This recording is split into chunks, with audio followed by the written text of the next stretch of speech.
All right, welcome to a special hardcore only.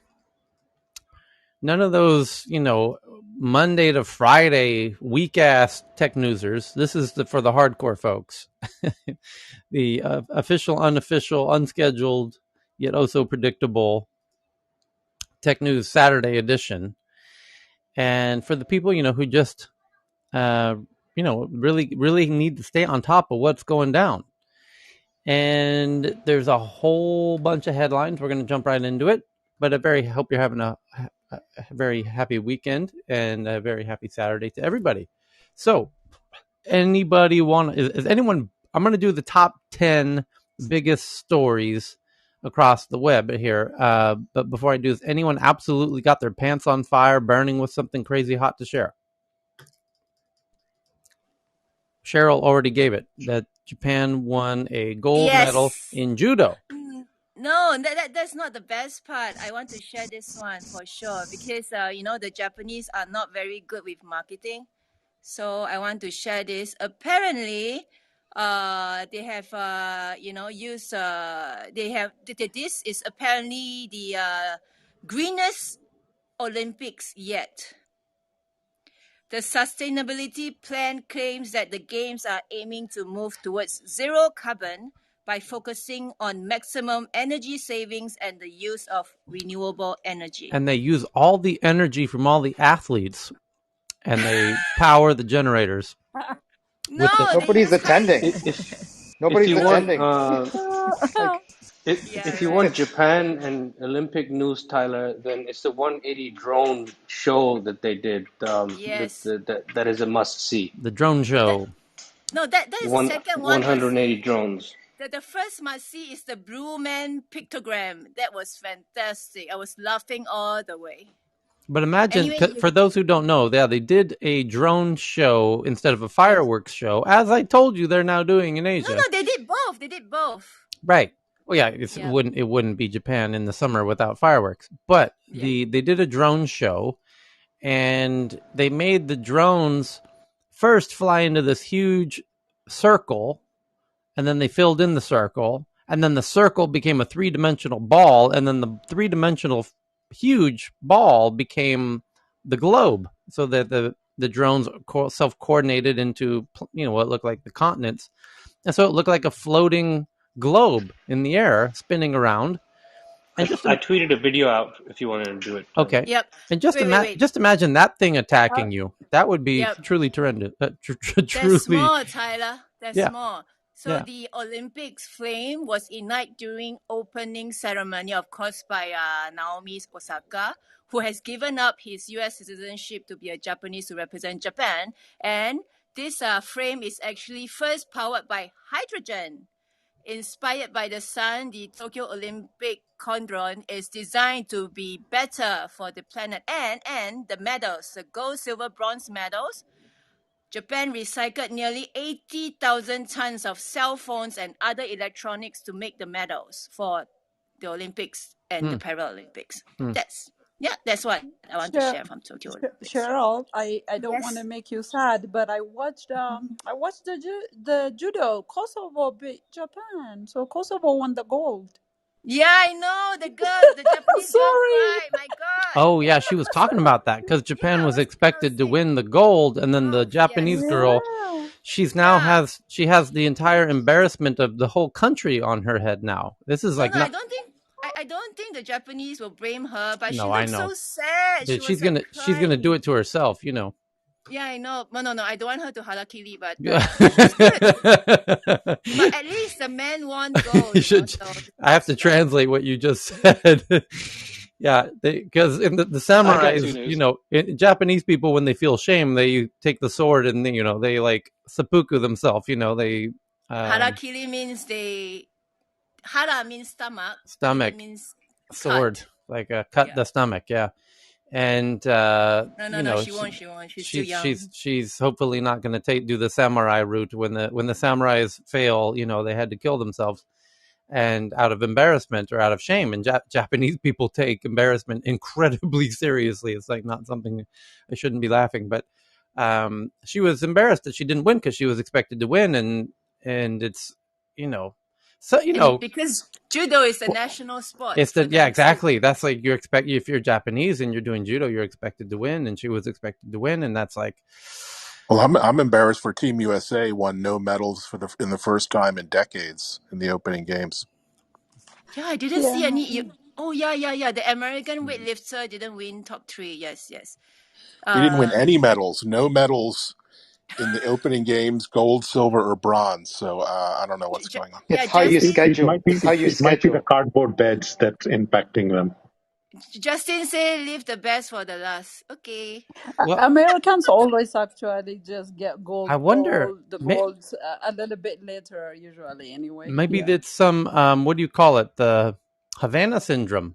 Maybe the whoever's targeting the CIA agents in Vienna has brought the machine to Tokyo to target the athletes. That would be amazing. You have Oh like a my. gymnast like trying to spin around, flipping all over the floor. Next thing you know, their ears are ringing. They start puking in the middle of Yeah. their dance routine. First time since 1972, Team USA won no medals. Huh. Well, they are beaten by Thailand, Iran, Hungary, Ecuador, Serbia. Yeah. So you're really on the. What the There hell's is going on? another funny one. There's another funny one. South Korean broadcaster MBC used images to represent each country during the opening ceremony on their broadcast, not on the Japanese broadcast, on the Korean broadcast. Yeah, of course. Just an example. When Italy came out, they have pizza on the screen. When Norway came out, they have salmon. When Haiti came out, they have upheaver. When Ukraine came out, they have Shinobu. And when El Salvador came out, Bitcoin came out. Anyway, I tweeted so you can take a look. It was very funny. That was from Bill. Okay, so Anywho, let's get into these headlines, shall we? They're not going to read themselves. You know what I mean? We actually got to read these things. But if last call, anyone burning with a headline before we get into the top 10 biggest news items at this very moment, Johan? Apparently, Amazon that are now entering the game industry have found a way to connect these two industries by selling expensive gaming cards and providing a game for the market. Apparently, the newest game, New World, is bricking as destroying the most expensive graphic cards there are on the market. I tweeted it to the TNA TW right a few minutes ago. Okay. So and it's a rage over this because these cards, they cost about $2,000. You're talking about video processor cards that you GPU cards, right? So the most expensive cards on the planet are scarce due to the lack of components, the chips, and the global chip shortage is impacting video gamers. Yeah, and now the new game from Amazon Games actually bricks and destroys these cards in large numbers. So now I see what the gaming community is fuming. Very literally, because their cards are on fire. So what is the video game that's causing their video cards to combust? It's called Amazon New World, MMO New World. And it's causing video cards to burn explode? Yeah, burn. Catch fire. Not catch fire, but the magical smoke they burn. Yeah, I mean, internally they burn. There's no actual flame, but they kind of like, burn up the card. Yeah. Wild. So, okay. Yeah, that's a good start for the new business. See, this is the Swedish humor that sometimes it doesn't come through. We have to translate it into English. So Tyler, one piece of news. The China story continues. So today, Shanghai Telecom just got approval to list in Shanghai Stock Exchange, just 2 months after delisting from the New York Stock Exchange. Oh, interesting. So the story continues. This has been going on the plan seems to have been afoot for months. If they delisted from New York 2 months ago, and now they're going to list and money's moving. I guess we're going to see more of that. Is there any way I can bet that more Chinese companies are going to do that? How can I monetize on that trend? If someone's got an idea, let me know. So that is one of the headlines that we're going to get into about the Edtech company. There's more. There's a bit of a minor update around that because we were wondering what's going to happen to the money. Well, we're going to tell you in a minute. That's a wild story. Holy cow, is that a crazy story? Man. Short Chinese ADRs, Tyler. They're all falling. Yeah. Chinese ADRs are through the floor right now. Uh-huh. That would have been the right play. If you're acting quickly, I guess I might be a little late on that. Okay, let's get into the big news of this very moment all across the webs. The top story is a story we read yesterday was that Blizzard Entertainment, the makers of World of Warcraft and these other huge games, that there was going to be a lawsuit that the female employees were claiming sexual harassment, sexual discrimination. You remember this? Ring a bell?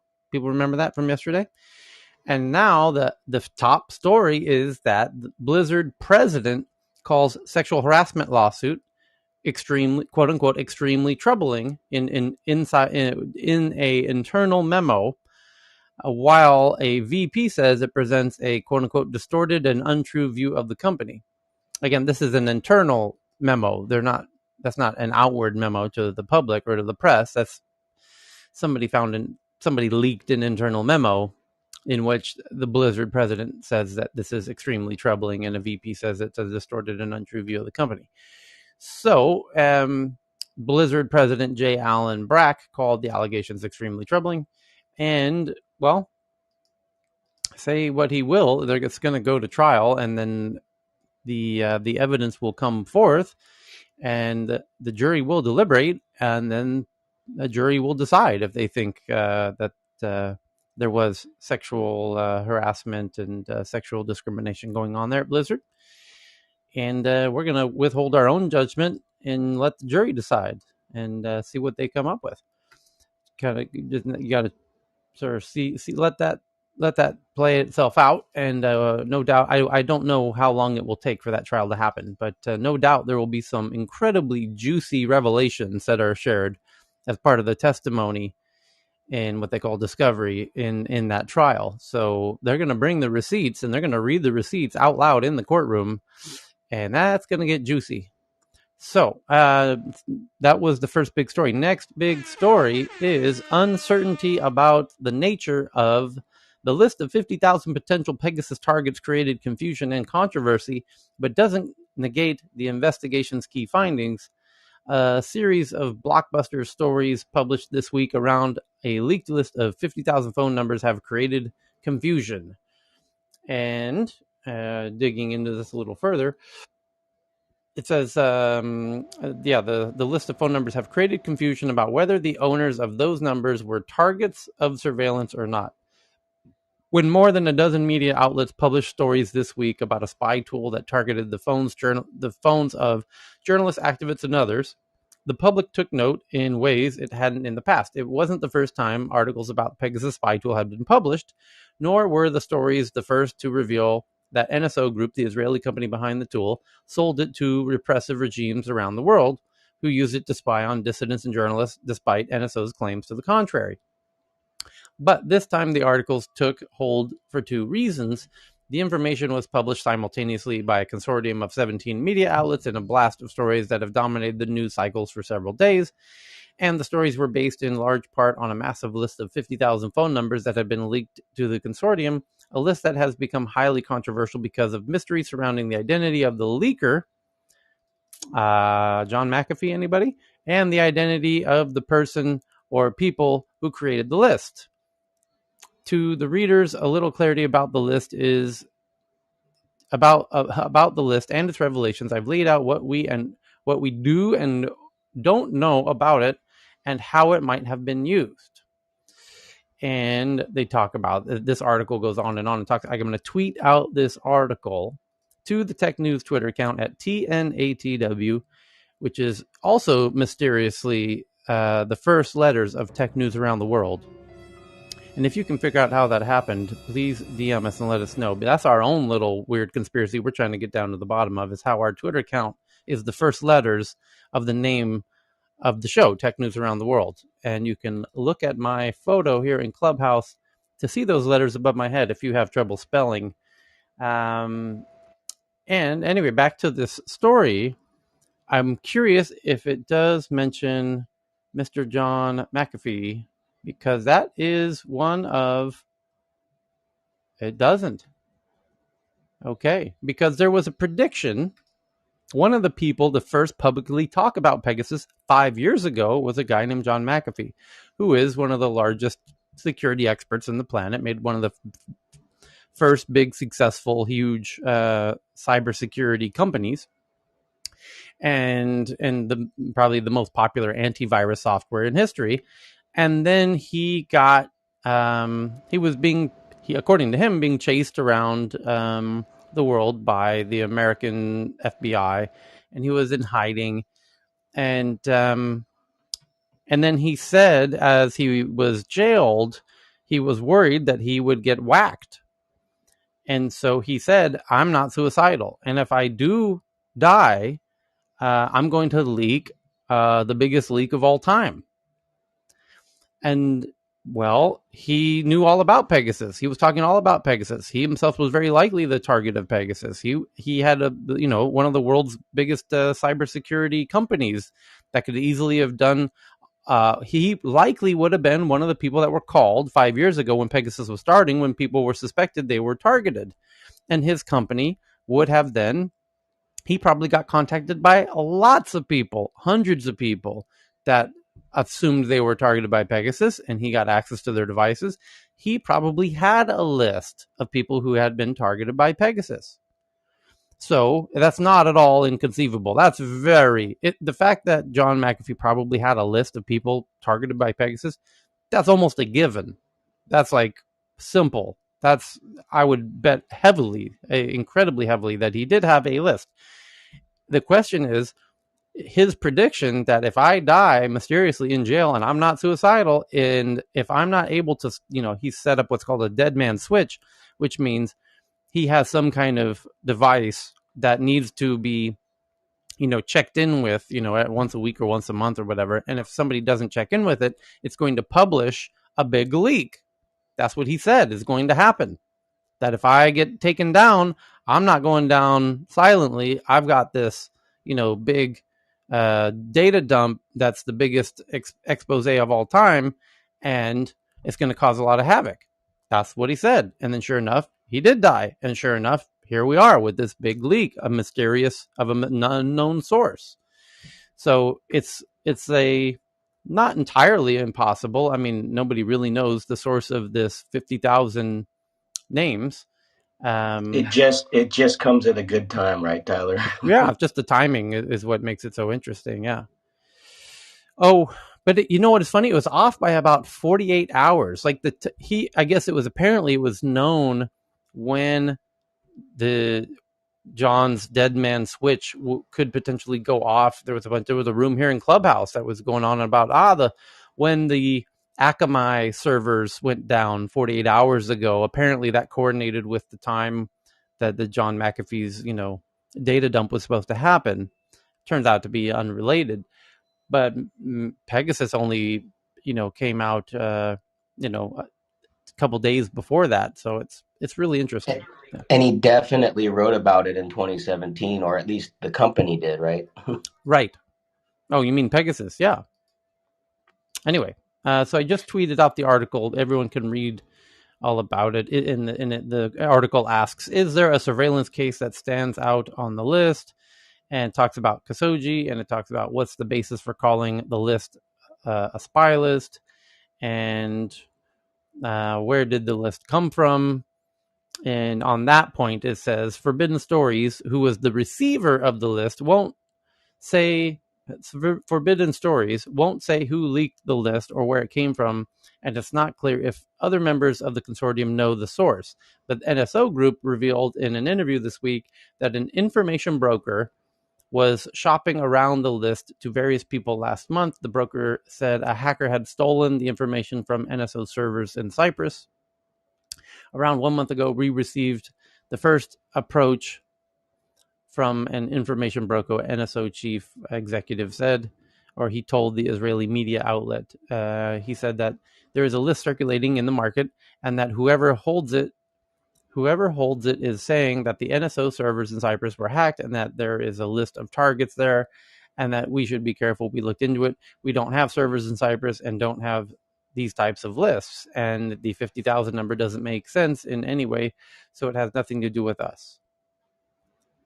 Okay, so that's from that article that we just tweeted out. So next big article of this very moment, Saturday, July 24th, is experts working with companies affected by Kaseya ransomware attack say Kaseya is requiring companies to sign NDAs, non-disclosure agreements, before providing access to decryption key.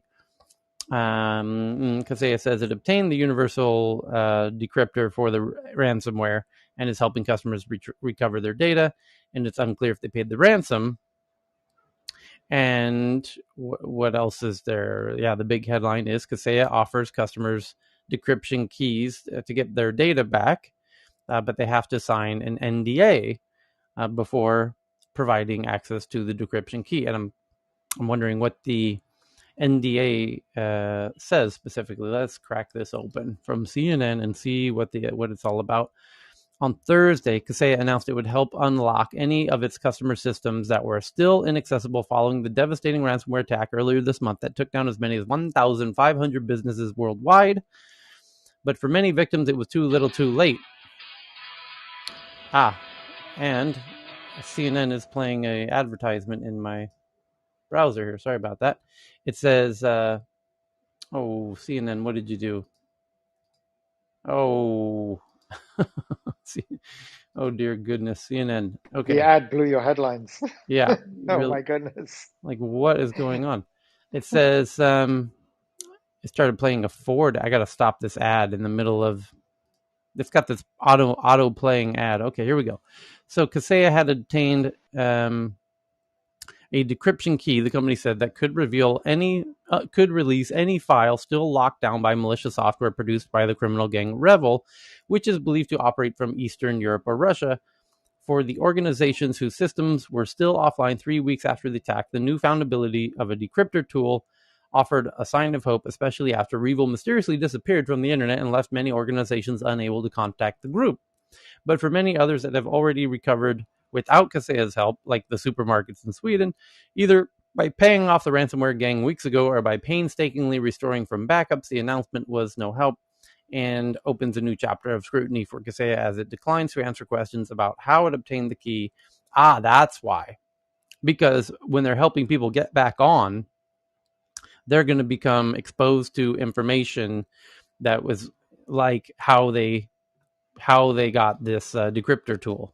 They're going to know about this decryptor tool. There's some details about this decryptor tool that Kaseya doesn't want the world to know. And the quote says, "This would have been really nice to have 3 weeks ago. We've put in over 2,000 recovery hours now," says the CEO of IT provider Edtech, which worked around the clock for the better part of 2 weeks to get more than 100 client systems working again from the backups. Edtech maintains, of course, our clients couldn't expect us to sit around. And it's a very long article, and it talks about China and on and on and on, and Russia. And anyway, but now I understand what the NDA is about, is because they're sharing this tool with the clients to get their data back. They don't want them talking about this tool and how it was acquired or any of the details about it or what have you. Makes sense? Okay. So next big story is that Apple is testing a new external display with a dedicated Apple-made SoC that includes a neural engine, which is a server on chip. What's the term for SoC? Apple made a System on chip. System on chip. That's right. So Apple's Pro Display XDR has been available for quite some time, and now they're coming out with a new product codenamed J327 with a A13 Bionic chip, which was the same chip in the iPhone 11. And I have no doubt this will be revealed at the September event that Apple traditionally does, where they showcase the new iPhone. And the big Pro Display XDR is like wildly expensive, and but it's a very pro device. And I think Apple, with a display like this, maybe they're going to make a more affordable version of it, which I think there'd be a huge demand for, actually. I'm kind of surprised Apple doesn't put something out in the middle there that isn't for the absolute, $20,000 and people, there's not a huge market for $20,000 monitors, but there probably is a huge market for $1,000 monitors that are far better than the $300, $400 monitors that are out there. That I could see that, and that would be a definite popular thing for, especially as I think it's kind of genius now that people are spending a lot more time working from their homes. And then the MacBook, the M1's so powerful, and I have a much older iMac with a big screen, and I'm working on spreadsheets. So I find myself using that old Mac, and it's so slow compared to the M1. But the screen real estate on the M1 so small that working on spreadsheets is a nightmare. So I'm the perfect use case for that. Yeah, well, no, I'd get rid of my iMac if I had a good display. You and anyone who has an M1, and there's tons of people with the M1 devices now with the notebooks and everything. And yeah, I think Apple's realizing, because so many people have M1 notebooks that they used to take to work and work at home. And then now that everyone's working at home all the time, there's this huge market that would love a super deluxe monitor. And Chris's and I just to get a quick poll on stage, who would love Apple to release like a really premium monitor, like a 32-ish inch, I'm imagining, like really high fidelity, way better than 5K, yeah, 5K 5K, monitor. 6K, something like that. Yeah, look at that. Best of every technology. Holy shit. Half, like a third of the people there's currently 26 people on stage, and about a third of them are flashing their mics like maniacs saying they want to buy that thing. So I buy one of everything. Yeah. I'm with you. I think it's just brilliant. Like with where things are at with working from home and everything, like you're spending 10 hours a day looking at that thing. It makes a lot of sense. You wouldn't mind paying a premium for a really premium monitor. And Tyler, Yeah, so I think it needs to be cheap too. Yeah, well, it can't be like the fifth, six. What is the XDR cost? It's like $16,000 or something. Really, really, really, really, really high end like that. Let's find out how much it is. It costs 65,000 baht. Yeah, it's like 2,000. 2,000? No, I'm sorry, that's not the Apple monitor I'm looking at. That's something else. It's 5,000 or 6,000. Yeah, super high end. I have one. For example, I use just the regular extra one that I just connected to my MacBook, and that's how I get by nowadays. I'm trying to click. Where's the buy button on this website? Oh, there it is. Boom. Here we go. Let's see. So, for example, I was working on this spreadsheet. It had the spreadsheet itself was 100 megs. So it would take me 5 minutes to generate a graph. I'm wrapping up for bed. I'm oh, let's see what the M1 can do. I'm laying in bed, and each thing that took 5 minutes on that other computer was taking 10 seconds on the MacBook Air. It was it was man, I need a bigger monitor. So the current Apple Pro Display XDR, there's two options: $5,000 and $6,000, and with standard glass or nano texture glass, and it is 6K. It's 32-inch 6K, which is what everybody wants. That's what we were just talking about just now. But it's got all kinds of premium stuff. And then you have to buy a stand for it, which is another $1,000. And then you got to buy a mount for it, which is another $200. So you're talking $6,000 or $7,000 with the stand. And that's quite a lot. So I think the smart price is somewhere in the $1,500 range, maybe $1,000. I think $999 for Christmas. You'd have a whole bunch of geeks that would want that for Christmas. And right around the $999 range would be the real target price, because there's a whole bunch. I've got a Xiaomi 32-inch, super wide screen that is, my God, I think it was $300. So if you had like a really premium version of that for $999, an Apple one, that I can see that. So anyway, looks like there's a huge opportunity there based on our little poll on stage, which was incredibly scientific, I must say. So the next big story is Facebook announces the pass-through AI, and this is big news, by the way. You hear that sound? That means that's big news. You hear this little ding? You hear that? That means this is about to get serious. This is heavy duty. You can tell by the sound of the ding, can't you? This is serious stuff right here. Boom, that's huge. Facebook announces the pass-through API, which allows their Oculus VR headset and the developers to use real-world images collected via sensors to create mixed reality apps inside the VR headset. JT, explain this for us, being the resident VR, AR. So I read about this during the V31 update that they That's had a right. few days ago. And right now it stands as a VR headset, but they want to incorporate AR into it to make it mixed reality. And so now they're opening up the API. You can use it on Unity, but they're hoping to actually expand that API to other platforms. Ultimately, they want that device to stand alone as a one piece, AR, VR, obviously mixed reality kind of device. So that's where they're at the moment. So it's going to open up a huge opportunity for them to compete against Apple, which is also looking to create a mixed reality headset, AR headset. There's a super cool video of this in the link that I just tweeted out to the Tech News Twitter account at TNATW.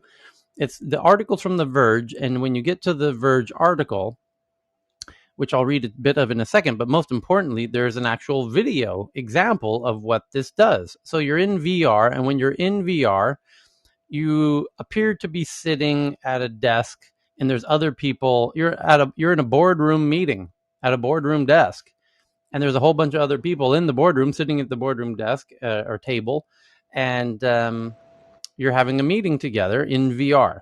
And then there's an opacity slider.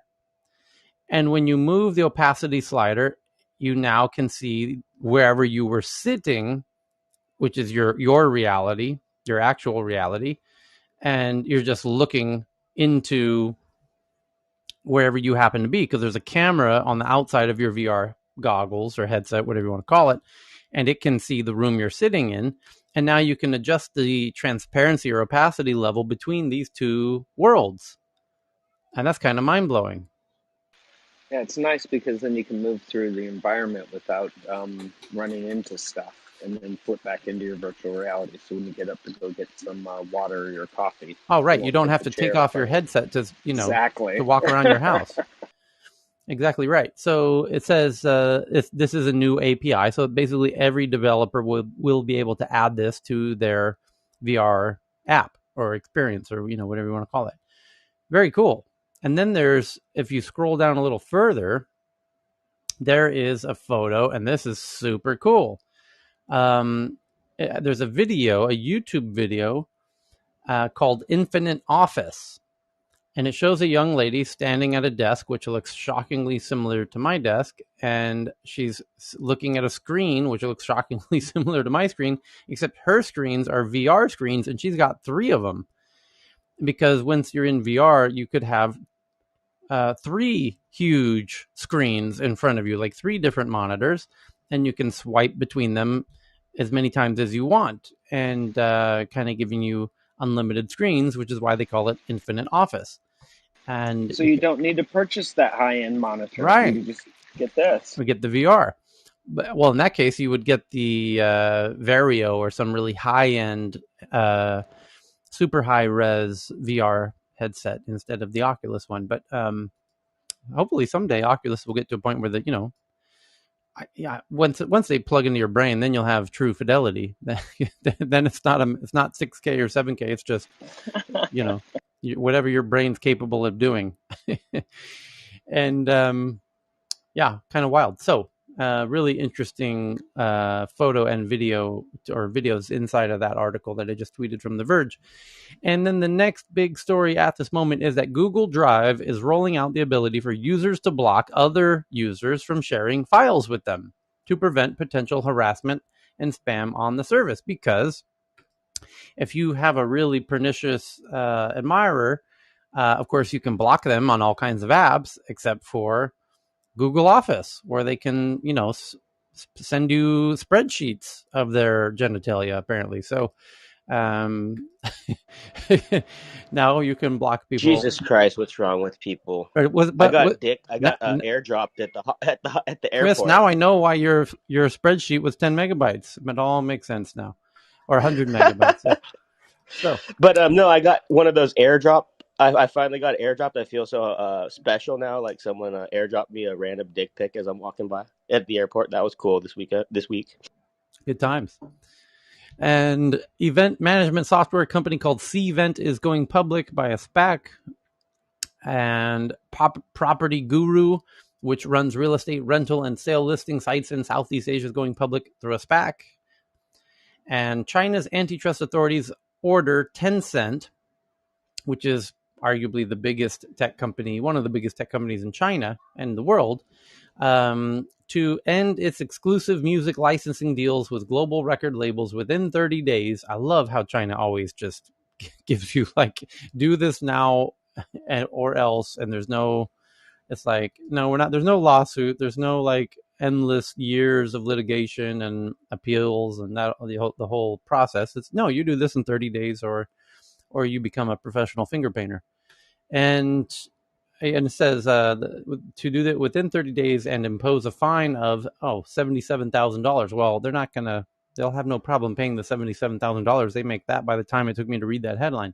So China's antitrust authorities ordered Tencent Music, which is a big owner of, has a lot of ownership in the American labels, by the way.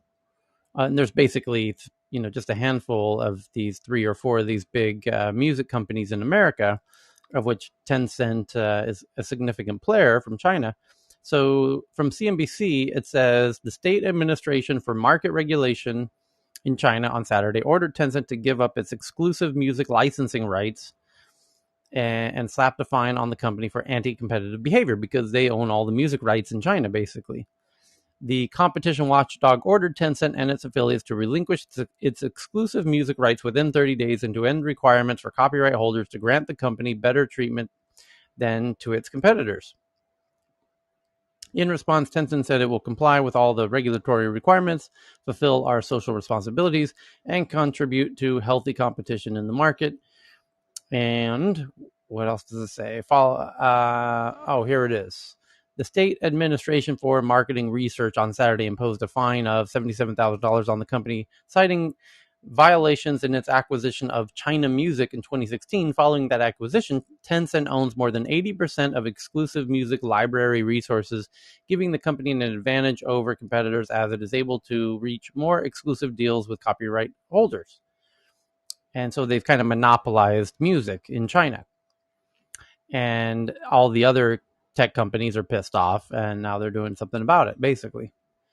China's grip on internet giants, and then this article goes into Didi and all the other things as well that we've been covering every day. So Cloudflare accuses Amazon Web Services of massive markups on egress bandwidth fees per region, estimating North America and Europe customers pay 80 times the operational cost. And loading when web, anyway, that we'll see if that turns out into anything in days to come, probably Monday, Tuesday, or Wednesday. YouTube has avoided criticism by the Biden administration and others for vaccine misinformation, which Facebook's come under a whole lot of heat for that this past week, which we've been talking about. And it seems like Facebook is disproportionately catching a lot of that heat. YouTube has not been, and that's this headline from Bloomberg, is that YouTube has avoided criticism for vaccine misinformation after Biden criticized Facebook, possibly because its content is harder to track. And they kind of have an interesting point there. It says Erin Elizabeth was kicked off of Facebook. Elizabeth, owner of an alternative health blog, is one of the quote-unquote disinformation dozen. named in a recent high-profile report on social media's anti-vaccine problem. Soon after the report, she was purged from Facebook and Instagram, losing access to millions of followers. And Elizabeth said so on her YouTube channel, that she was kicked off of those platforms. Over the weekend, President Joe Biden and fellow Democrats ripped into social media for letting vaccine fictions spread. Biden accused social networks of killing people and then walked it back, blaming instead the prolific anti-vaccine social accounts. It's not clear what the president's regulatory strategy is here, but it's clear who his nemesis is: Facebook. Like countless sagas since 2016, most chatter and coverage of the episode focused on Facebook. Some mention Twitter. Its smaller rival, YouTube, which has over 2 billion monthly users, 4 times Twitter's revenue and huge cultural reach, was mentioned as an afterthought, if at all. Why is that? Well, for one, YouTube, which is part of Google, is harder to track. People angry about vaccines often post concise, shareable text or memes on Instagram or on Twitter. On YouTube, they may drop vaccine skepticism or lies 40 minutes into an hour-plus clip. The Center for Countering Digital Hate, which is a British nonprofit, released a report on the disinformation dozen that the White House has cited. Of the dozen mentioned, only a few have lively YouTube channels. YouTube took down 2 of the accounts and removed a number of videos from the others if they violated the company's 3 strikes rule, a spokesperson said. And I think the real issue here is that YouTube has, because it's owned by Google, has actually really advanced moderation tools, and they scan the audio of every video as you now upload it to see if you've included copyrighted music. They could also scan it for all kinds of things. And Google, as an AI company, is way ahead in the ability to employ algorithmic moderation on videos. And they do YouTube does a surprisingly good job of taking crap off of YouTube. And they've been at it for a long time. And I think they just do a much better job of it, which is why they're not catching the heat that Facebook is catching. Go ahead. Tyler, this is Vinay. By the way, in YouTube, they don't call it moderation. The team is called the Trust and Safety Team. Mm-hmm. Just so you know how they frame it. Yeah.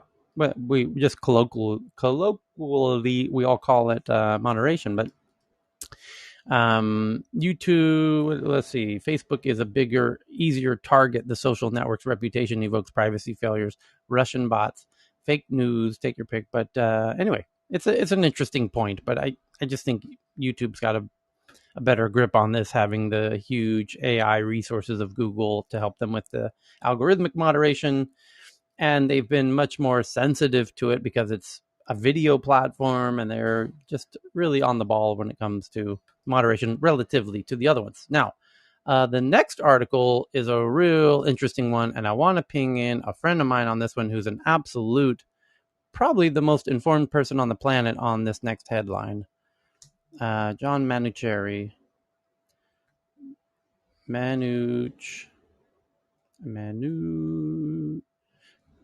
Where's John? There he is. Let's ping John. Let's see if John can join us. And I'm going to double up and get the link to this room and send it to him in Facebook Messenger just to see. And I'll read the headline here and just give me 2 more seconds, because boy, this would be a treat if he could pop in here and walk us through this headline. It's fantastic. There he is. Let's see. Okay, sent. Join us now if you can. So the headline is the following. It says, it's by Associated Press, and it says, a look at Amazon's Key for Business program, which lets drivers unlock apartment buildings via an app, which is encouraging landlords to adopt.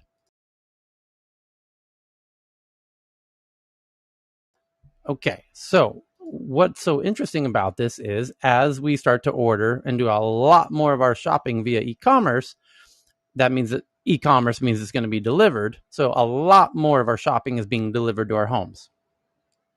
Like a lot, like a whole lot. And soon it's going to be perhaps even most. And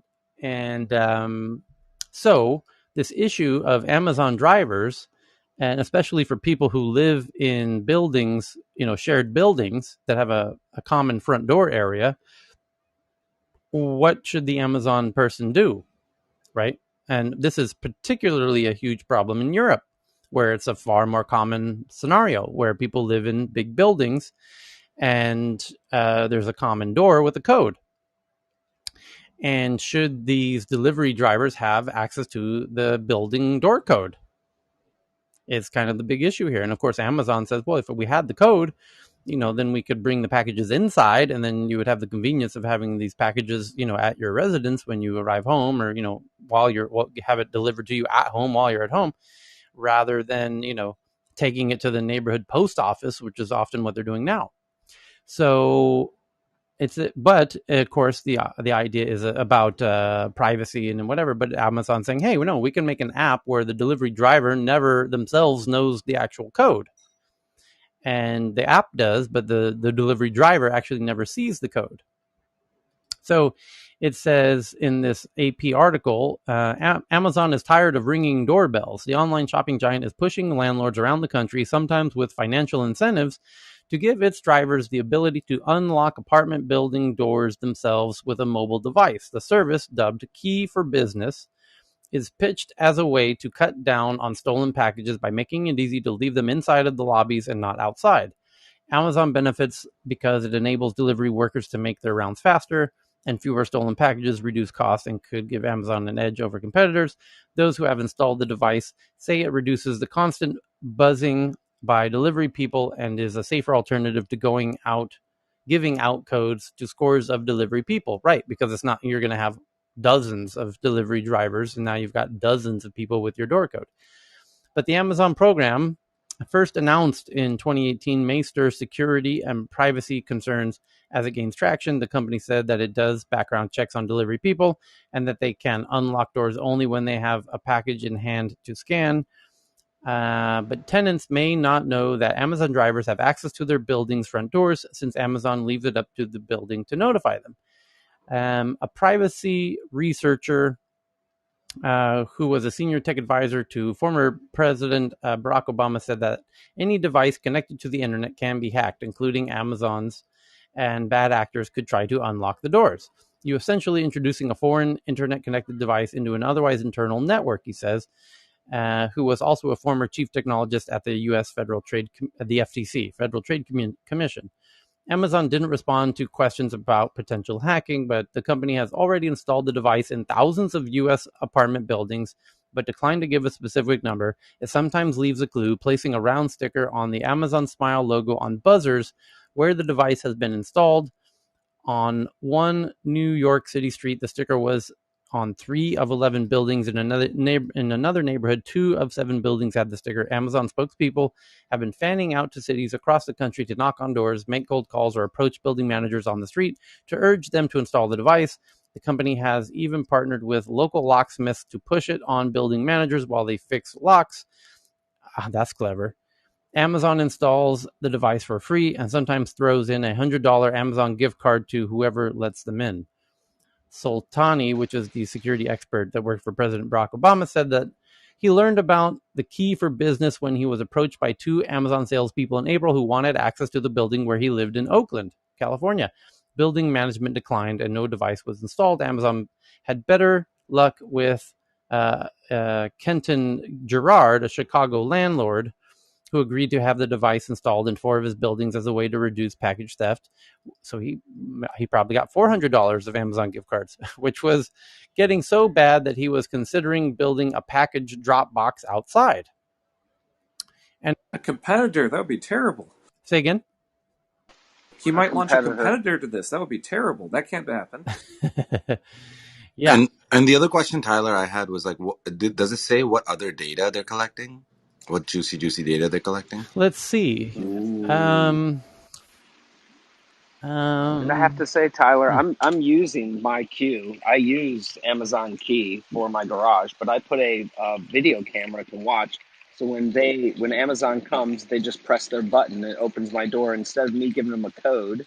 It opens up my garage door. I had a photo of where I needed them to place the package. I can see them doing it on a video, and it records them putting the package, and then they stand there and they close the garage door with their second button, and they get in their car and they drive away, or their van. So it works quite nicely, and so I guess they're making this into the apartments instead of just individual homeowners with garage doors. But I've been using it for a year and a half now, Amazon Key, and then they give you like a $40 credit if you sign up for your first delivery. So Yeah, it's been secure for me. yeah, Amazon Key is for individuals, and then this is called Key. Correct. Yeah, Yeah, this is Key for business, which is like a correct. building full of people who no single Yeah, person is opting into it, but the building owner is. And and about you're Has any exposing all the people who don't sign up to it as well, which is the issue that I'd have. well, then it has says, anyone go ahead, Chris. a little bit ago they were experimenting with putting it in the trunk of your car while you were at work. Right, Has anyone ever Correct. had that experience we or? have that in Stockholm. Yeah, and but in this case, the Chicago landlord says, I would have paid to have this installed, basically. Currently, only the U.S. Postal Service has a way to enter apartment buildings in order to get to mailboxes.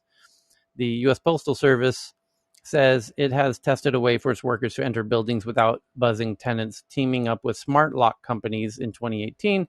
But that test ended, and the U.S. Postal Service declined to say why. The company says customers can instead have their packages delivered to nearby grocery stores, dry cleaning, or florists if they're not home. That's kind of also how it's done in Scandinavia. FedEx declined to comment for this story. And I think what's interesting is Amazon obviously is now focused on this now that they are doing the delivery themselves. And this is kind of, again, blocking out FedEx. If they do manage to continue to do this, yeah, Amazon has one scenario we could see in the future if that cybersecurity keeps on being at the wonderful level it is right now. I can imagine every single apartment building in the country suddenly having a oopsies, we had a database leak. Some intern basically uploaded the keys to GitHub, and now essentially every apartment building now can be infiltrated. Oh, it's okay. The landlords can replace the locks when they feel like it, because if they do it all at This once, is that's going to be a fun it supply is about chain. it is about insurance too, right? Because I mean, we're talking about theft of packages, and then so who does that fall upon? And then obviously the apartment complex may have to increase their insurance for coverage of packages stolen. If you eliminated all of that, this wouldn't even be needed. I Yeah, but predict there's I'm going to be I'm kind of pickups. concerned. The thing I'm concerned about is, and this sounds again a little bit conspiracy theorist, and it's largely because my IQ is going up with being part of tech news around the world. But I was going to say that, Woohoo. but here's what I'm thinking. Amazon, if I have the app on my phone, which pretty much everybody does, I'm walking in and out. They can potentially track my comings and goings, and then you take that with knowing where this key for business is, and now Amazon can know whether I'm inside the house or whether I'm leaving, what I'm doing, whether I'm receiving a package, how I'm using that. It's just suddenly. I know that it Absolutely. sounds a little nuts, but it is definitely something that's possible in my mind. It's already being done with other stuff too. It's not just this app. But Amazon wants their own juicy data feed. They don't want to rely on Google, Exactly. Facebook tracking your logins of the day, or Google tracking your location with the maps, or Apple just whenever they feel like sharing data or not. Amazon wants their own source, and they'd rather put it right in the home, so they can do the Alexa when you walk into the apartment, and they can get the door when you get out. So regardless of whether or not you or your neighbors basically have signed up for it, at least someone will help make sure that your data is logged with Amazon. But what if And your Nest thermostat tells when you're home too. If you walk in front of thermostats and other Oh, applications tell when you open the door. 100%. But like, there will be this special group of people, and I'm so scared because I feel like I'm going to start becoming one of these people. But that don't want these smart devices in their homes. And now, whether they want to or not, as part of their lease, their consent has been taken away from them. And I think that that's what's concerning for me is like, there are people out there that are really, they care a lot about this. To Chris's point, cybersecurity is so weak right now, and so prone. And, think about all these keys, somebody hacking in and coming in, and now they can enter your building. What's the point of living in a locked building? So it just kind of makes everything seem Exactly. really scary. I mean, it's not like we've had Danish, supply chain attacks with like FireEye or all these other groups that might have leaked all the security software that provides the security software for everyone else in the world. It's not like that's happened on a regular basis, like 3 or 4 times, even in the past like 12 months. Chris, if I can just add in, Danish, you're so on point with this. I mean, for myself, I've long known what's been going on with Amazon and all the other companies and what they're doing, and I'm happy to be a part of this major thing that's going on with data manipulation, etc. In fact, I love playing around with it and see what they're trying to do to me. But for my kid, it's unacceptable, man. And some of the things that they try and extract, it becomes so clear to you after you become a part of this community that, I mean, sometimes I know we play the X-Files music, but it's so true. And it becomes just very clear after we start listening to the club. And I mean, like you said, my IQ's gone up like, and it's not a joke. It really has. So here's an IQ raising idea here. What if you have some very large building owners, real estate owners who have thousands of buildings, and in Sweden, for example, you definitely have that, and Johan likely can help us fill in if he hasn't jumped off stage. It looks like he did. The top 5 real estate companies each own tens of thousands of apartment buildings. And they all have this issue with the common front door codes. This is like the thing in Sweden is these buildings where there's a front door code, and it's an apartment block that has a few hundred shared condominiums is kind of the American word of it. And what about this? So I'm a major real estate owner with 100,000 tenants.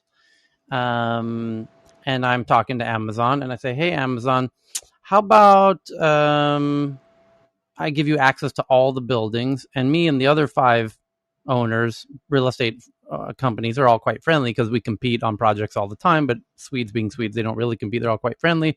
And so we've got basically every residence in Scandinavia. We're talking 30 million people. And we could do a deal with you. Or we could do a deal with Shopify, and or we could do a deal with your competitor. So how much is that worth to you? That's where it's already happening, Tyler.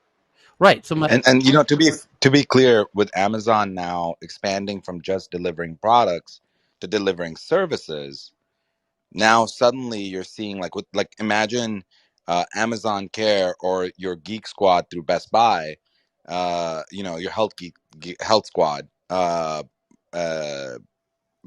Suddenly it's easier for Amazon Care to enter in, because I'm assuming that the contract kind of has a little provision in there saying, oh, if it's an Amazon Care person or Amazon, at some point they're going to add additional services. That's clearly the wave that Amazon's going down. I just see their talk about an inside job. It just suddenly becomes more and more pervasive and a barrier to competition.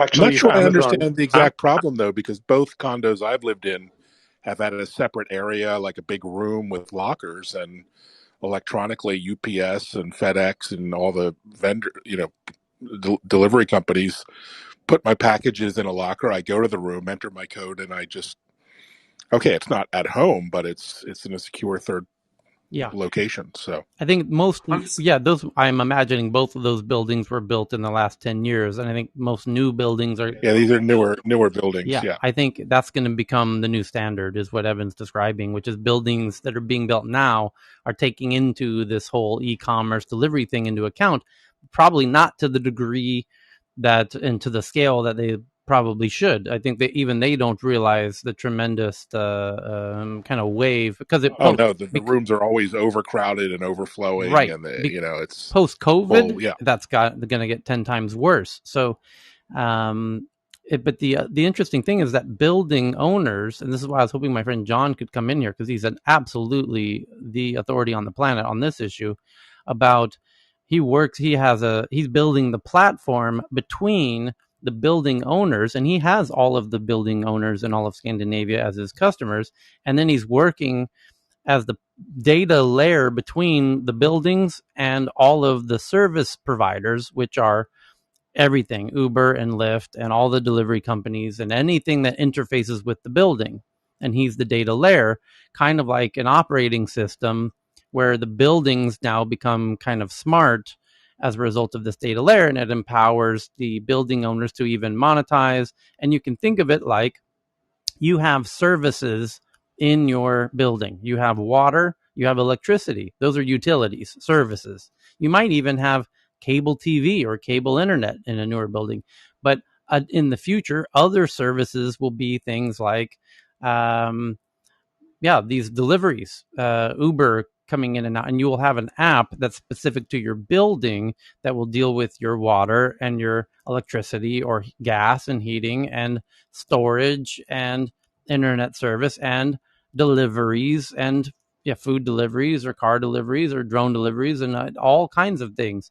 And it really potentially puts power into the hands of a building owners, because they now have an asset that is truly valuable in this equation that they don't understand as the valuable thing that it is. They're in a position to collectively bargain and negotiate and take equity in these delivery companies if they got their wits together about it. It's a really interesting concept that I've not heard anyone discuss other than my buddy John. But yeah. And what's It's cool about it is it almost gives like, them. Sorry, go yeah. on. I just want to say that it's almost like the apartment is becoming like a hotel.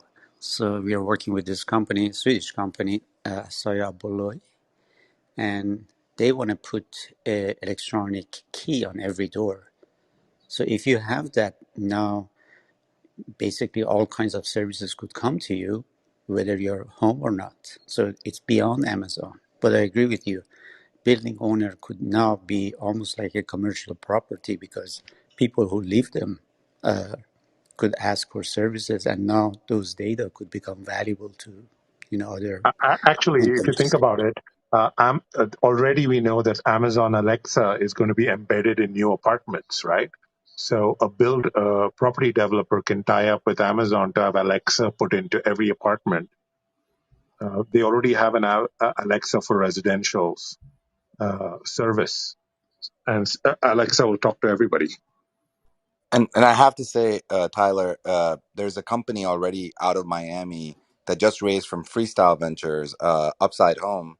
I think I mentioned them previously, but they just finished their big raise. It's the founder of Papa, out of Miami as well, and they literally have an app that does exactly what you're saying, which is if you are if you're a caregiver or an aging adult, you can go into this community and they have all of the services through one app that is from the building provider, and they convert every home into essentially an independent living home, and they're doing exactly what you're saying. And when I talk to them, the data they're collecting is fascinating. They can predict things like, hey, is this person's behavior going to lead to a myocardial infarction? Are they putting, or did they have a fall? They can predict all of these things and actually connect to all the services that they need to even correct them if the people say, hey, I want to be healthier. Well, when you're ordering food through Upside Home, they can say, hey, you've not been eating well recently. It's time to shape up. It's kind of fascinating how things are going and how the real estate is getting connected to the digital infrastructure. Is Yeah, fascinating. smart buildings Hey, is going to be a thing in the very near future. Yeah. Tyler, I just sent you a message on Twitter. Amazon launches an Alexa service for property managers. This is from 2020. Oh. And the idea is to make Alexa a tool for smart home management, even for those without their own Amazon account. The way the service works, new residents won't have to purchase their own device or set anything up to get started. Instead, they can just speak to Alexa to control the various smart home features available at the residents, because the developers, property managers, are putting that in. And property managers can choose to create custom Alexa skills for each unit right Let's take a there. look. Like Let's see what? this. Um, It says allowing the resident to submit maintenance requests, make amenity reservations, or even they pay rent via Alexa. Wild. Just Property throwing man. this out there. Is this worth having a cybersecurity hold for having basically detailed records of every time someone has sex in your apartment? I mean, I know that's like a thing. Maybe we're literally selling microphone surveillance as something to be socially like desirable that we can charge premiums for. I mean, like Stasi East Germany, like watching this like Secret Lives of Others. maybe that was like some far distant past of like 50 years ago or 40 years ago, but I feel one of the things I'm really sad about in tech and just as a general industry is the lack of political imagination, both for how things can get radically, amazingly wonderful, but also how bad it can get. And it's actually kind of in the same way where like technologists can walk into a room and say, "Let me blow your mind with what's possible." I wish sometimes political people could do the same thing for the tech people, because there's so many cool things you could do, but we're always like in these very narrow little lines right here. But yeah, I'm slightly horrified by all this. I'm wondering, can you get insurance if you like turn it off, or is that results in like an increase of like 30% more rent, or how does that work? So Beth is in the audience with her hand raised. I'm just bringing her up here because she has a digital health background, which we know Amazon clearly has interesting ambitions in. And I'm wondering if Beth might know anything about Amazon and healthcare, or maybe you wanted to comment on this Amazon building issue. Yeah, I just know from working even in some stealth companies, and there's these technologies of ambient sensing. They've been around, and so it is. I am excited to see some of the home monitoring that is contactless coming to market. I don't have specific insights on Amazon, but I do think my mother lives alone, and I wish I could put ambient sensing in to know, for example, if her or other elderly people have changes in activities of daily living. And if you look at the research on ADLs, if someone's post-surgical, they can have adverse outcomes, and you can tell if somebody's active, if they're maybe not getting out of bed, sitting on the couch. Does that lead to loneliness and depression? Loneliness is the equivalent of smoking a pack of cigarettes a day. So I actually, think that these technologies can help elders to age in place and can be really helpful to connect people when it's needed. Yes, for sure. Yeah, of course, these technologies have incredible positive potentials and that's usually what's on the label. And we go through the hygienic exercise of pre-anticipating what are the potential downsides, as Chris was saying. If a data hack gets out, was it worth it in the end? That's the trade-off we have to try and preemptively consider. And because the company's not going to do that for us, it's kind of left on our shoulders to figure out, is there a potential nefarious surprise hiding behind this technology that is clearly not going to be marketed to us. Yeah, well, I think we've already seen that with just some of the home doorbell systems, right? And right. I think it is a big issue, and the privacy protection and pixelation and what you can do is going to be really important, because you don't want cameras or even the images of that out there. So, and that I think is one thing that has held back, some companies in moving forward in a big way. I do know a lot of the builders too. That's been not a new concept, but considering building homes specifically with all of this embedded technology. Right. Yeah. Oh, yeah. That's coming as well. That's what I'm saying. Smart buildings, smart homes, smart offices, smart cities are all happening.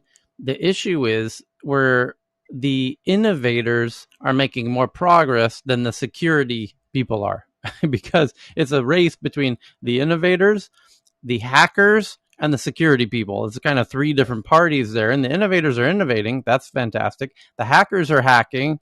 That's not so great. And then the hackers are managing to stay ahead of the security people for the most part, and that phenomena is expanding, and it's so these hacking issues that we see, I'm optimistic that at some point in the future we will figure out how to make hack-proof innovations, and that the innovators will work together with the security folks to make their products truly unhackable. And if we do get to that day, then by golly, we can have our own private, drone following us 24 hours a day, and we'll have sensors and everything on us, and we'll only have the benefits and never have to worry about the potential downsides of having all of our information exposed and whatnot, and having complete control of all of our information. That would be truly fantastic. But it seems like that's still quite a ways off. No. I think it is gonna be much, much sooner than you guys think. How so? Depends on innovation. So everything starts with the devices that we use, right? So if a new device is going to be released, that everyone has to work towards, getting it out there. So everything will work out, but the basics needs to be out there. One contrast thing. Sorry, Chris is going to rip you an asshole. So I was actually going to make a nice thing. It's actually very. I know you're going to phrase it very nicely, but I mean, no. Here, just basic point. Privacy, security. Essentially, it's going to come down to who actually owns these things, like whether it's a giant conglomeration, whether it's your local community, your building owner, or you personally.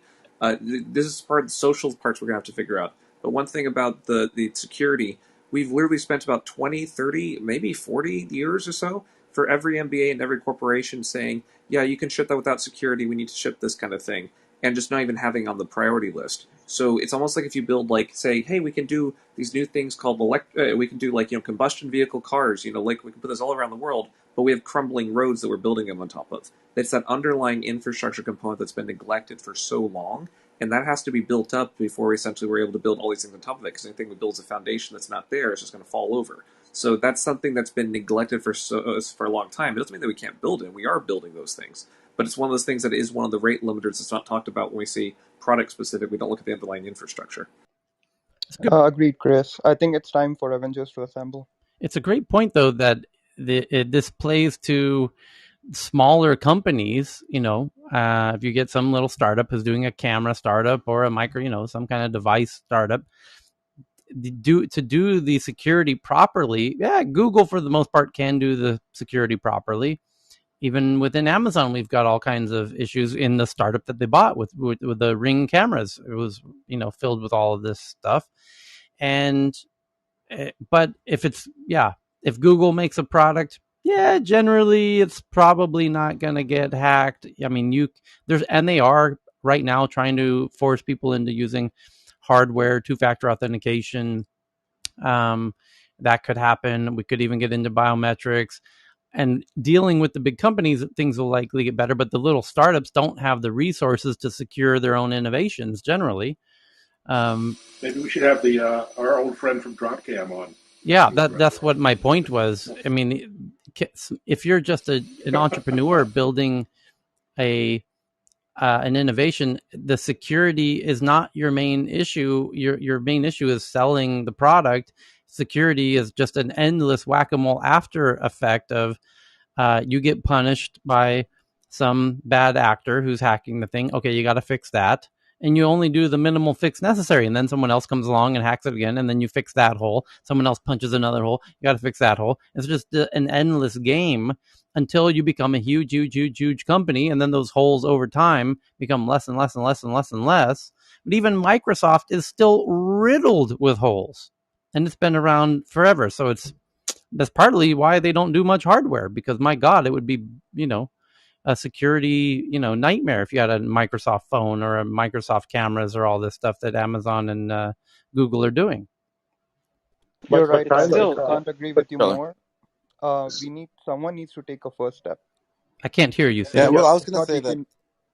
I was just going to say that, this specific issue, to what Beth was saying and what we're talking about, as everybody's been paying attention, probably digital health, all these small startups are coming out. Everybody's doing this. But the number of security breaches in the associated, not the core tech platforms, but the associated areas like prop tech and health tech and so on. Yeah, health tech is a huge issue. They actually, last year, they were doing like a test, and I think, and I don't want to name companies, but 3 of the 5 largest telehealth companies are easily hackable.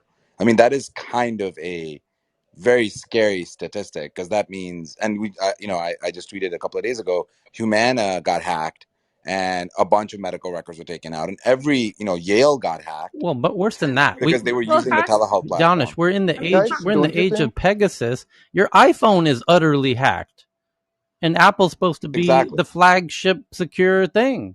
And it just is. We just found out, fax machines still safe. You know what? We're going back to flip phones, everybody. So just a quick Now you thing. I know mean, why the Japanese keep that fax machine. Yeah, I'm sure that's why. Yeah. Yeah, yeah. but we're So sorry. seeing guys like almost weekly, and we don't hear about a lot of just even the health systems. I mean, it's probably one of our number one, both health data security, but even national security risks. Yep. Guys, don't you think we actually worry too much? No. I would It's say No. called Pegasus. no. No, Check it out. Google the word Pegasus. we're No, literally I willing mean, to go to war We're with likely nation going into states World War with III nukes. over this. I No, mean, we're like not. this is We're like not worrying too much about it. No. When you wake up like I did last year and you have $18,000 missing from your bank account because it was hacked, that's not fun. So when we have no, I don't. relationships ending because someone slept with wrong person, or oh no, we essentially have like, oh wait, the wrong dating apps and everything. Wait, you shouldn't mess around with things. Well, it doesn't even just mess around. Just the fact that you have this sort of ubiquitous surveillance infrastructure on every last little thing. And the thing is, it doesn't even mean that you have to be a hacker to do this. Like as an example, like NIH, right? I'm sorry, NHS. Sorry, the big one for Britain, the big health service. So we Yeah, have a NHS. massive Yeah, NHS. centralization of data, and then they say, we're going to basically sign a partnership with Google to help them train their new AI algorithms. All of your data is now in there. At any time, these large collections of data, if they're not hacked from an external entity, they say, we're big, we're trusted. Well, that doesn't mean that necessarily you have any autonomy with this, because, in that term number 5,000 down the list of the privacy terms that you signed away from some random click that when the dark pattern, all of a sudden your data is now basically going to be negotiated on your behalf into a form that you never consented for and would never consent for, but you cannot opt out of retroactively. So what's Oh, going to it's not happen? just Truvada, not just NHS. We talked about it the other day, Chris. The U.S., the 10 of the 20 largest health systems in the U.S.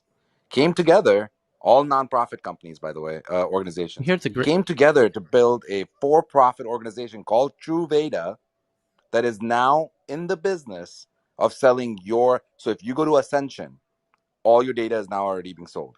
This is not just in the NHS. This is happening right here in the U.S. Yeah, the point is to Safe's question though is that there's a reason why we don't have Microsoft phones, and there's really only Google and Apple who have the security chops to make the phone operating system, and the assistant type devices like the Google like the home listening devices of the Google Assistant, what they call Google Home, or your HomePod for Apple with Siri, or the Alexa device. It's not a coincidence that there's really just three that are able to do that somewhat securely. But even then, it only takes one app in your iPhone, like Grindr.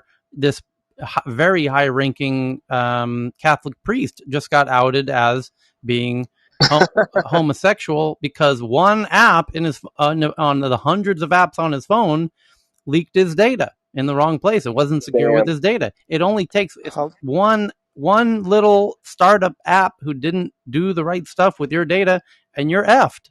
And that's why. Yeah, but how about how about so we think Tyler, of it like we this, guys? Vinay, But one sorry. second. safe. Where we with the same way that your phone became a smartphone and you filled it with 100 apps, and you have to make sure all 100 apps are all doing the right thing. Guess what? They're not. And guess what?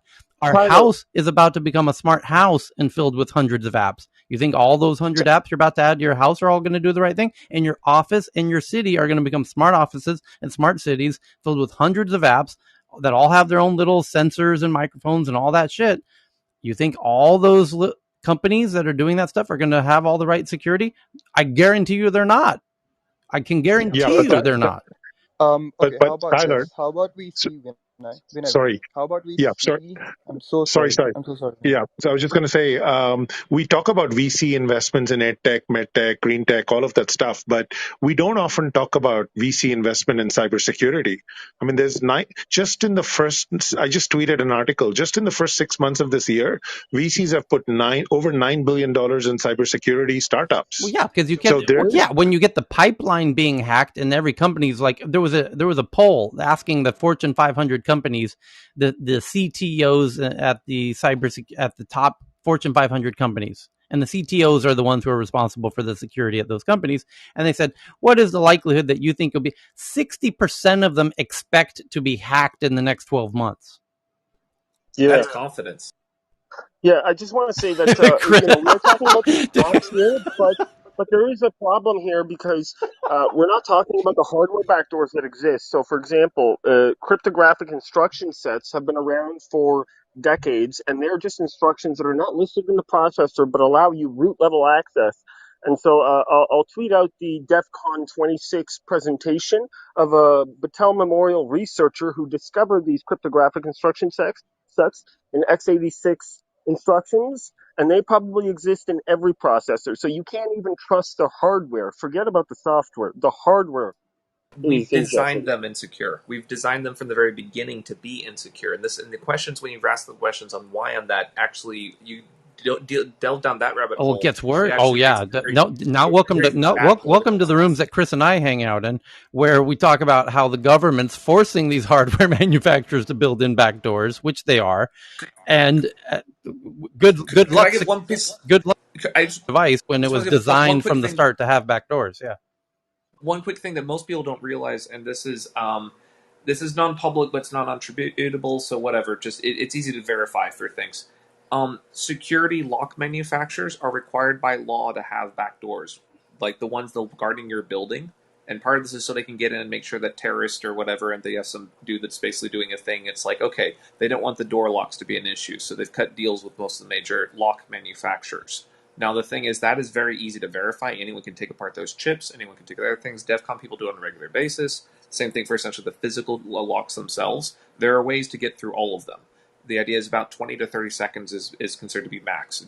Normally, it's supposed to be less. Now, the idea is that if you keep those back doors less discoverable by your local neighborhood thieves, then the government internal security people don't have to worry about it being like out there as a thing. The problem is that with the security infrastructure that we've built for our digital infrastructure, is they overplayed the hand. Because the idea is saying, well, at least we can get in, but none of the bad guys technically can do it. The problem with this has gotten so ubiquitous, and we built so many layers of so many different agencies and so many different groups, and put them all in the exact same stack. If you have 40 layers of the stack, who cares or gives a shit if you secured 3 of those? You only need one of those other 40 to basically be compromised to make the entire security stack near worthless. And the problem is that once it's done, it's non-revocable. It's not something you can do retroactively. When Intel says, "Oops, we have a hardware design flaw because we did Heartbleed or whatever," all of a sudden, I'm sorry, that wasn't Heartbleed, that was another one.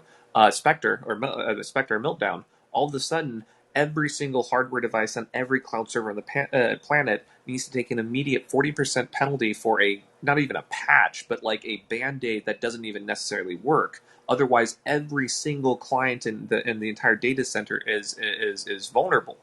These sorts of attacks, when we start talking Rowhammer, we start talking all these things that like exotic exploits, you only need to have one weak point to compromise the entire infrastructure. And we have decades of these mistakes that are all stacked up. Unless we're willing to consider clean sheet designs, we're starting with very minimal, very hardware focused security. We're going to see this forever repeating on top of itself until people just have had enough. I don't know when that breaking point is, but there are some really exciting things happening for researchers that are willing to go back to basics, and I think that's where we're going to really see the biggest amount of progress. Okay, so I gotta tell you guys about myself. I have nothing else to lose than my life. And That's this is one way my to do life's it. work. Yeah. This is my life's work.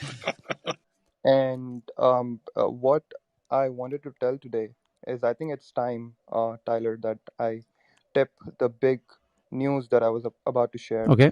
And I chose this platform to share it on. Okay. So, because of the security and insurance that I need to make more assurances, I'm only going to say headline and subline, and then we can discuss about it. And I can only talk about how much ever I can talk. So, anyone listening or reading this and are willing to help, feel free to hit me up. So, Tyler, if you can put on the suspense music for me, please. Oh, come on. Breaking news headline: Okay. 100% reasoning achieved. We can now exist in all the 3 states together, all together. Subline: The question is, how are we going to use this power and make the unaware aware? Whoever challenges the other in the first place. What? Hashtag Project Aware. That's it. Can you read the headline again, please? Can I we don't not? get it. 100% reasoning achieved! Exclamation point. We can now exist in all the 3 states together all together. Okay. That's wild. Thank you for that. So, I think we'll move on. We can move on. I've got 50. We've gone through the top big news items of the day, which are not the most interesting. If you join us every day, you know that the big headlines are the ones that your cousins and coworkers are sharing, and those are not the interesting ones. The interesting ones are what we here in the room have been finding on Twitter and have been tweeting out collectively to the Tech News Twitter account, which is what we're going to dive into now. These are the really interesting ones. And to kick it off, here's what I got. We covered this one briefly yesterday on the topic of content moderation, about how YouTube's doing it better than Facebook. Well, Facebook has an interesting issue in Iran at the moment, where Facebook says that the phrase "death to Khamenei," who's the leader of Iran, those posts are okay for the next 2 weeks. After the company took down several posts on Instagram that included the popular protest chant against the Iran's ruler, the company made a temporary exception to its own policies. Facebook had told Iranian activists that it would allow people to post the words "death to Khamenei" or feature video of people saying the chant for a limited 2-week period of time, but only for 2 weeks. It's a great deal. 2 weeks. If you act now, you can chant "death to Khamenei." Can I say it now? Death to Khomeini. Death to Khomeini. But don't. It's only Don't overdo it. It expires at midnight tomorrow, so don't think You have to about pay the saying extra that shipping tomorrow. fees. Be careful. Yeah, Death to Khomeini. It says don't say a Five Eyes friendly politician, because that's off limits. It's in the last few days, Iranians in the southwest region are protesting over water shortages fueled by a 5th wave of COVID, and people were chanting this and tweeting this, and Facebook took it down, and that made people go berserk. And they said, why are you taking this down? And they said, well, that's against our policies of inciting violence. And they said, no, it's not violence. It's just like they said, a "death to Khamenei" chant is an extremely common way to show discontent with Iran's regime, especially at a protest, according to a researcher and expert on censorship in Iran working with Article 19, a nonprofit that focuses on freedom of expression around the world. And one of the activists who had their post taken down, in Iran's context, it's more akin to chanting "fuck Trump." So we don't. I mean, they just say "death to America" for many years as a thing, so they might have a point. So they were just saying, like, I understand what all the "death to America" nonsense is about. I guess burning the flag is just kind of like, not really burning the flag. It's kind of like, it just happens. It's just, it's just. Tyler, this is a bit like in China when they allow protests between 2 to 4 p.m. in this particular block, and that's it, right? While the cameras are around. We recognize that the current and then here's Facebook said, okay, we get you. It's a cultural context. So how's this? You can do it for 2 weeks. And it says, here's Facebook's response. We recognize that in the current context of protests against water shortages, Khamenei is being used largely as a stand-in for the Iranian regime. Oh. Right. Rather than as a direct threat or a call to violence against him as an individual. It's a cultural context. It's a cultural context, right? Oh, so dumb of us. Sorry. Yeah, I feel so insensitive. A company representative told activists in an email, which Motherboard viewed, accordingly, we have made a limited time-bound newsworthiness exception to allow this context for the next 2 weeks, subject to further review based on the situation on the ground, and we will allow. The question is, why 2 weeks and not 3 weeks? We will allow the use of "death to Khamenei" in the context of political protests in Iran. The representative also added that the company has made the same exception regarding the "death to Khamenei" chants in the past without saying when exactly. So, interesting. We need to bookmark this. This will come up in the near future when some other politician worldwide has a thing, and then they're going to say, oh no, that's different. That's a different cultural context. One of them had lunch with Zuckerberg. Totally different. So, Also, an article that we touched on yesterday, I believe, Google parent company Alphabet launches a new company called Intrinsic, a new company to build software for industrial robots. And the Google parent Alphabet has a birth to announce, a new company called Intrinsic, which will focus on building software for industrial robots and will be one of Alphabet's new companies. Relative speculative firms. So details on what exactly Intrinsic is building or who its customers will be is unclear. However, the company's new CEO, Wendy Tan White, discusses Intrinsic's ambitions broadly, saying it will unlock the creative and economic potential of industrial robots for millions of more businesses, entrepreneurs, and developers by creating software that will make industrial robots easier to use, less costly, and more flexible. Easier, faster, cheaper. Those the three things everyone wants to have. So robots are coming everywhere willy-nilly. It's the one-armed robots that can now work in tandem to be two-armed robots and, replace lots of jobs. So Google's going to make the operating system for all of these robots. And because they want, why would they do that? That sweet, juicy robot data. You guessed right. It's a trick question. It's always about the data. So other interesting articles, one from Todd McLeese, that about the boss wants you back in the office like now is the headline. And the Wall Street Journal says this is going to end badly for companies who insist on returning to the office. They will unintentionally lose employees to competitors who are more flexible. According to the boss who wants you back in the office right now, I think the opposite. I think that these companies are intentionally telling people to come back in the office and they're going to resist. They'll be let go and they'll be replaced by team members in and around Romania and Southeast Asia and India and in much cheap places where there's lots and lots and lots of talent to reach out to, and that these companies actually do want to become global. And we're seeing a whole interesting friction happening. There was a poll recently of inside Silicon Valley at the big tech companies, and 50% of people are in favor of unionizing, A, and they also don't want to go back to the office, B.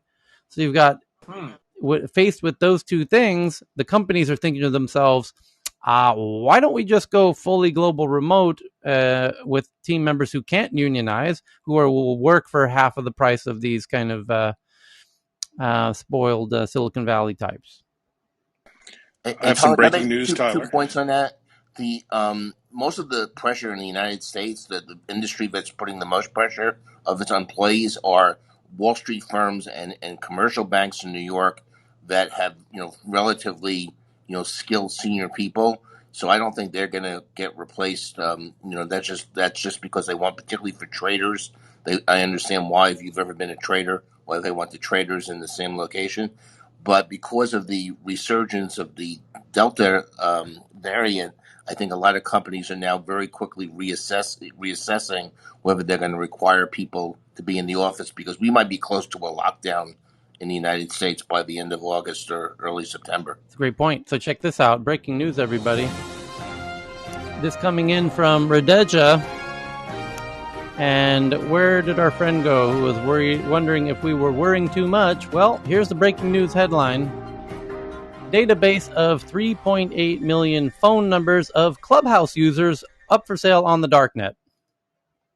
A database of 3.8 million Let's go. phone numbers of Clubhouse users is up for sale on the darknet.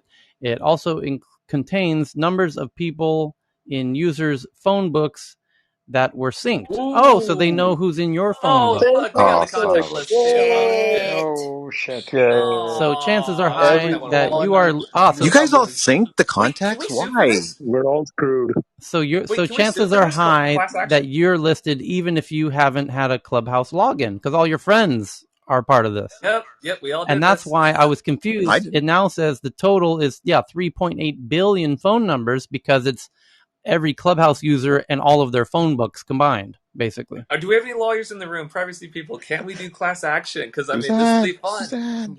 Yeah, I think we should have live Clubhouse is streamed responsible for this loss because this is not public information.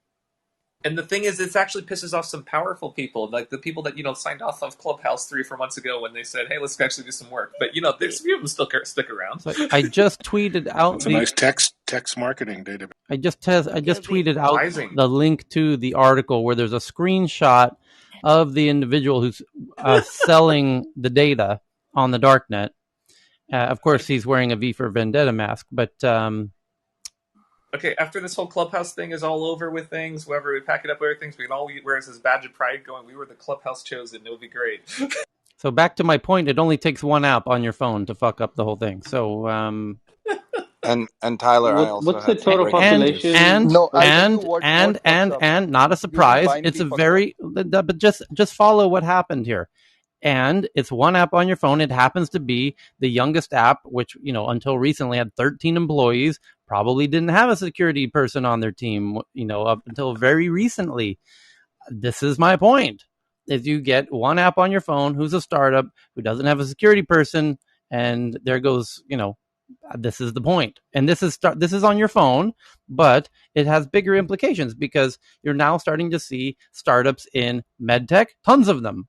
Every entrepreneur who used to build, photo sharing apps is now doing a medtech app.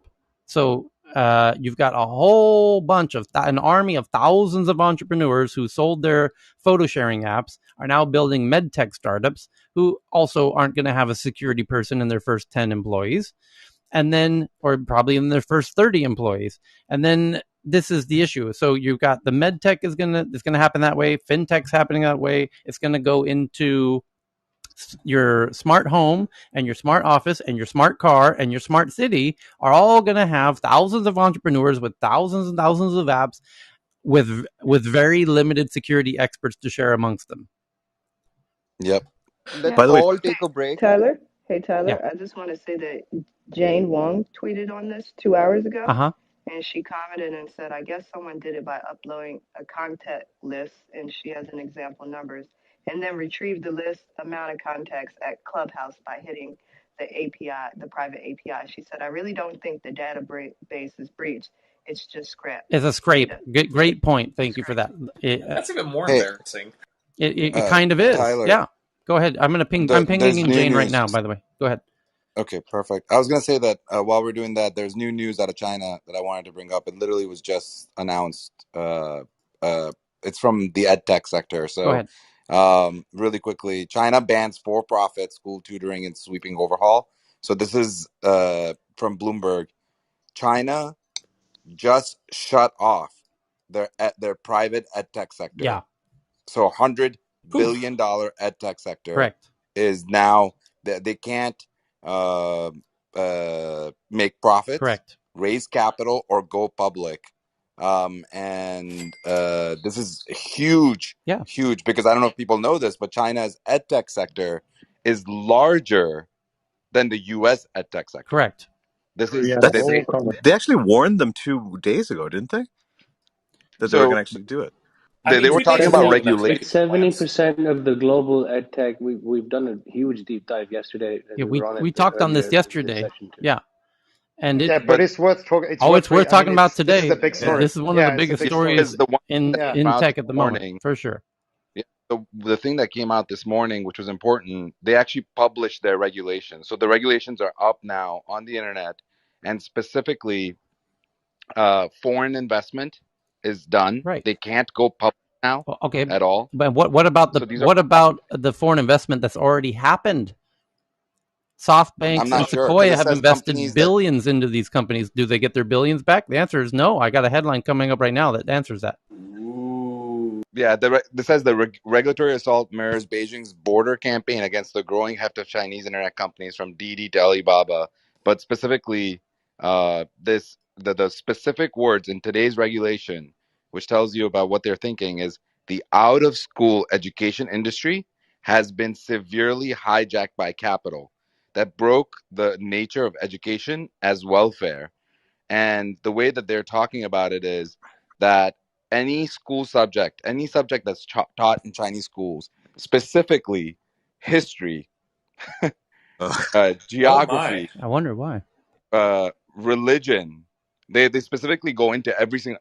Those are specifically according to the regulations are considered criminal offenses now. Wow. Yeah, so that news came out a little bit yesterday and this morning. And by the way, at this stage, it's a threat.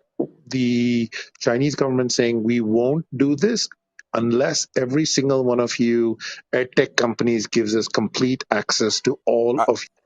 Vinay, I will push back. According to the Bloomberg Oh, where'd he article. go?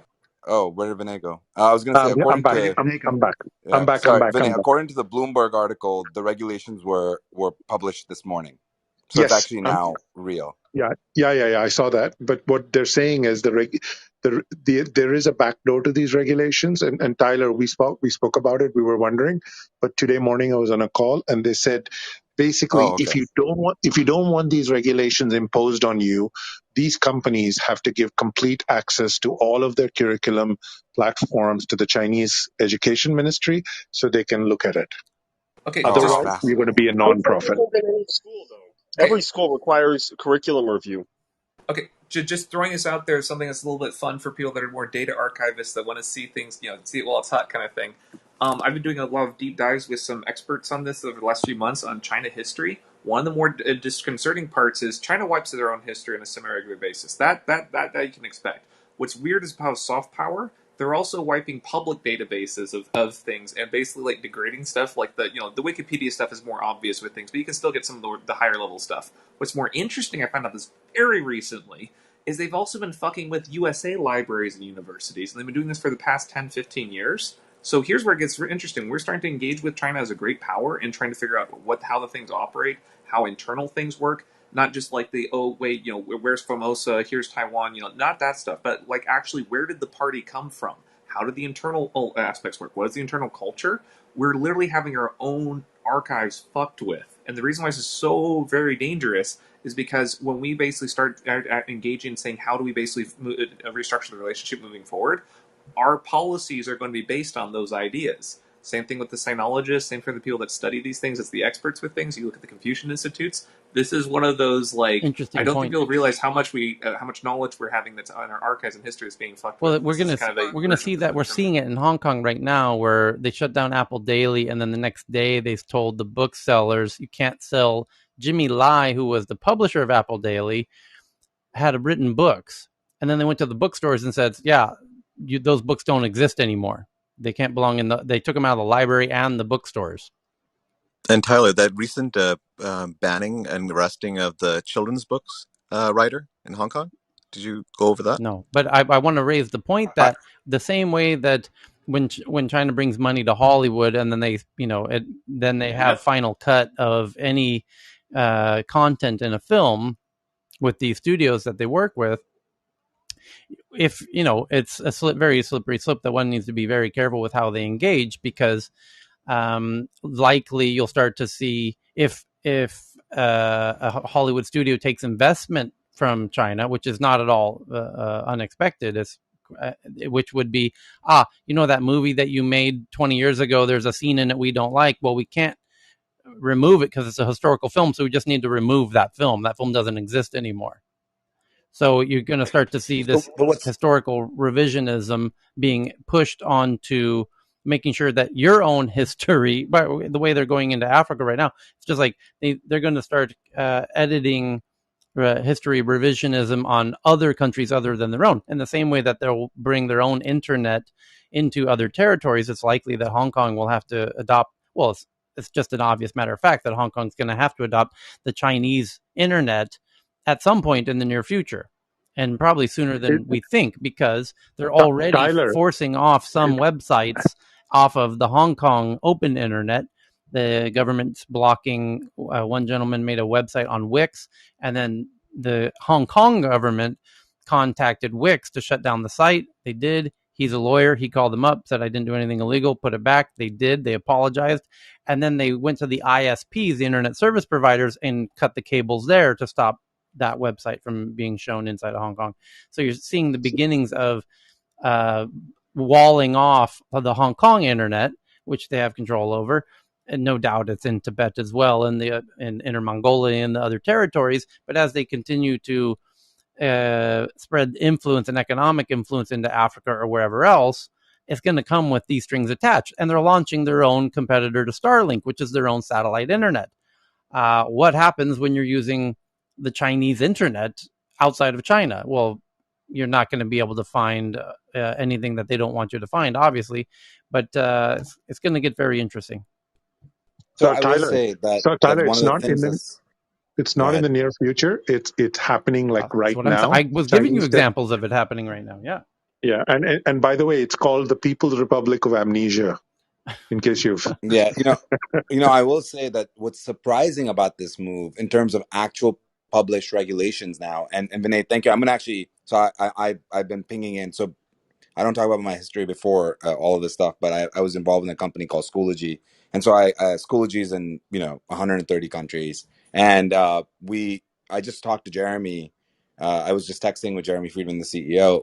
They're now part of Power School, and Power School, for example, which is one of the largest uh, tutoring platforms out there, is considering, this is not public or anything, but this is not a huge deal. But because they don't have a huge amount of business in China, but they're thinking about moving out of that, because just to kind of bolster what Vinay just said, they are having conversations. The government's not just completely turning them off.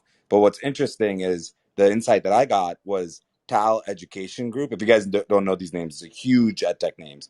New Oriental, yeah. Gaotu. Gaotu is like a huge name, and all of them uh, are kind of screwed. Specifically, billions of investments, to Tyler's point, from Tiger Global and the rest, and with no concept inside of what happens.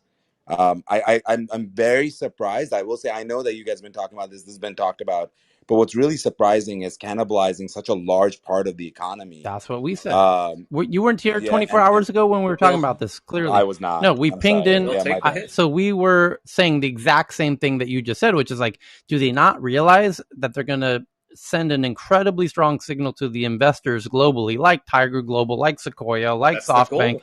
who are investing in all of their biggest tech companies?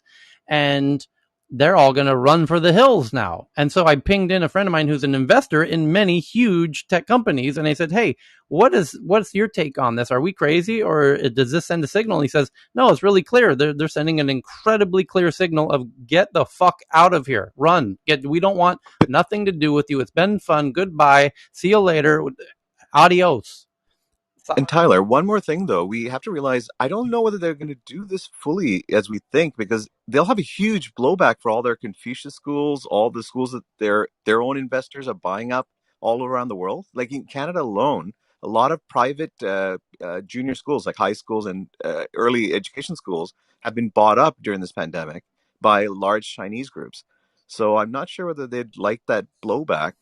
I'm not So sure. Heyman, Well, this is there are I will boarding push schools, back. I'm but sorry. Go ahead. just on that, just to add to Eamon's thing on the blowback, just data from the UK. I mean, the Chinese are there are Chinese companies buying up a lot of UK Yeah. physical schools, and then also putting there's a lot of money going into the top universities in the UK, directly.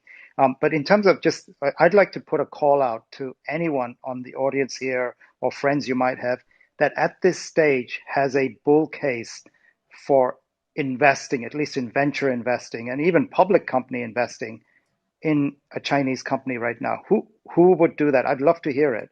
Because yeah, so that's one thing. Sorry, Danish. I went into a Chinese room yesterday night before I sleep to ask about this because the title of the room was about Chinese stocks, right? So I don't know. These Chinese people, although they live outside of China, but they kind of have this attitude that resigning to fate kind of thing. It's like they think that government they have to work along the government's policy. So if they decided to do this, and apparently, some of them actually check the original Chinese documents in China, and it actually say something whereby of course it's Edtech, but tools may not be affected. So what they're saying that usually they will list down some regulations, but usually they will leave some gray area that you can actually work around. So that has, of course, it takes a Chinese who has 关系, who has relationship to get that done. But I actually asked them, so what happened now to investors who are already vested, into a project that's not IPO yet, right?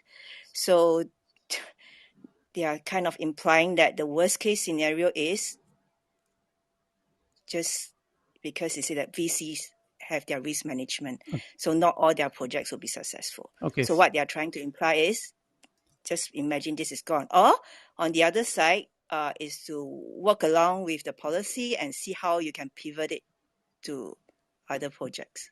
Okay. Well, Which these actually companies sound very specifically, sad. you can't have a wholly owned acquisition according. I was just reading the actual regulation, and maybe I should tweet that out. This is actual now regulated and being translated as we speak. So it's already been translated. But I was going to say that they specifically said you cannot have outside foreign investment. To Cal's point, they said specifically they cannot be wholly acquired. So maybe minority investment is allowed.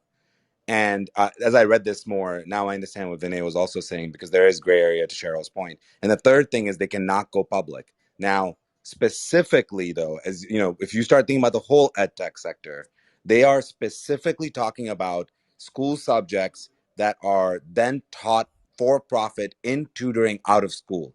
I want to say that a lot of these news headlines are making them seem farther. I feel like what they're talking about is for school age children that have certain subjects like history and I guess math and others, but they for some reason called out history specifically. But you know, history and others, geography and political science and all these other subjects, they cannot get that with for-profit tutoring separately outside of school. So I think they're focusing on the K1 through 12. I think it's to 16 in China where they go directly to college. But, you know, they're specifically focusing on that portion of the ed tech market. So I did want to kind of make that clear also. I was surprised by that as I was reading it right now. Banish, that's like 80% of the total Chinese edtech market anyway, No, I because that's agree. huge, most of the biggest Yeah, ones. Yeah. for-profit tutoring is a huge part of their culture, actually, Yeah, which is very huge, fascinating. huge. Yeah. So check this out. Hey So guys, one, you have to also. Heyman, I There's wonder, also. are you going to Oh, sorry. read the article about the book? No, there's actually one article just relevant to this one, and then I could do the book too The if you book want. one's It's crazy. We got to do that. yeah, this one actually, just to quickly wrap this one up, they said that China, Globe and Mail actually published this out in Canada. So China is barring tutoring companies for profit, and the reasoning is also they're saying that is these to ease the financial pressures on families that have contributed to the low birth rates, and sent that's one of the subtexts of why they did it. 10-second little thing. There's this goes back to a historic thing with the Eight Nation Alliance, like way back. USA, China, we basically have war debts essentially that China was paying to the rest of the world after the whole thing, like accumulating those things. USA, that's okay. You don't have to do that. Just send your students to USA. So when they're fucking with that, there is a very long-standing, that's an ancient type kind of thing, like 100 years old type kind of thing of that's okay. You can send your students over here. They're changing the root nodes of some of those policies. So you're about to see a shift in geopolitics from that, is what I predict. Okay, so Heyman sent in this article just now from The Guardian in the UK. There's and there a little background that even the article doesn't cover is that Hong Kong has an annual book fair, which is one of the biggest things on the annual calendar of events in Hong Kong. It's one of Hong Kong's biggest annual events is the Hong Kong Book Fair, where they have over 1 million people come in for the Hong Kong Book Fair. And they didn't do it last year because of COVID, and they're doing it again now. And I have friends who live in Hong Kong, and I know what's happening because I have friends in Hong Kong who are on Facebook, and they're there and they're sending in photos, and it's a cool thing. And I wish I was there as well. However, this is the first year that they're doing it because they didn't do it last year. So 2 years ago was the last time they did it, and 2 years ago when they did it, they didn't yet have the national security law, as they call it, where China has made it illegal to say anything they don't like, basically. And so this is the first time they're doing the book fair where there's this new national security law where you will go to jail if you do anything China doesn't like, basically, to summarize. So now that you know that, here's the headline from The Guardian. 5 arrested in Hong Kong for sedition over children's book about sheep. Books tried to explain the pro-democracy movement portraying supporters as sheep surrounded by wolves. 5 members of a Hong Kong union behind a series of children's book about sheep trying to hold back wolves from their village have been arrested for sedition. The arrests by the National The new National Security Police Unit, which is spearheading a sweeping crackdown on dissent, are the latest action against pro-democracy activists since a huge and often violent protests convulsed the city 2 years ago. Police said on Thursday that the 2 men and 3 women aged between 25 and 28 had conspired to publish, distribute, exhibit, or copy seditious publications. The group was attempting to stir up the public's, and especially young children's, hatred towards Hong Kong government and judiciary, and to incite violence and illegal acts, police said in their statement. In this book about sheep trying to hold off wolves, metaphorically, like Star Wars. But that's, you can't, they wrote a book about sheep in a village trying to hold off wolves. And of course they did it without saying, the word China or the word, it was obviously purely a story about sheep and wolves. And that they are now being arrested for that, because that narrative clearly is a threat to the state. And as the police said in their statement, the group was attempting to stir up young children's hatred towards Hong Kong government and the judiciary to incite violence and illegal acts. So note to self, wolf shaming not allowed in Hong Kong Correct. anymore. Do not talk about sheep and or wolves in Hong Kong. Or blank pieces of paper.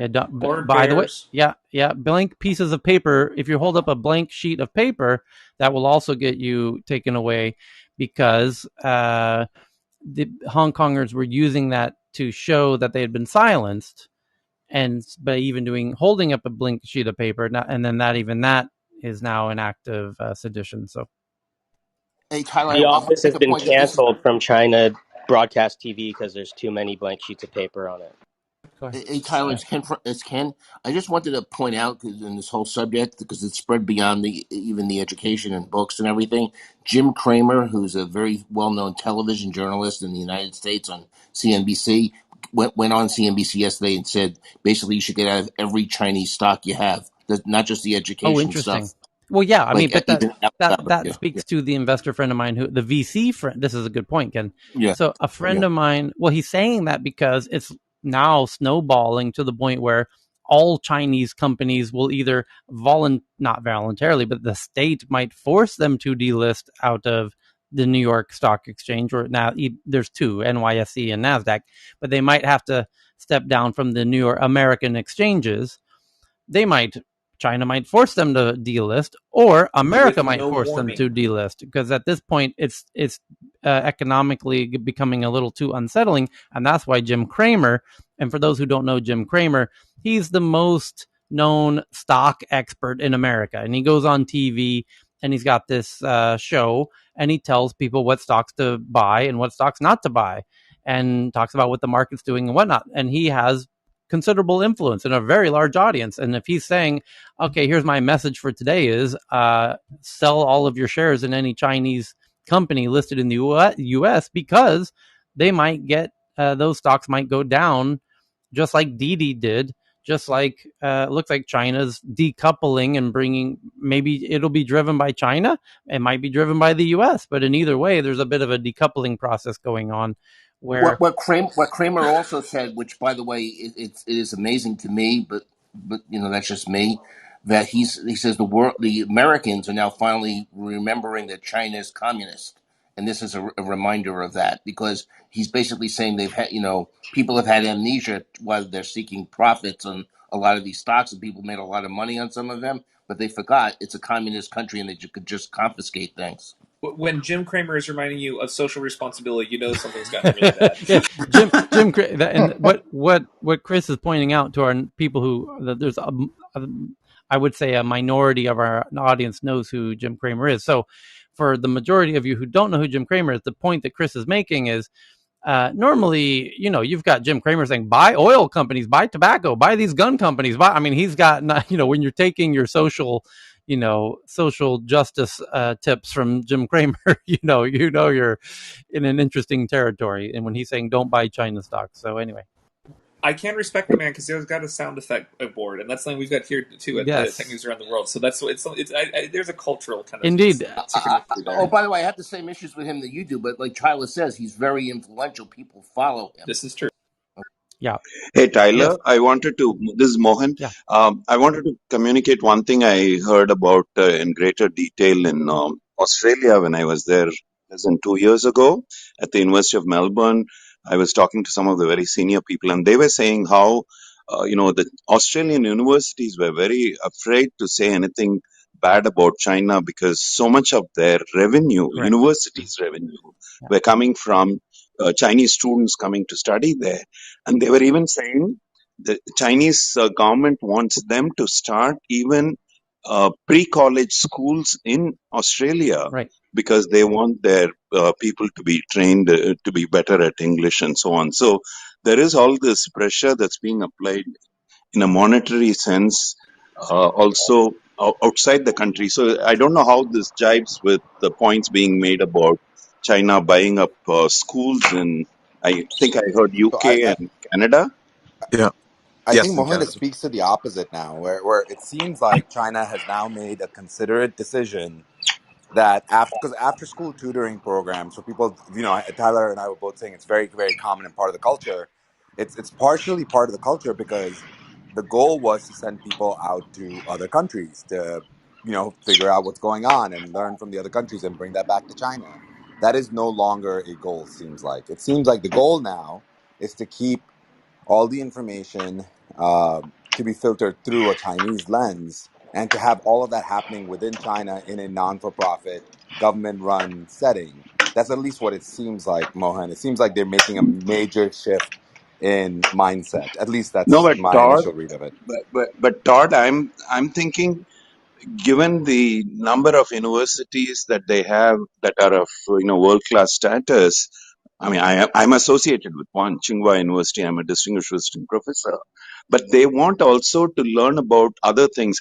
I'm saying, going beyond history, geography, but technical subjects and such, they stand to gain by getting taught in these other schools abroad that are far better in English medium education and such.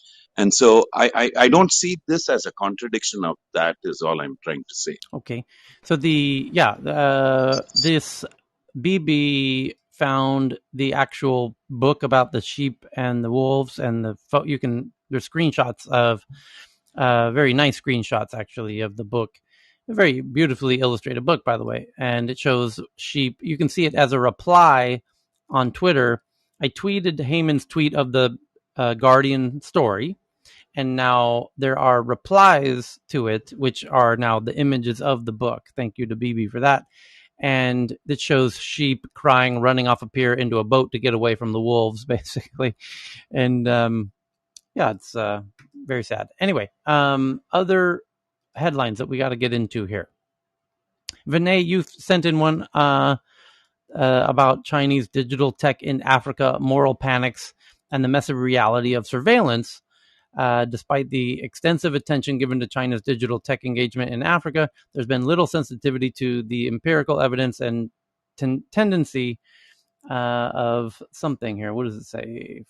Despite the empirical evidence and tendency to perpetuate stereotypes, to understand which forces and processes may be making the internet less open and more vulnerable to the interests of large, powerful actors, the focus must extend well beyond China. Questions about digital tech should stop treating complex artifacts and assemblages as ready-to-use gadgets as technologies of China's So engagement. Yeah, basically, Tyler, what it's saying is Chinese telecom companies have gone big into China, right. into Africa, and they've become ISPs. And the access to content for many Africans is limited to what the Got it. Chinese telecoms deems them to see. Got it. There you go.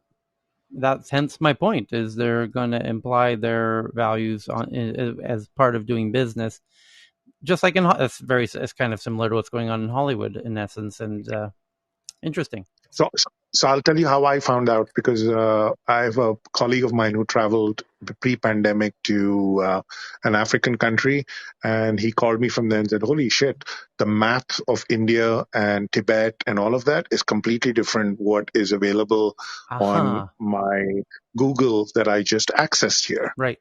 It is the pro-China map." Right. Right. So Right. Yeah. Very interesting. So The next big article I have is Why Our Infrastructure is Buckling Under Climate Disasters by Popular Science. And thank you to Thomas for this one. It says climate disasters are becoming more and more of a problem, and there's only so much we can do to prepare for them. But basically, our aging infrastructure was never designed for the kind of temperature extremes and fires and heavy rains and all of these things. They were built for an age, and the infrastructure is already aging. So anyway, the article says heat waves that buckle streets, flash floods that wipe out entire towns, wildfires that create their own weather. Even for the most plugged in scientists, this summer's climate disasters have come as a shock. Experts who study the climate have been ringing the alarm bells for years about the relationship between global warming and extreme weather, but each new catastrophe seems to catch us off guard. Our home streets and power grids aren't prepared. Why are we so unprepared for these disasters, and what can be done to protect ourselves from them in the future? The answer lies much in the built environment, as in the atmosphere, the cityscapes, and the towns we live in. We're designed for an era of weaker and more predictable weather, and now as warming ratchets up Mother Nature's intensity, the artificial infrastructure around us is falling apart at the seams, and you get the point. So, yeah, it's very troubling indeed. And the next article is about better behaving robots. Researchers help robots problem solve and care. ANU researcher is helping robots problem solve and care. Her work has not just shaped how AIs work every day. It's kind of becoming more empathetic robots, essentially. So just tweeting that one out. Swarms of tiny dumb robots found to carry out sophisticated actions. And a team of researchers affiliated with several institutions in Europe has found that swarms of tiny, very simple, very low-cost kind of quote-unquote dumb robots were just are capable of carrying out complex tasks, essentially. Let me give you some examples. Sophisticated actions such as transporting objects or squeezing through tunnels. In their paper published in the journal Science Robotics, the group describes experiments they conducted with tiny dumb robots they called bugs. The team became interested in the movements of small objects in a closed setting through vibration, and they've created a variety of courses for the bugs to traverse. By changing the position of the walls, they added the bugs and set back, and you can read all about this, and there's a video of these cute little simple robots when acting in groups can actually achieve interesting things, kind of like ants. So, Hey, Tyler, yes. this sounds like the Smart Dust project that UC Berkeley had, I think, more than a decade ago, which was funded by the US government. And, these itsy bitsy sensors and such that. Yeah. Sorry, Yeah. the itsy bitsy. And then tweeting out an article from Luckcast about the new BMW i4 M50, the first ever all-electric Grand Coupe. It's everything you've come to love from the i4, but in fully electric form, launching late 2021.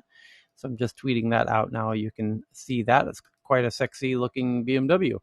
And Mahogany sent in this one about farmers have a big problem on their hands. They can't find a way to ship their stuff. Cargo ships are unloading containers in the U.S. and immediately shipping them out empty, frustrating U.S. farmers struggling to get products overseas. And that's from NPR, as cargo ships are unloading containers in the U.S. and shipping them out empty to Asia. And then the next one's from Antonio. By 2026, China will be the largest digital banking market, accounting for nearly 25% of all digital banking users worldwide, is the headline from a Chinese publication in China. And that's fantastic. But I'm not sure I want to invest in those companies. Instagram users worry a new sensitivity filter is censoring their work. But Instagram downplays the changes from The Verge. What is that all about? Is this about Death to Khomeini again? Instagram users are around the platform share one central concern right now, that the app's new sensitive content filter is blocking their posts. And we talked about this. Instagram announced it like 3 days ago that there's this new slider where users can set their sensitivity to what kind of content was it called? Kind of racy content, extreme content. I forget what the word they used. But they're adding a sensitivity feature, a slider, essentially, so that you can tell the app, how sensitive you are or willing to be in terms of the content that you see in Instagram. And so now Instagram influencers are upset that this new sensitive content filter is blocking their posts. In posts on both the feeds and in stories, account holders are warning their followers that the setting is limiting their reach and that their followers should disable the filter to ensure their posts get through. Over the past 24 hours, I've had many conversations with artists and other creators who are incredibly frustrated by having their work hidden. Philip Miner, an artist and the creator of queer hobby magazine Natural Pursuits, wrote in a post. Conversely, people are frustrated that they can't find the content they want to see. An earlier post of his alerting people to the filter had reached over 700,000 people and has been shared 192,000 times. As of this morning, he tells The Verge, people from all sorts of communities, including the art world, sex workers, tattoo artists, the cannabis industry, have picked up on it, sharing similar concerns, he says. An account for a gun holster company makes a similar warning in its own post, saying content about guns and capitalism might be hidden. If there's a unifying cause on the Instagram right now, it's about the sensitivity filter. The sensitivity filter, which was introduced on Tuesday, also allows people to set limits on how much potentially sensitive content they might see on the Explore page. It's supposed to filter out things like self-harm content, and it's turned on by default. But Instagram says that creators shouldn't worry. The app already limited the amount of sensitive content people see on their Explore page, and the default setting retains that filtering. With the options introduced Tuesday, people can now either further limit sensitive content or allow more of it to surface. A spokesperson suggested that some of users could even see a bump in discoverability because of this change if people opt into allowing more sensitive content on their Explore page. The change will have no impact on what users see in their feed or stories, where we will continue showing them posts of people they follow. So, people making potentially sensitive content are worried that their content is not going to be as easily discoverable. The guy Miner points out, however, that regardless of the filter, bucketing all sensitive content under one broad phrase is a bigger issue. His work often shows nudity, for example, which, if sexually explicit or suggestive, is considered sensitive by Instagram. But he says some people might be okay with nude art while also not wanting to see content that depicts violence, which also falls under sensitive content. That same could be said of tobacco-related content or content related to pharmaceutical drugs, both of which are considered sensitive content.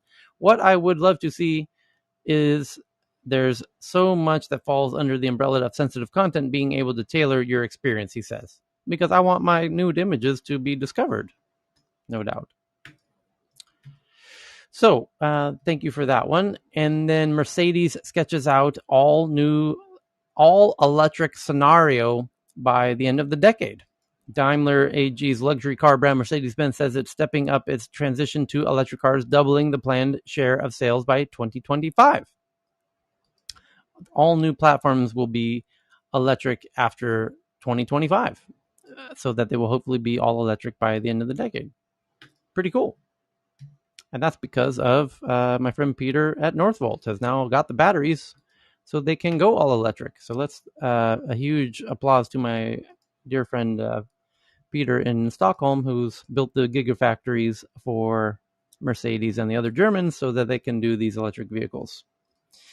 And happy science news. Yes? I don't think that Northvolt has agreement with Mercedes. I think they did. They do?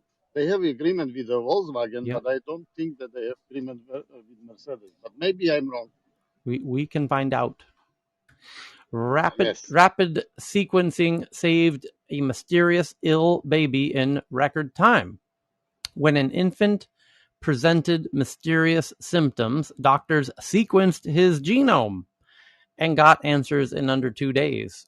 Wow, welcome to the future, where if you've got a mysterious illness, they'll just sequence your DNA and real quickly and find out what exactly is wrong with you, like they did this baby. And they turned around a diagnosis in 13 hours and pointed to a treatment.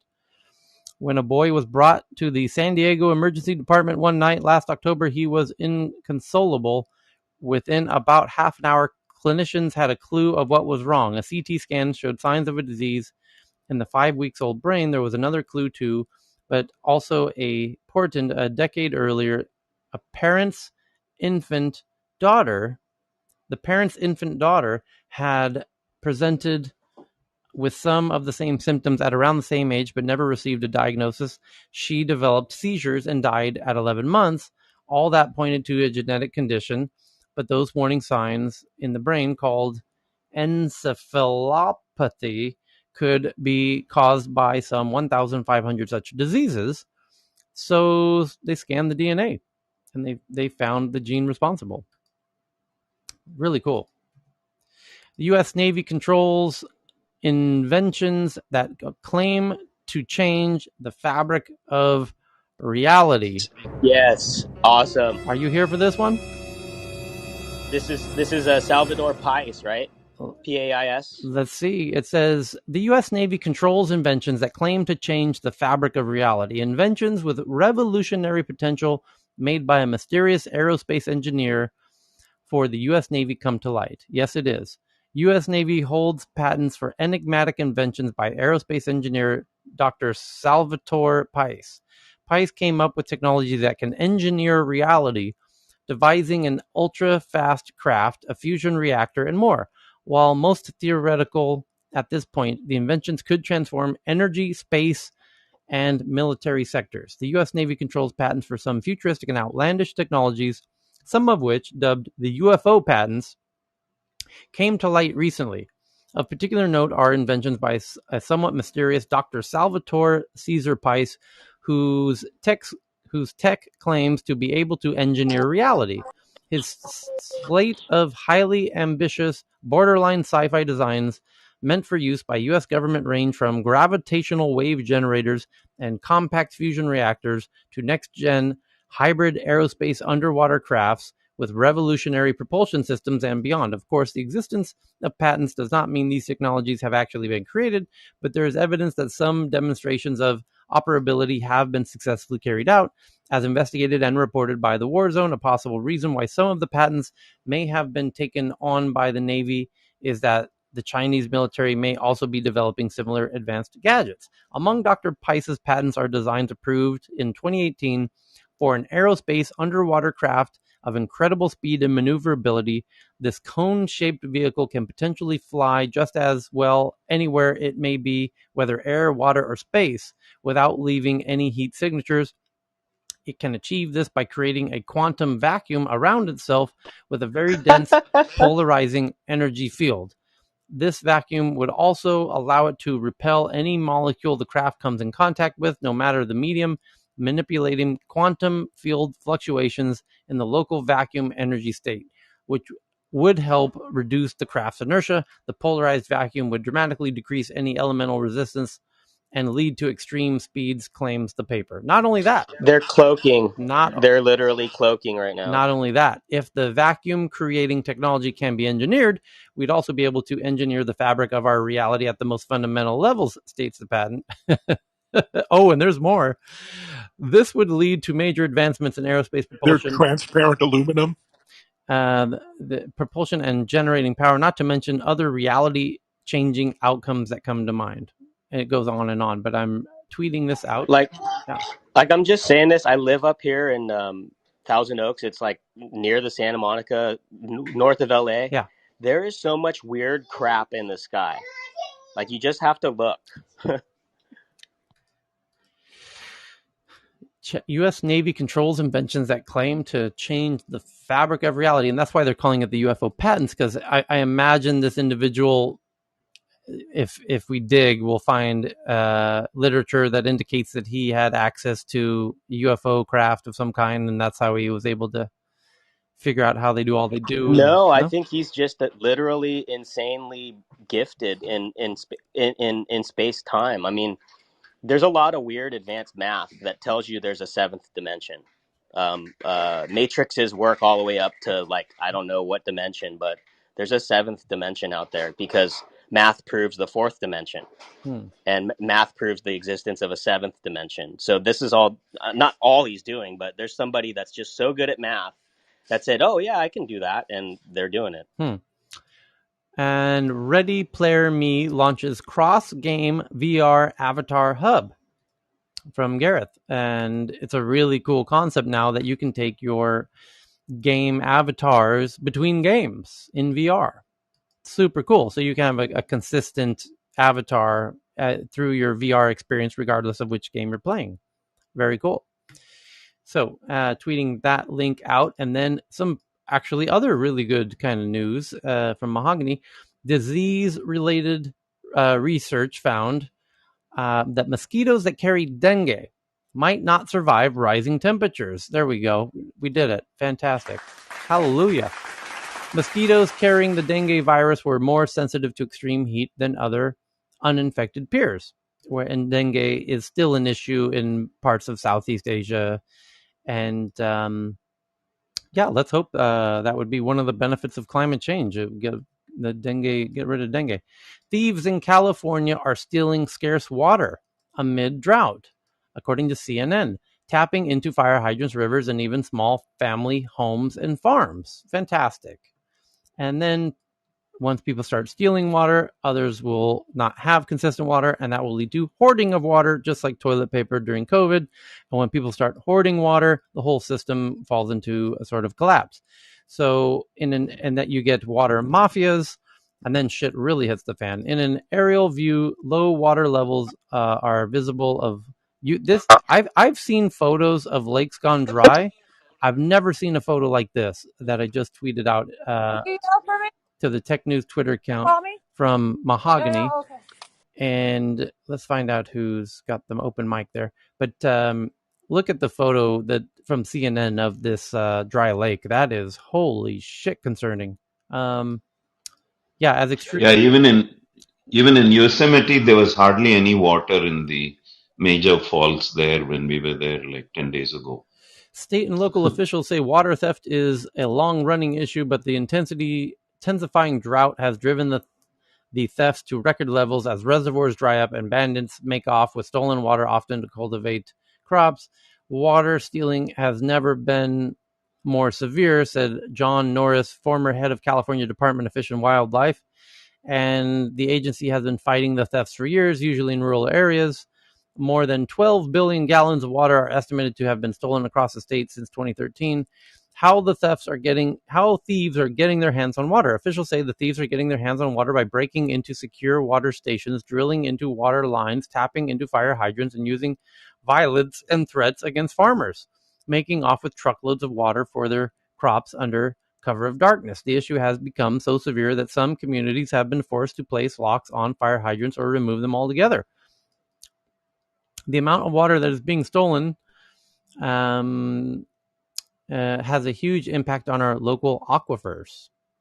Theft happening as California enters its hottest time, and it's going to get worse for years and years and years and years Hey, and Tyler, decades to come. Yes. I tweeted an article at Tech News Around the World about Israel's water gen. Yeah. Which is basically that machine that makes water out of thin air. And how they're helping Arizona's Native Americans basically extract water from air. How many 10,000 families across. Can you look at that tweet and tell me how many minutes ago it was tweeted? It was about an hour ago. Okay. I'll retweet it. Okay. I have a question, Tyler. Before you ask your question, Cheryl, a friend of mine just bought a water machine here in Thailand that is just a home water unit, which gets water from the air as well. And it goes through 4 filters. It then adds, makes it alkaline. I drank it myself.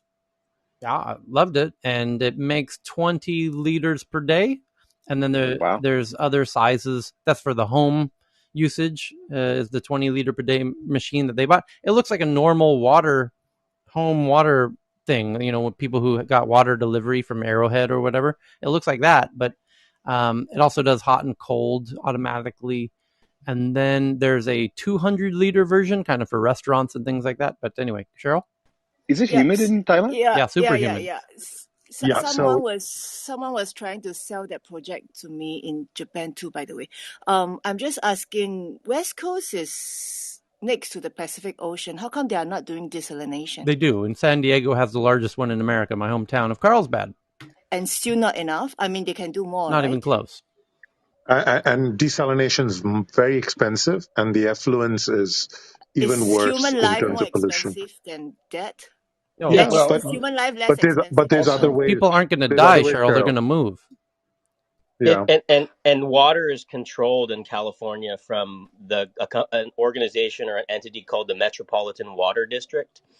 They collect water from the lower Colorado River states and distribute it, and they have different rates for farmers, different rates for the cities, and they control it all. So unfortunately, if they're not invested in desalination, the state isn't really invested in it. Yeah, Another point, and I just my want to add. uncle is a real quick. When the outputs from desalination plants can actually create toxic materials, and we don't know how to process all those heavy salts Correct. and materials. Yeah, and I also one want more thing. Chris, and Evan. Metropolitan Water District is only for Southern California. I have a friend who was on the board. It doesn't Yeah. include the whole state. Yeah, that's correct. I'm sorry. I said the whole state, and when I said lower Colorado River, that's when I realized my boner. Yeah, and Evan and Tyler, that device that you guys are talking about, they're called atmospheric water generators. And Tyler, I work with one of the biggest companies in the world, which is in Hyderabad. They have up to 5,000 liters, those machines. And they're one of the coolest projects they've done. This company is set one up with solar powered in a Kenyan national park.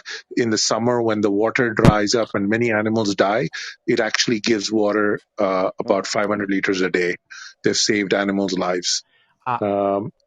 And it's amazing technology. It's out there in a huge place. So on this topic, I watched a video yesterday about Lebanon, who's not only running out of water but also gas, and the gas runs the meaning petrol fuel, and the petrol fuel fuels not only the cars but the electricity because they're running on generators essentially, and the gas and the water are about to run out. And there's a Luke cast who's clearly listening to the conversation just tweeted in, and I'm just tweeting out this article about Lebanon's water system has weeks left before total collapse. Taking into consideration Lebanon's crushing economic crisis, the World Bank recently labeled the nation's financial meltdown as one of the worst in modern history. With its currency having lost more than 90% of its value, Lebanon has only a handful of weeks to improve the functioning of its public water system and avert total collapse. The UN ICEF, the United Nations Children's Fund, revealed in a dire warning issued today. The United Nations agency detailed in its recent release that the Lebanese Republic's water system will likely begin to gradually cease in the next 4 to 6 weeks, effectively placing more than 4 million people in an immediate risk of not being able to have safe water supplies. They're going to run out of gas before that. They're expecting to run out of gas within a week. The hospital, everyone has run out of gas. The power's out. Everyone's working on candles in Lebanon. The hospitals, understandably, have the largest kind of emergency reserves. The hospitals are about to run out of gas in Lebanon. When the hospitals run out of gas, the hospitals stop. And so they're running out of gas and water. And now you're going to have 4 million refugees. And just for context, 1 million refugees who left Syria went into Europe. And Europe politically became quite a powder keg of issues, and as a result of that.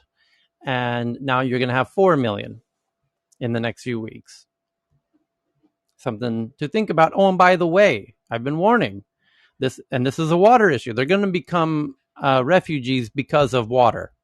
Even if they ran out of gas, they'll stay with candles. When they run out of water, they can't stay.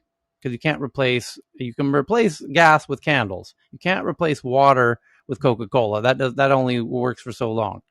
So it's not so good to bathe in, just as an example. But I still want to go back to California. So if those people who don't want to deal with water, they move out, and then the land will become very cheap, and some private company buy over that piece of land and invest in desalination and make it it can live again, and then they will just sell high to those people who want to live there. You could Cheryl, you got to watch the movie Chinatown. If you haven't watched it, you will see the California economics for water up close and personal. Okay, I'll watch that, Donna. Yeah. Yeah, I mean, Cheryl is also probably having in mind what all things Singapore did since independence when it Because we was have no extremely, option. It's a yeah, survival yeah, issue. that's what I was about to say, that Singapore with all its, small space and more obedient population, whatever, was able to do phenomenal things from being completely dependent on Malaysia to now having even excess water to give to Malaysia.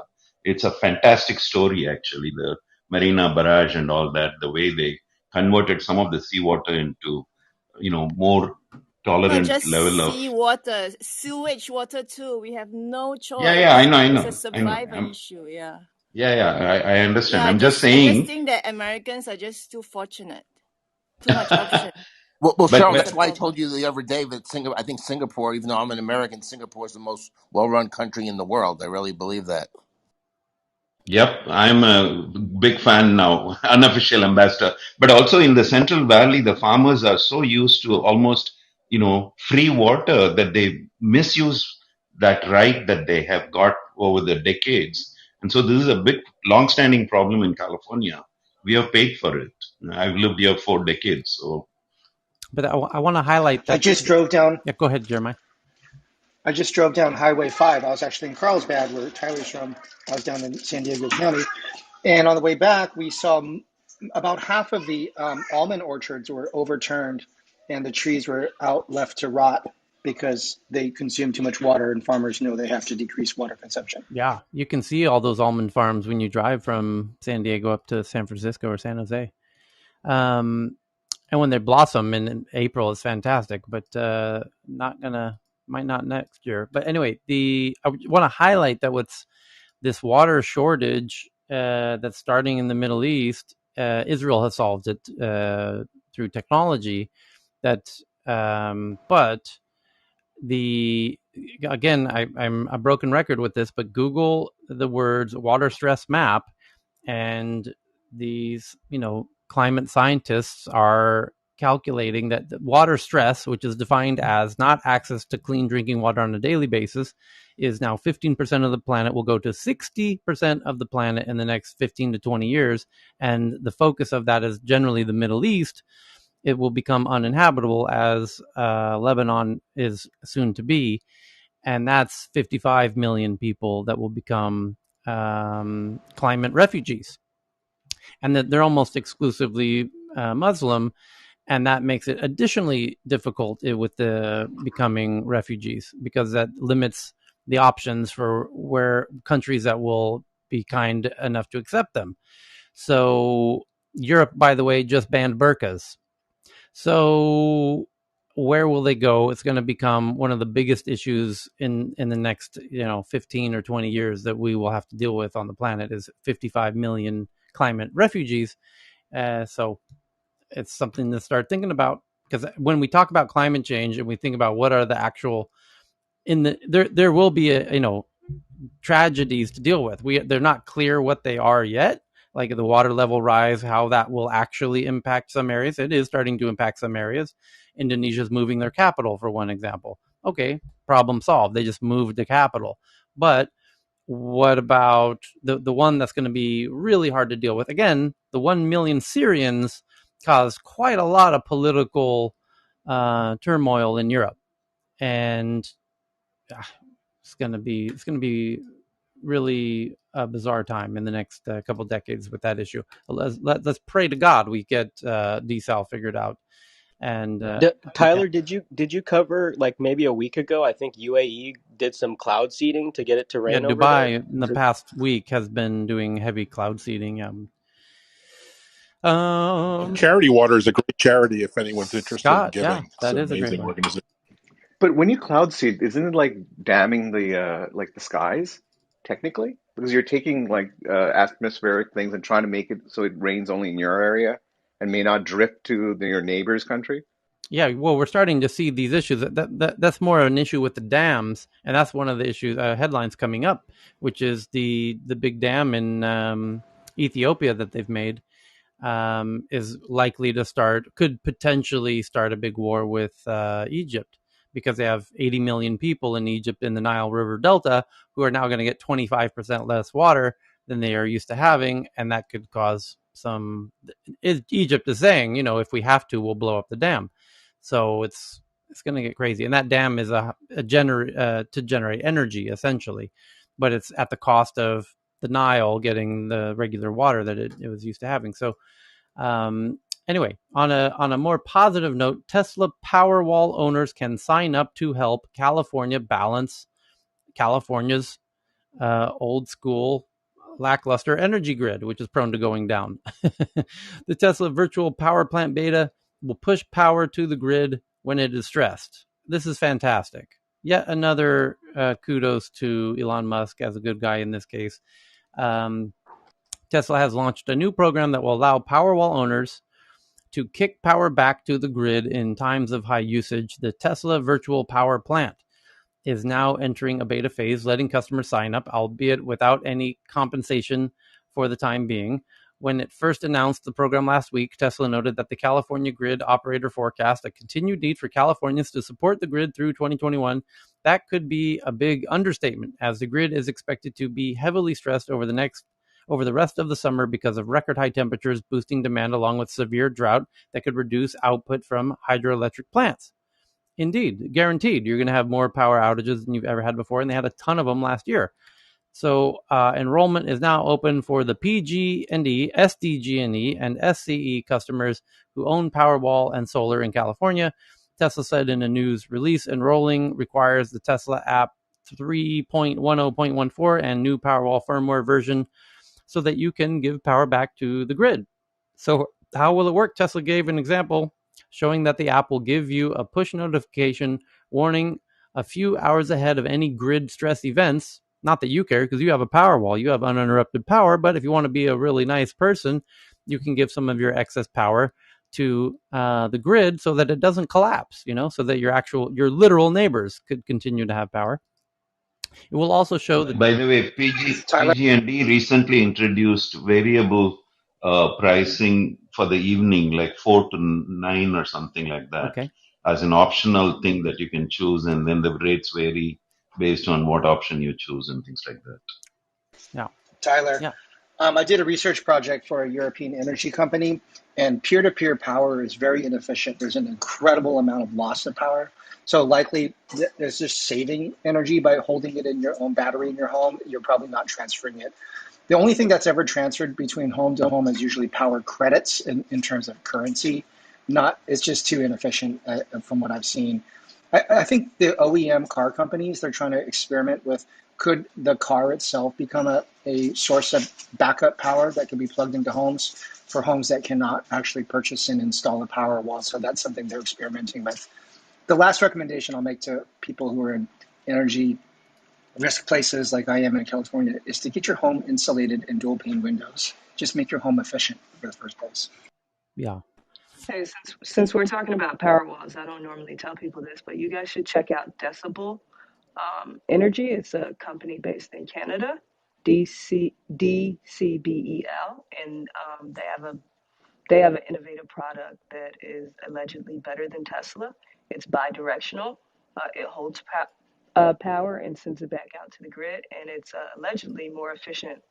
So just check it out. It's a startup company. Okay. Decibel, right? Okay, real quick, NPR, Heyman found one from NPR. Without enough water to go around, farmers in California are exhausting their wells. Fantastic. California farmers are pumping vast amounts of water from underground aquifers this year to make up for water they can't get from rivers, and it's drying up the aquifers. Oh, lovely.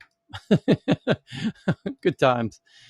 It take like when my in-laws have a well. It takes like a year and a half to even have the people come out because they're so busy drilling wells everywhere.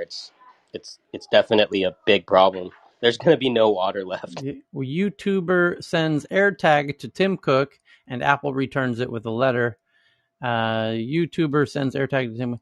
A YouTuber decided to send 3 AirTags to different places. One AirTag was sent to none other than Tim Cook at Apple Park, and they sent it back with a letter. The YouTuber's channel called Megalag sent one AirTag to Tim Cook, another to Elon Musk. Not satisfied with just those 2 adventures, he sent another AirTag to North Korea. The whole story is quite long and has been split into 2 videos, but they are quite interesting as the YouTuber details what happens to each AirTag and how the item tracker worked on the journey. The AirTags were shipped from Frankfurt, Germany, and the Find My network was able to show where the packages were located. The Find My app located the AirTags in places such as DHL facilities and even at the airport before they left for other countries. Interestingly, the AirTag sent to Apple Park was suddenly identified somewhere in Nevada. The YouTuber checked flight radar and found that the flight carrying his package flew over a place that presumably the AirTag communicated with someone's iPhone on the plane and immediately sent the location to the Find My AirTag. The AirTag sent to Elon Musk arrived at SpaceX headquarters and stayed there for about 2.5 weeks when it was then detected at a recycling center before its last signal. Unsurprisingly, the AirTag sent to North Korea never reached its destination. A fun fact is that the AirTag was shipped to South Korea instead, but it never showed up on Find My service since Find My Networks is not available there due to local regulation. A little technicality they probably should have researched before they sent it. The AirTag just sent to Tim Cook, on the other hand, arrived at Apple Park and stayed there for 6 weeks before being sent back to Germany. It turns out that the Apple returned the AirTag with a letter to the YouTuber. The letter was even printed on a paper with rounded corners and was signed by one of Tim Cook's assistants. The assistant, identified as Michael, said that the company was delighted to hear about creative uses for AirTags and mentioned that Tim Cook receives hundreds of letters every month, but that he can't answer all the letters himself. Still, it is quite interesting to see that someone at Apple actually took the package, wrote a letter, and returned it. Thank you for sharing. The thing, Tim Cook is Tim and Steve Jobs have always been very good about that. You don't hear from them directly, but if it's something they find important, they will reach out to you. Like several times, Apple's executive assistant team has reached out to me on little issues. So it is really quite remarkable that $1 trillion company still listens. Indeed, yeah. There's famous stories of Jobs responding to emails. And so thank you to Renjin for that one. Ethiopia's massive Nile Dam explained. This is the big dam I was just talking about, and thank you to Poppy for this one. Just retweeted it to the Tech News Twitter account at TNATW, just like all these fantastic headlines. The Grand Ethiopian Renaissance Dam is the source of an almost decade-long diplomatic standoff between Ethiopia, Egypt, and Sudan, and it just is basically getting filled now. The Ethiopia has built a giant hydropower dam on the Blue Nile and started holding back water flow to fill the reservoir behind it for a second year. Egypt is worried the dam will affect the overall flow of the Nile River, and together with fellow downriver country Sudan, brought the issue to the UN Security Council in a bid to get a binding deal on the dam's operation. Here's what to know about the diplomatic standoff. The Grand Ethiopian Renaissance Dam is the source of almost a decade-long diplomatic standoff. Yeah, the $4 billion dam was announced in early 2011 as Egypt was in political upheaval. That's clever. That's one way to do it. It is the centerpiece of Ethiopia's bid to become Africa's biggest power exporter with a projected capacity of 6,000 megawatts. Though construction has been hit by delays, Ethiopia began filling the reservoir behind the dam in 2020. The initial 2-year stage of filling is expected to bring the water level into the reservoir to about 600 meters out of an eventual 632 meters. Once it is finalized, it will become Africa's largest hydro-powered dam. And Egypt has based its share of the river's water on a 1959 deal that it gave it 55.5 billion cubic meters of water annually, and Sudan gets 18.5 billion cubic meters. And that's the tension. But there's now a video of the dam as it nears completion. The dispute centers on how quickly Ethiopia should fill and replenish the reservoir and how much water it would release downstream in case of a multi-year drought, which indeed will happen. But you can read all about this. There's a lot of videos about this in this article that I just tweeted out, and thank you to Poppy for finding that. And Poppy found another one about the crisis in Africa. Future wars could be for water, not oil, is the headline from India Today, dated July 22nd, so from 2 days ago. The headline in India Today is Crisis in Africa. Future wars could be for water, not oil. Exactly. Not could be, will be, guaranteed. Bet everything you have on that. Lack of water across water bodies of the world could intensify existing tensions among countries and bring about social unrest. I wish, the could is very soft. It's more like a will. Scientists and think tanks opine that wars of the future will be fought over water. Yes, you read that right. As climate change and population growth make water scarcer, a report from the European Commission Joint Research Center estimates that there is a 75 to 90% chance of wars beginning fought over water within the next century.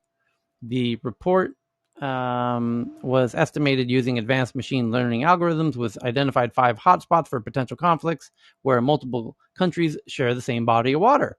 The hotspots identified were the Ganges region, where the water flows through Bangladesh and India, the Colorado River, which runs through the United States and Mexico, the Indus region, which has water bodies separating India and Pakistan, the Tigris-Euphrates, which flows through Turkey, Syria, Iraq, Iran, and Kuwait, and finally the Nile, which runs through 11 African countries. Lack of water across these bodies. Oh, by the way, they left out the Mekong, which goes through Southeast Asia, amongst others, and which, the only reason that won't be a war is because it's China versus Thailand, and that's not much of a war. So, but these other ones, certainly, there'll definitely be a lot of tensions. I'll put it that way. So you can see the maps of these, and they're just to exacerbate these issues of these shared water rivers that are, is that they're being dammed like crazy, like a whole lot of dams going on to generate hydroelectric power. And those dams, just like in the case of the Nile in Egypt and Ethiopia, it's going to slow down water, and it's going to impact all the people downstream, and it's a huge issue. Jack Dorsey says Bitcoin will be a big part of Twitter's future in that live stream that we watched, and now it's being tweeted about. Thank you to Gareth for that one. Lake Powell to reach lowest level in reservoir history. You can see the photos, and hopefully you wake up yourself. Elevate your GIF game with Giphy and Spotify's new music feature is the headline.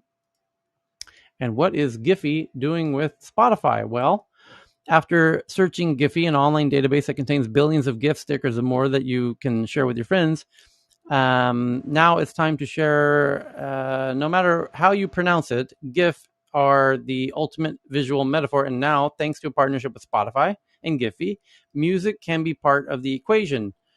Spotify is teaming up with Giphy to enable a new Spotify-linked artist GIFs. When users click the GIF on the verified Giphy artist pages, they'll be taken directly to featured artist Spotify page for a listening session. Artists, including Doja Cat, The Weeknd, Post Malone, Nicki Minaj, The Kid, Conan Gray, have already kicked off the integration with much more. So you search for an artist's GIF on their official Giphy channel via Giphy.com or the Giphy mobile app. And once the artist's official Giphy channel, you click on the GIF you'd like to use, tap the Listen to Spotify button on the participating GIF. User will be taken directly to the artist Spotify page. What a fun collaboration between Giphy and Spotify. So that you have an artist doing a fun little Giphy expression. And if the person receiving it clicks on it, they can be taken to the Spotify page for that artist. Pretty clever. And we did the Chinese education, the CIA Inspector General reviewing handling of Havana syndrome cases, which are now spreading from Havana to Vienna and now Berlin. And they don't know what it is. And they're now getting very serious about figuring out what it is now that it's spreading outside of Havana. And It's multiple sources familiar with the intelligence described a ballooning number of reports in recent months. Dozens of victims have been reported in Vienna, as well as hotspots for spies, and also in Africa. Hey, Tyler, you've Yeah. talked about that story a couple of Yeah. times, and then one of the I forgot to chime in on. Yeah. Apparently, this happened near the Washington Mall. Okay, not just overseas anymore. Very interesting. It says ballooning cases. They suspect it's Russia. They suspect it's microwaves, and that's all we know for now. And Coinbase and top executives face securities class action over NASDAQ listing. Oh, boy. Coinbase had one of the biggest IPOs in history a month or so ago on NASDAQ, and now a Coinbase shareholder has filed a securities class action against Coinbase for allegedly misleading investors ahead of its public listing about the company's financial state and resilience as crypto trading platform. Filed by law firm called Scott and Scott and the California Northern District Court on Thursday, the class action names Coinbase shareholder Donald Ramsey as the plaintiff, both individually and on behalf of all other investors similarly situated. Ramsey is pursuing his claims under the U.S. Securities Act and has presented evidence drawn from Coinbase's regulatory filings with the U.S. Securities Exchange Commission, company press releases, analyst reports, and other publicly disclosed information about the exchange. Alongside the company itself, the class action names CEO Brian Armstrong, Chief Legal Officer Paul Growell, and other top executives as defendants, as well as several of its venture capital backers. Ramsey is accusing Coinbase and its executives of making materially misleading statements in their offering materials at the time of the public listing and offering positive statements that lack a reasonable basis. Quoting, at the time of the offering, the company required a sizable cash injection. The company's platform was susceptible to service level disruptions, which were increasingly likely to occur as the company scaled its services to a larger user base.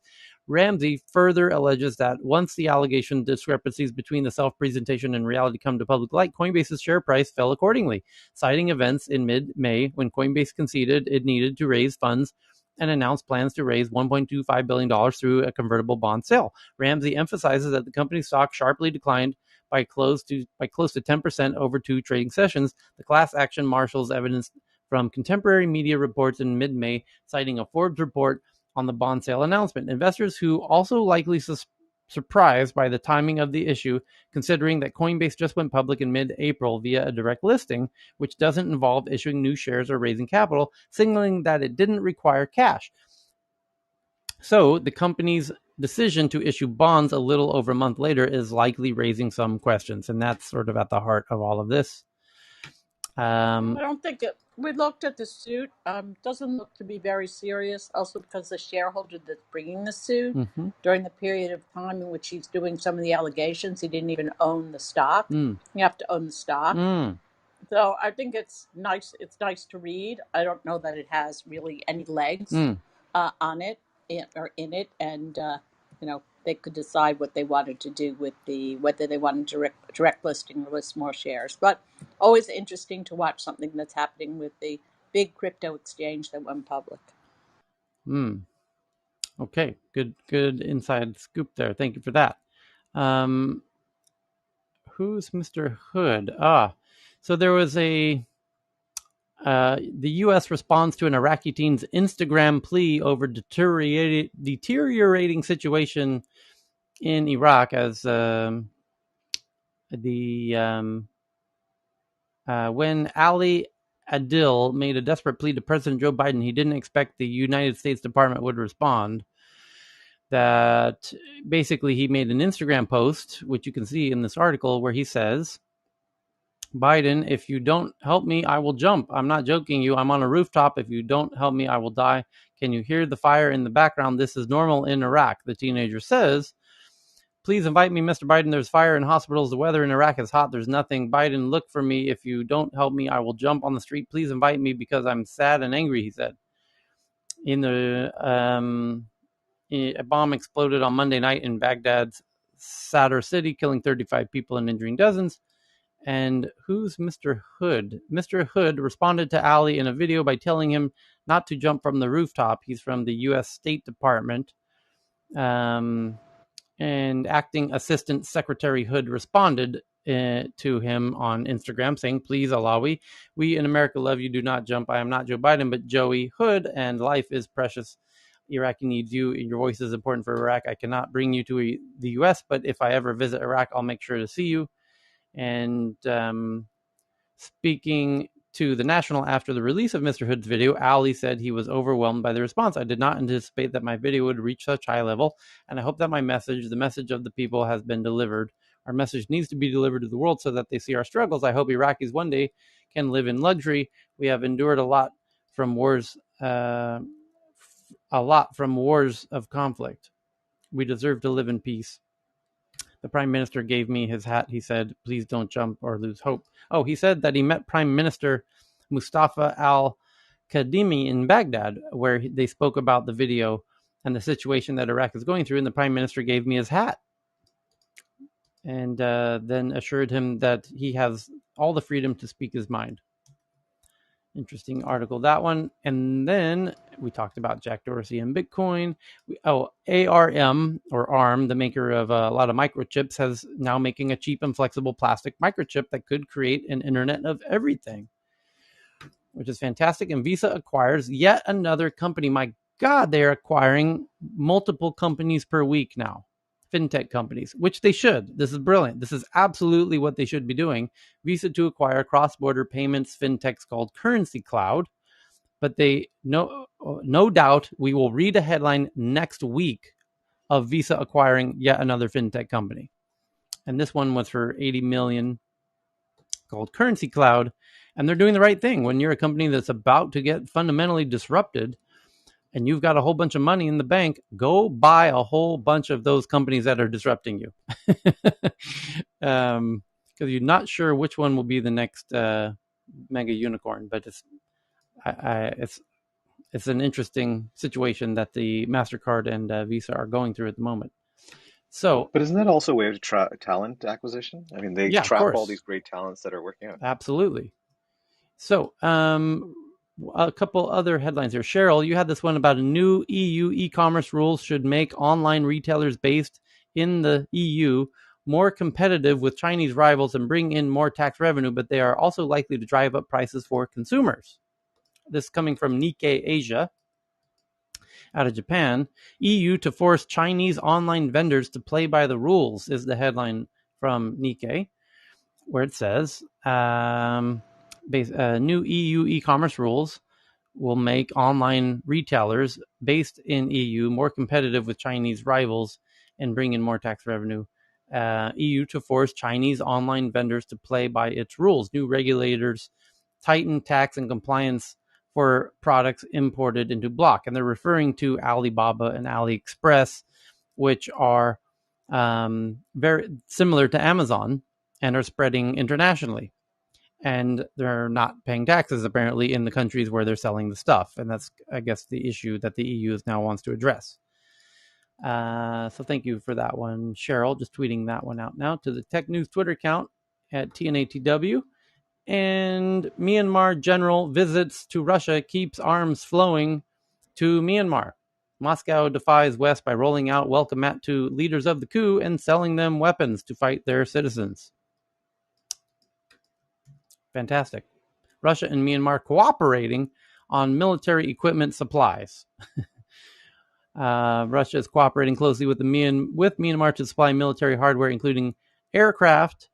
The Interfax news agency said the head of Russia's state arms trader also said on Wednesday, rights activists have accused Moscow of legitimizing Myanmar's junta, which seized power in a February 1 coup by continuing bilateral visits and arms deals. Russia's defense minister told Myanmar's junta leader during his visit to Russian capital last month that Moscow was committed to strengthening military ties. Speaking on the sidelines of Russia's annual MAKS air show, which President Vladimir Putin attended on Tuesday, they said Myanmar is one of Russia's key customers in Southeast Asia and a key partner in Russia's state aerospace defense conglomerate. He gave no further details. Defense ties between the two countries have grown in recent years, with Moscow providing arms training and university scholarships to thousands of soldiers, as well as selling arms to military blacklisted by several Western countries.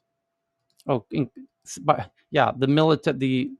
the military coup, the Western states are basically have a blockade against selling things to this military junta, and has been blacklisted by several Western countries, but Russia is selling them arms so they can continue the coup against the people who are trying to fight back to get their democracy back. So, anyone else with a hot article to jump in with? Apparently, China is actually blasting NBC Universal. This is Bloomberg just came out a few. Actually, no, it came out a little earlier. Sorry, but it says that China blasts NBC for using incomplete map on the Olympic broadcast while its team was entering the opening ceremonies, and they're not sure why, but they feel that it's the multinationals oftentimes have found themselves apologizing for the usage of maps that sometimes don't include Taiwan, Tibet, or disputed islands of the South Asian Sea. Well, yeah, this map issue gets really interesting because Google, in a weird way, isn't doing. They're just trying to stay out of political hot water by drawing the maps. When, as somebody said, when you're in China, the maps look differently than when you're out of China, and when you're in China, it looks correct to the Chinese, but when you're out of China, it looks correct. Even the border between India and Pakistan moves depending on if you're in Pakistan or India, according to Google Maps. So there's several instances like this with Israel and Palestine, and on and on and on. There's a lot of these. So the problem is as you said, when you get to the Olympics, you go to these big international gatherings, and then where are the lines? You've kind of have lulled yourself to sleep by looking at Google Maps within your own country because they're just showing you what they know you want to see. So I have a news. Tyler, yes. I had no one. Steven Weinberg died today. He's a Nobel Prize winner in nuclear physics. Theoretical physics. Yeah. Theoretical. American physicist Steven Weinberg. Let's see. Find a news article on him. Nobel laureate Steven Weinberg passes away, and he was 88. He shared the Nobel Prize for Physics in 79 with two others for their contributions to the theory of unified weak and electromagnetic interactions between elementary particles. And a lot of other physicists on Twitter are, sharing their condolences, saying that a delightful companion who loved theater, he could recite the poetry of Hopkins by heart and wrote profoundly about the mysteries of creation. He loved life and left it reluctantly. Yeah. A couple of good articles on technology fighting wildfires, Tyler. I tweeted out one from NBC News and another about the use of AI and drones and all kinds of I just retweeted that one from Evan. It says, using satellites and AI, space-based technology is shaping the future of firefighting. New programs are being developed by startups and research institutions to prevent fire behavior, monitor drought, and even detect fires when they first start. The current space race isn't just for billionaires. Using satellites, drones, and artificial intelligence, emerging technology is changing the way firefighting agencies and governments battle the ever-increasing threat of wildfires as hundreds of thousands of acres burn across the western states. New programs are being developed by startups and research institutions to predict fire behavior, monitor drought, and even detect fires when they first start. As climate change continues to increase the intensity and frequency of wildfires, these breakthroughs offer at least one tool in the growing arsenal of prevention and suppression strategies. This is not to replace firefighting on the ground. Oh, geez, thank God. Wow. I thought you were replacing all the firefighters. The unions would never let that happen. You know that, Tyler. What an idiotic comment. This is not to replace firefighting on the ground, says a computer scientist at my alma mater, University of California, San Diego, who developed a fire map for the region. The more science and data we can give firefighters and the public, the quicker we'll have solutions to combat and mitigate wildfires. Why does he feel it necessary to even say the words, this is not to replace firefighters on the ground? Because he doesn't want the unions on his ass. Yep. So I guess I like the story in the middle of that article about that German company Edtech that has a constellation of nanosatellites that can basically spot a fire within an hour of ignition. Yeah, that's anything larger than 30 feet. German company Edtech is also aiming to provide real-time fire data but at global scale, based in Munich, the start of building a constellation of 100 small satellites about the size of a shoebox each, outfitted with thermal infrared cameras to monitor the planet and report within an hour of ignition any fire larger than 10 meters or 33 feet. Hey, Tyler, if I can just go back for a second to that Coinbase thing, Yep. I just read through it. Yep. It's complete nonsense. It's like basically this is probably a sore loser who bought the stock in the IPO. The stuff he's talking about is stuff that's done all the time. It's actually disclosed, and you probably have you've been, I'm sure, many people on this panel have probably been a selling shareholder. He's complaining that they were selling shareholders and the money wouldn't go to the company. Well, that was disclosed. I mean, as it always is. That you have selling shareholders in an IPO and things like that. I think this lawsuit is simply sour grapes. You're much harsher than I was. Thank you very much, Ken, for So the NSO, the makers of Pegasus, are saying law-abiding citizens have nothing to be afraid of because you're nobody. And the governments they sell it to are not interested in you. You're not important enough. So relax, everybody, chill. This is just Oh, I feel so much you better feel so now. much better now. I actually beg to differ. I have found quite a few people that are not the enemies of the states on that list. Yes, indeed, you have, and you told me about some of them, and you're right. Can you give a hint, like a category? Yeah, this is both within two industries that have had a hard growth. Actually, one is within fintech. Nothing odd there. The other is in transport and logistics. So you're saying where I a actually high found out, growth fintech founder? yeah, and a few personnel around him, her, was affected and part of the list. I have actually found 3 lists now with similar names. I have lists from 2017, 2020, and 2021. And some have been part of the list for quite some time, and some has done were just part of the old one and not the 2 news, and there were new ones in between 2020 and 2021. There you go.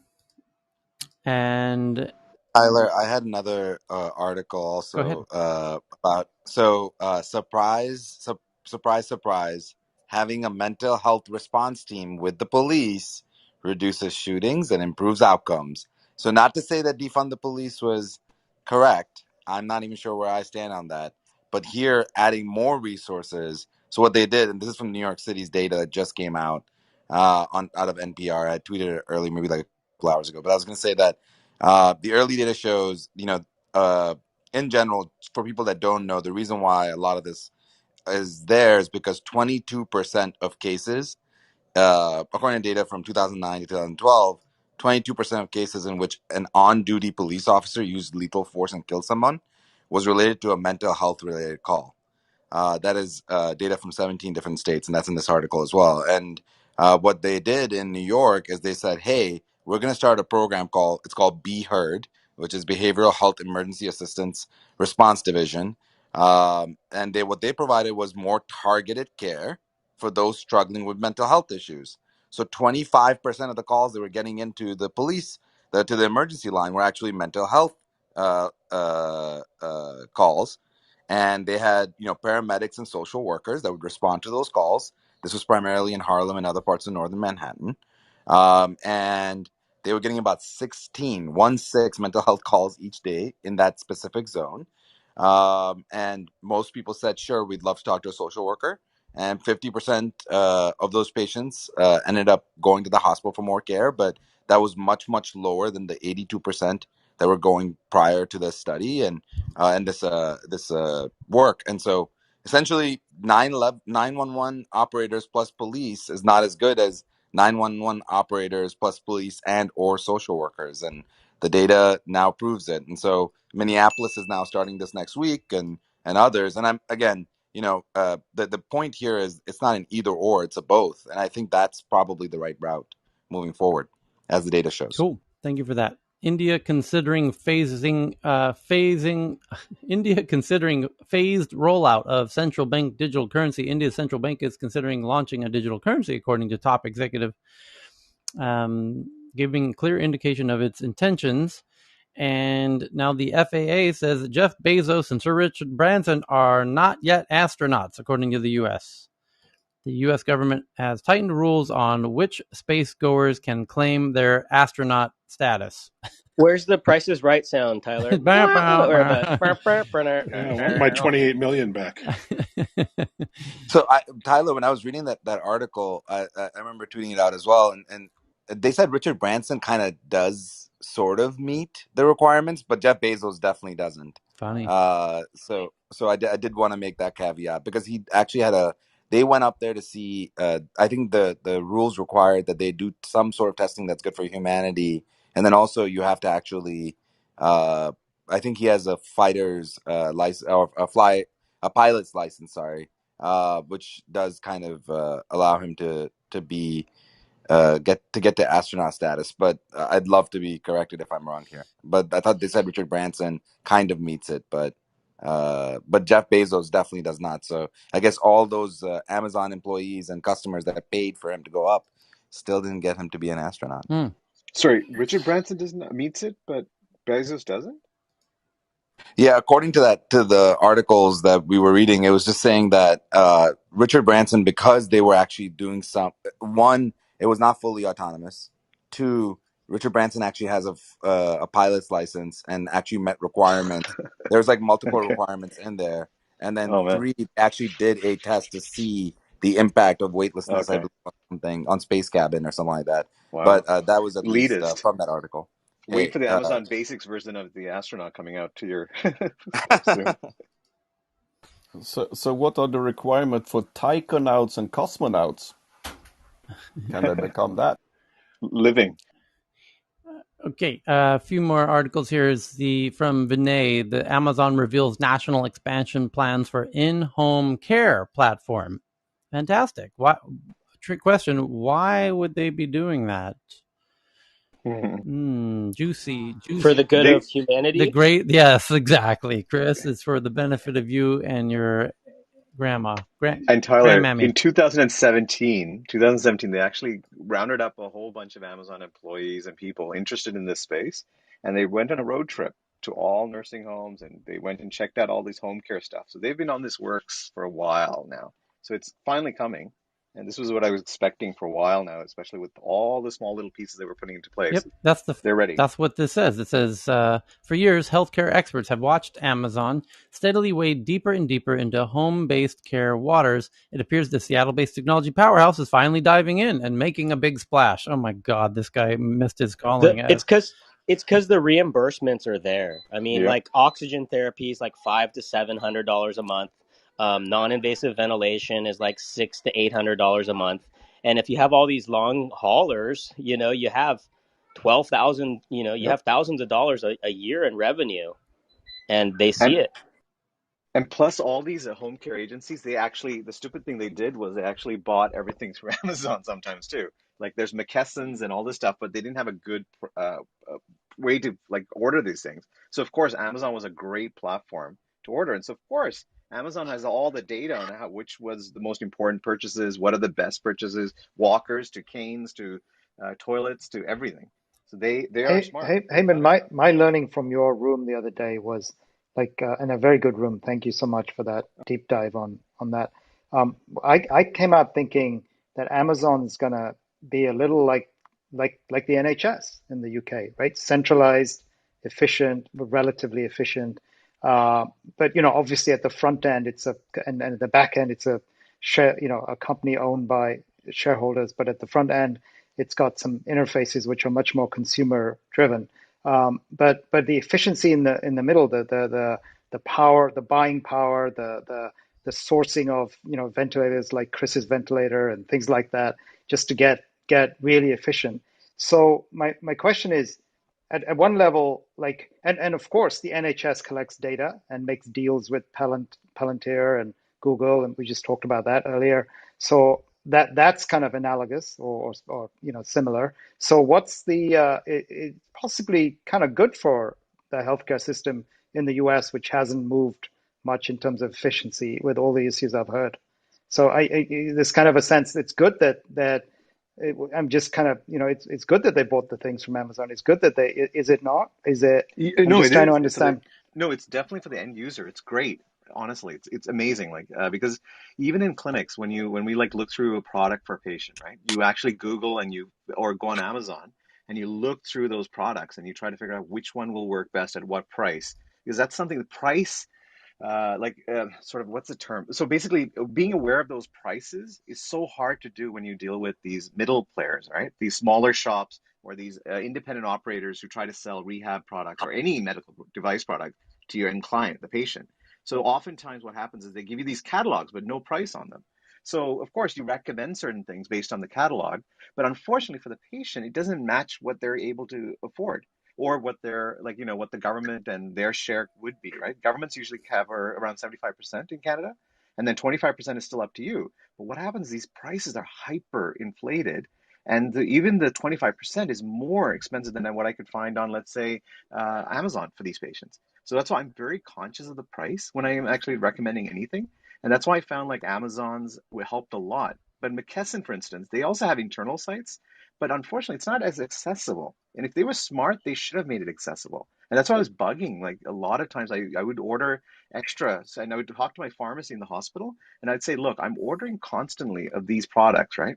Is there any way that you could make some revenue? Because I would actually, because rather than them having to wait for Amazon delivery, why don't you order the same product you through your networks, right, and get it cheaper for us, right, in the hospital? And that way you could actually sell it and build up a platform internally and have it so that the hospitals can actually sell it through us and maybe build some money for the foundation, right? Because people weren't thinking that way. That's why I found odd. Because that's why Amazon had a great like research opportunity, and they did a great job with it. And also, I didn't disclose this before, Cal. I mean, the home care agency that I was saying I was the nonprofit that I'm with, SE Health, which is I'm just a wiser advisor, which I on the board, but they have been working with Best Buy, and they just announced it. I mean, just a couple of weeks ago, but they've been working with Best Buy, right? And so we have been trying to figure out how to get the best devices to the home, because remember, this is a home care, right? And we are sort of in the innovation lead in terms of home care, as being the largest, and also now tapping into Europe and Asia, and as well as the Middle East. So because we want to be at the leading edge, and Best Buy is actually also, as you said before many times, Best Buy has been working in the space, and they want to be the geek squad of home healthcare. And that's the reason why also SE Health has been always approached, and now they've been working with Best Buy as well to do that.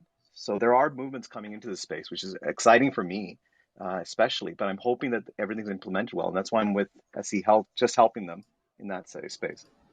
I will say that there's also another. So Heyman, when we did the deep dive, when you did Yeah. the deep dive in the MedTech room, when we were all there, you had also mentioned about social determinants of health. So I wanted to bring Yeah. that up as well. That's another huge, huge part of this. So, Amazon, and this is again going back to the original comment about they know a lot. Let's assume that they're going to use that knowledge for good and not for evil, which is a big assumption. But let's say that they know what you're eating, they know where you're going, they know where you're living, and now they know what your health status is. 80% of your health is determined not on the clinical care that you have, but on the social determinants of health. There's a lot of data around this already, and the problem for the traditional legacy healthcare providers and legacy health systems is that we don't have access to all of that data. Yep. But Amazon has very, very, very good digital twins on the people that use Amazon, and now you have the digital health twin, or the digital twin of your health, and the digital twin of your other behavior. And now Amazon can actually make a huge difference, not only from a real estate and commercial, but also healthcare. So yes, that has a benefit. Let's see if they actually use it. But it's just even the NHS doesn't know what you buy, Yeah. but And Amazon does. also And also to Dr. Dinesh and Cal's point, I'm not saying anything. I'm not against this. I love that Amazon's coming in. And remember, I was like agreeing with also Greg in the past. Like I need some of these Goliaths to come and demolish the current system that exists because unfortunately, there's too much control in hands of people who don't know what the fuck they're doing. Honestly, they are thinking that they have control and they'll be fine. But what they're doing is they're destroying the quality of care and the benefits for the patient. Because the only reason I was actually saying that I was trying to back like some of these small players is I wanted to make sure that money was also dispersed. There's a lot of money to be shaved off all these things, right? And so much to be saved for the end user and for the system. And I would love it if like not one person like Amazon dominates it, but everyone is able to dominate it. I mean, at least get a piece of it. That's what I was like even pushing my pharmacy in the hospital to actually bring in products and start selling themselves because I knew that profit margins were not great on the medications. But what if you bring in these other stuff? And why not, right? Because already all the providers in the hospital were actually ordering from Amazon. So why not get it at a huge discount directly from the Amazon suppliers, right? Those McKessons and everything else, and then sell it at the same price as Amazon and make a profit. That could be good for the system. People were not thinking that way. That's what I got frustrated. And I'm glad that Amazon's doing it because now everyone has to change their game. Okay. Oh, So and sorry, and Cal, the Palantir stuff? That is not like exactly to Dinesh's point. That's unfortunately, it's not. That's not related to the end user. It's all internal documents about the tertiary care that they're doing, and that's the scary part. I would say Palantir, but it helps the system as long as there's rules put in place. And we're not giving away the data, and that there's a revenue sharing in that possibility there. So on this Amazon article, it says, for years, healthcare experts watched Amazon. On Wednesday, Amazon announced it is expanding Amazon Care, its on-demand healthcare services across the U.S. Plans include a statewide rollout of Amazon Care in Washington, with a nationwide expansion of the platform's virtual care offering coming later this year. Amazon Care launched as a pilot in Seattle 18 months ago. A Amazon spokesperson told Home Health Care News in an email, "We're now excited to be expanding our services and offering an accessible, convenient solution to help even more employees and their families get the care they need in the moment." Broadly, Amazon Care gives users access to a mix of in-person and virtual medical care in the home. Services are coordinated using Amazon Care app, with Amazon sending a medical professional into patients' homes when needed. Just some of those in-person services can include blood draws, vital sign monitoring, and prescription delivery. According to the company, an Amazon Care executive wasn't made available. But Director Kristen Helton discussed the platform on CNBC. "We have developed the ability to treat chronic conditions," she says. "You can see the same provider, have a care team, so that group of clinicians really gets to know you. And I would say we're also learning on the clinical side. We really need to give clinicians the tools to provide excellent care." As of Wednesday, Amazon Care is now available to the company's employees in Washington, plus all other in-state employers who want to purchase the service for their employees as part of a benefits package. Moving forward, Amazon will make parts of its service available to its employees and other companies in all 50 states by this summer. Oh my God. They're basically creating AWS for Yep. healthcare to run companies because as you dig deeper into the healthcare puzzle, you realize the actual power player in the game is the employee provided healthcare, and everybody else is basically bowing to That's a them. great way to say it. And so AWS for healthcare, because the companies need healthcare solutions, and they're going to make it way easier than the and they have traditional. insight on their employees way deeper than any healthcare system just because of what you've brought to us. Danish just brought again. I mentioned it in another room. Like this is almost like the company store coming back. Like in the you load coal and you live at the store. You live on the property of the factory you work on, and you go shop at the company store or the factory you work on. And uh-oh. And I was going to say that, one of the challenges that a lot of these employers are going through that Amazon just completely fixes is something that no one in the healthcare sphere is talking about yet. But mark my words, in about a year or two, when they start getting their shit together, they're going to be like, oh, crap, how did this happen? So as you Yeah, look exactly. through history, the biggest health systems are connected to an employer. So here at WashU in St. Louis, where I was trained, we had Anheuser-Busch. Emory is connected to Coca-Cola. Kaiser was connected to the Steelworkers Union, and so or union out in California, And you can just keep going back and forth on every single Mayo Clinic, Medtronic. There's so many, talks, so many different people out there that so many different health systems that were connected to employers. But that used to be when you used to go to one central location for an employer. You used to go to some giant building where everybody was. And so therefore there was a giant health system that was centralized just like your employer. But all of the employers are moving to a distributed remote workforce. And the legacy health systems that are stuck in the same brick and mortar, stuck in a building, these giant centralized buildings, they don't have multiple access points. If your employee lives in New York or Austin or LA and you're headquartered in Atlanta, you do direct contracting with some giant, with Emory in Atlanta, but Emory alone can now no longer take care of all those employees. And Amazon Care comes in and says, "Oh, we can take care of those employees everywhere." And suddenly you have a distributed care delivery model for a distributed workforce, and that's going to change everything, in my opinion. Boom. And this And pandemic showed it, right? It actually revealed that people can be treated at home. And so they didn't have to rely on these major centers to, survive. I mean, they don't have to travel. This basically opened up the gates, and hopefully it stays open. But unfortunately, I think there's also has to be some discussions about what like guidelines, and there should be some level of care that should be instituted. But I'm hoping that the Biden administration does it in the U.S. Canada, we're okay. We are single payer, so we're okay.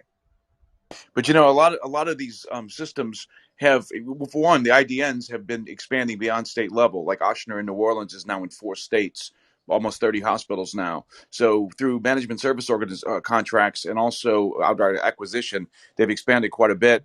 And then the ACO model, if you look at the number of ACOs that have partnered with employer-based organizations and also unions, like Beaumont and Henry Ford up in Michigan are tied up with UAW. So there's a lot of those entities. One of the things on the infrastructure side is that most of these entities, as far as infrastructure, are very, very little of healthcare is cloud-based. Most of these systems, all the Epic systems that are in these facilities, have all been server-based systems. So that's another constraint that an Amazon or somebody else coming in can leapfrog. So on a related topic, the New York Times is naming names on the most influential spreader of coronavirus misinformation online. Thank you to Dr. Adonis for this one. I'm just retweeting it out to the Tech News Twitter account, which you can read at TNATW. And researchers and regulators say Joseph Mercola, an osteopath physician, creates and profiles from misleading claims about COVID-19.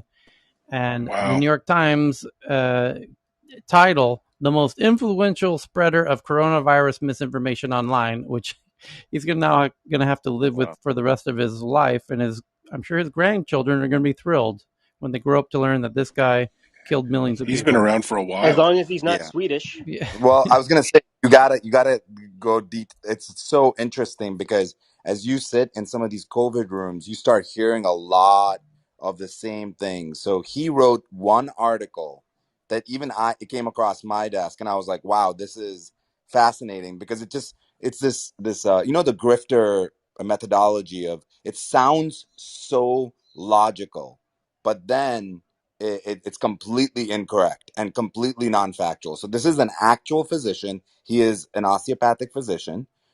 He's as Evan was mentioning, he's actually very well known in general. And he wrote this sort of 3,400 word manifesto where he was calling the vaccines a medical fraud and that the injections did not prevent infections, provide immunity, or stop transmission, and all of that. So when you start questioning, and this is something that we've seen a lot, is you start questioning the core data itself, then there is no evidence to argue from. You're like, oh, they're just lying. And he made, in his article, the one argument that he made, that if you've ever been in those COVID rooms here in Clubhouse or anywhere, you're going to hear this. It alters your genetic coding, turning you into a viral protein factory that has no off switch. That sentence that's in the New York Times article is something that we just keep hearing. And within hours, it was translated into 3 different languages. It reached over 400,000 people, that one article. And he's since published over 600 articles, and he is the most influential of the disinformation dozen that were specific. Can you imagine Vivek Murthy, the Surgeon General, specifically highlighted this guy? I mean, as you said, I don't know. Now the FDA has given him an official warning. Joseph Joseph FDA. Mercola has made a fortune selling food supplements and other alternative medicines through his online store. Nice. Mercola. Finally. What is that? What do you say, Danish? Tell me how you are anti-vaxxer without saying you're an Yeah, anti-vaxxer. tell me you're an anti-vaxxer without telling me you're an anti-vaxxer. Exactly. Mercola is also known for peddling health disinformation on the internet and has trended last year due to his stance about coronavirus pandemic.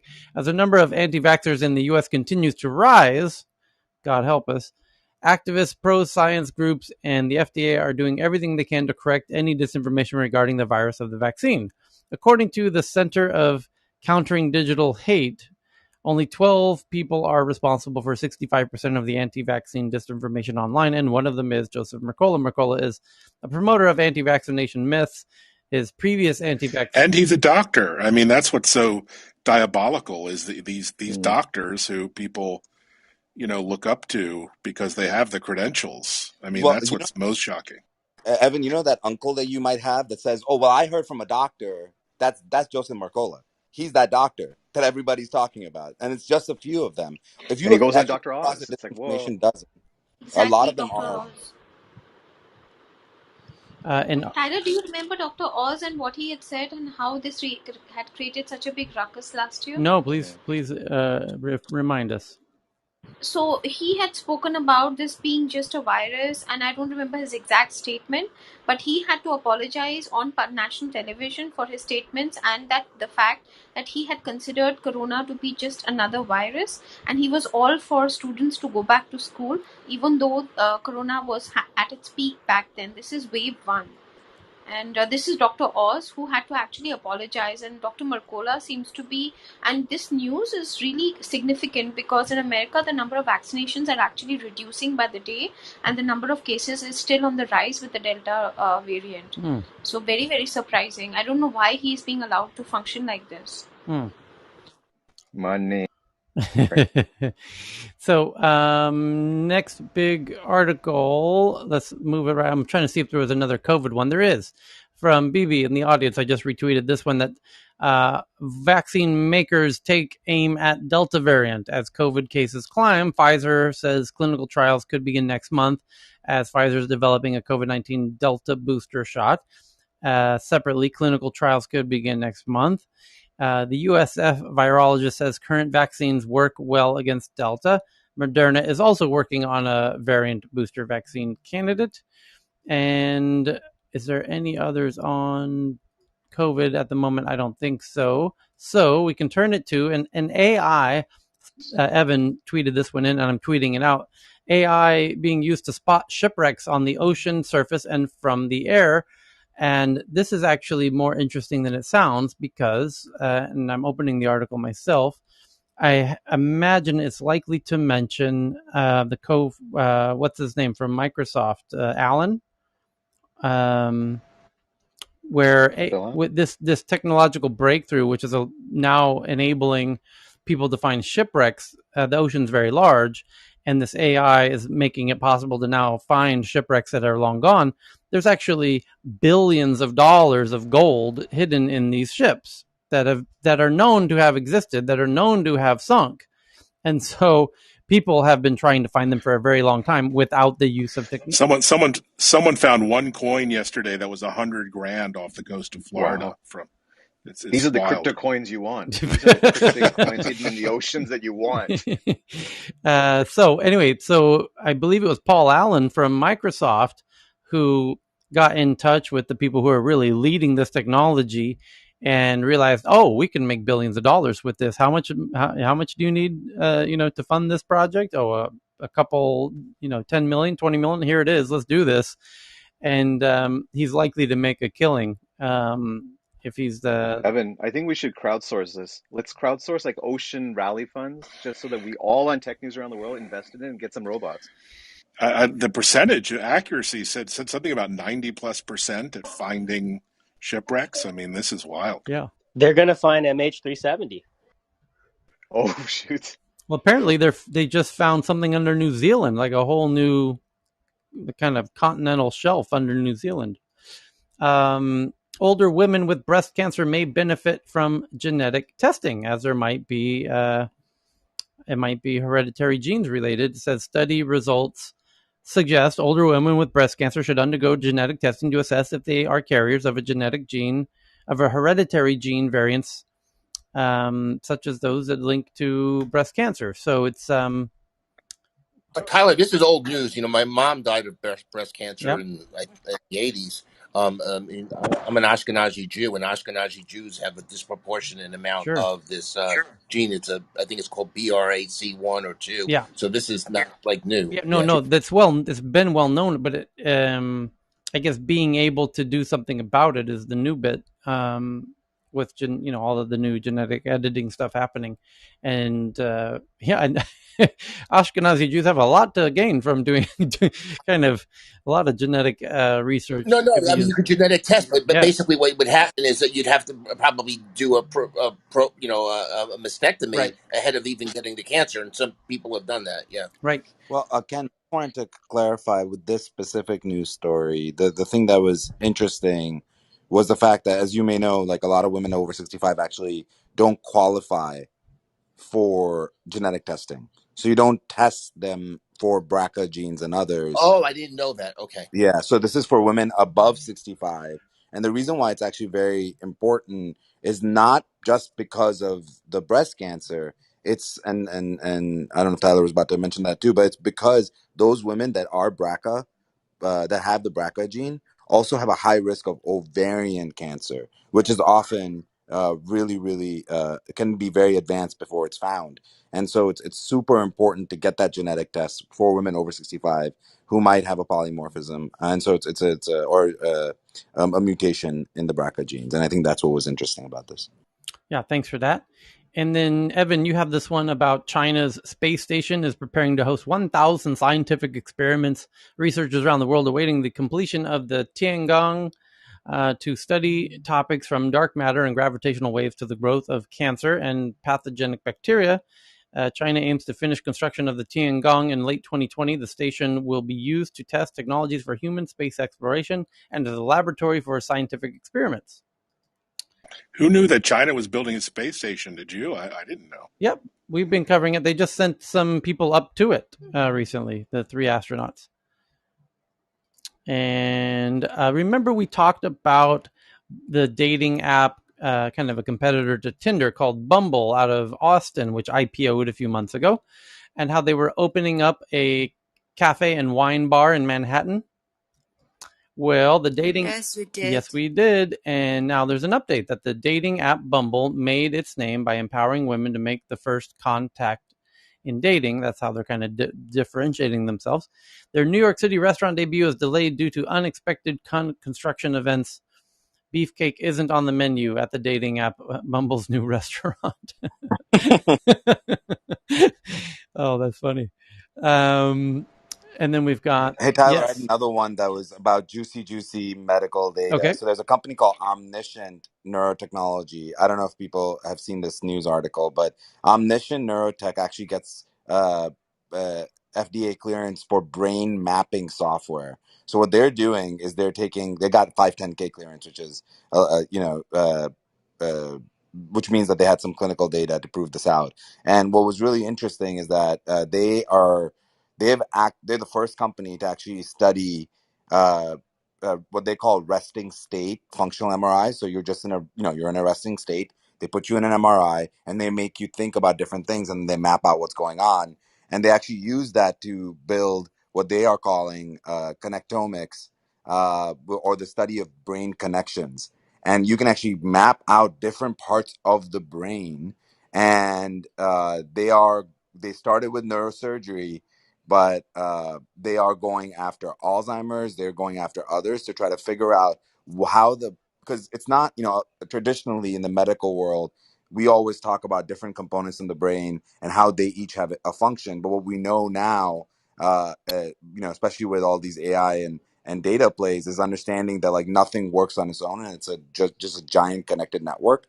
And so as we're doing a lot of these new med tech and health tech platforms are coming out, you can look at structural changes, but they tend to be the last change that happens. When the actual structure of the brain changes, that's very late stage. But if you can identify that early by looking at connections between the different structures, and they get weaker, you can actually probably catch Alzheimer's much, much earlier. And there's a lot of data around that. But this is the first FDA-approved brain mapping software company, and who knows where that juicy, juicy data Oh, goes. well, if we can start, well, you've heard me ramble endlessly about if we can figure out more of the connection points in the brain where this brain computer interface BCI area is really starting to ramp up, in part due to Elon Musk, with the, what does he call that, Neuralink.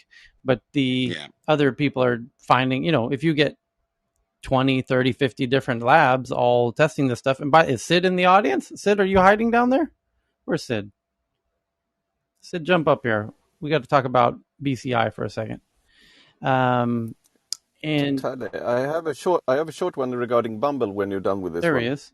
Okay, but on BCI news, Sid, am I crazy, or are we crazy, or have we not noticed a notable uptick in the number of articles around BCI research happening and kind of interesting little breakthroughs happening? Hey Hey, Tyler, how's it real going? good. Uh, yeah, I've also noticed a little bit of an uptick. I think it's kind of the hype around mix of the new paradigm of PCIs and intracranial interfaces, like what Neuralink is building, and then all the machine learning advancements that's happened. But to respond to Danish, I think resting state fMRI, the main challenge there is you need a control to compare to. And when you start comparing severely diseased brains to controls, yeah, you will always find a difference in those blood flow patterns that functional MRI gathers. I think the hard part is when you start to look at faster, how do I say it? Fast temporal activity like EEG and things like that. That's when things starts to break apart. And structurally, you can probably tell that there are changes in the brain as a certain disease like Alzheimer's or dementia progresses, but temporally, that's when it starts to become really hard. And diagnosing purposes, I think it's even harder. But yeah, in other words, this is obviously the next frontier. People are trying to go after this with increased computing power, increased or better sophisticated algorithms. So yeah, it's going to be the next big thing after AI. And then And I have to, go ahead, Danish. sorry, the one thing I was going to say to Sid is that Sid, that was sort of the point I was trying to make, but clearly I didn't make a good job of it. By the time, to your point, by the time structural changes are there, it's It's a too late. way, it's too late. Yeah, And so what's exactly. happening here is they're going after, and that's why I love this play. And I'm excited about this company. I'm not an investor, so I'm not plugging this company. I'm just saying why I'm really excited about them is because they're going after younger patients that have brain tumors, and they're collecting all of that data, and then they follow those patients long term and say, hey, did those patients end up developing some of these new neurodegenerative diseases? And then they can actually see how the connectome was, and kind of work their way back. And I think that's where we're going to see some of these changes. Yeah, But it is that's that's And I'd like super. to weigh in on That's the super technical powerful. reasons. Go Sorry. ahead. Oh, okay. Oh, I just wanted to add the technical reasons why you're seeing more progress being made in brain-computer interfaces. Just like how artificial intelligence is not new technology, brain BCIs are not new either. They've been around for about 50 years. And what's making progress faster is artificial intelligence machine learning. So the techniques used in computer vision, especially, are really good for helping to denoise or find the signals in the noise of high dimensional data, as you typically find, in other words, in brain imaging, so the voxels. And so this is why you're seeing more and more progress. And also, prior paradigms used, for example, natural language processing, you can now adapt for interpreting patterns also. So I'm thinking specifically of adapting word to vec for object to vec, and that was recently done with some success as well. So it is a rising trend. It also very helpful that you have high profile entrepreneurs like Brian Johnson of Kernel, who invested 800 million, who made 800 million of the sale of Braintree to PayPal, invest 50, well, originally he planned to invest 100 million. It kind of came out to more like 50 million of his own money in Kernel, which now has pivoted to a neuroscience as a service company, which is, to my knowledge, the first of its kind. So you're seeing a rise. It's a very interesting market. What's particularly fascinating is that Facebook was interested in controlling using your mind to control interfacing with the social media networks. But they announced recently, I think it was like last week, that they had no intentions of continuing that. Instead, are going to pivot from neural to more risk activated. So hopefully that provides some insights on what's going on from I technical think, trends. if I may respond, I think all of these studies, they are stuck in the uncanny valley because these studies are on n equal to 50, n equal to 100. So when you start to apply these massive deep learning models on 100 people, yeah, you're going to have 99% accuracy. But when you start to test that model on a 50, or even on a set of 50 people that the model has never seen and the distribution is different, let's say it was trained on people with 20 to 50 years of age, and then you start testing it on people who are 60 years of age, it's going to completely break apart. We've seen these things happen. So unless there's someone who comes out, okay, here is a data set concurrently collected over 10 years, 1,000 people, we scan them every month and we track brain activity, and this is what we find. Until then, I'm kind of skeptical that this is really going to get out of that uncanny valley. So Neuralink has hope because they're going to do that at scale. Kernel, sure. Kernel is another one because they've built a commercial device and they're going to start selling it. They're going to start collecting this data. They're going to start understanding these signals in the wild. But it's going to take a while because this, as Danish was saying, this requires longitudinal understanding of how the brain changes. Hasid, how can you just, for those of us who just really are just wanting to know, how long will it be before the brain is essentially figured out in the use cases for computers where we can tap into our senses of sight, and mainly sight and hearing, and I'm trying to think what the other key ones would be in terms of enabling virtual, kind of the virtual reality experience. How many decades away is that, do you think? I would say if you so it's already happening in some ways, like language, right? Language is a signal from the brain. Right. So we have started to understand language when people are talking in certain tones, or there is a stutter in the voice. People have shown, like, yeah, if we track that person for a few months, we can tell that this person is developing some sort of a disease, say Parkinson's or something. There are studies that have shown that.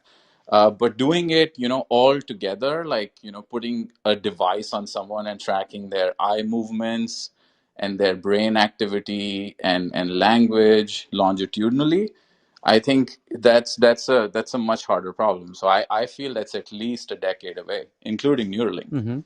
That's at least a decade away. Okay, but so you think it will be? That means 2 in 20 years. So in our lifetime, we might have.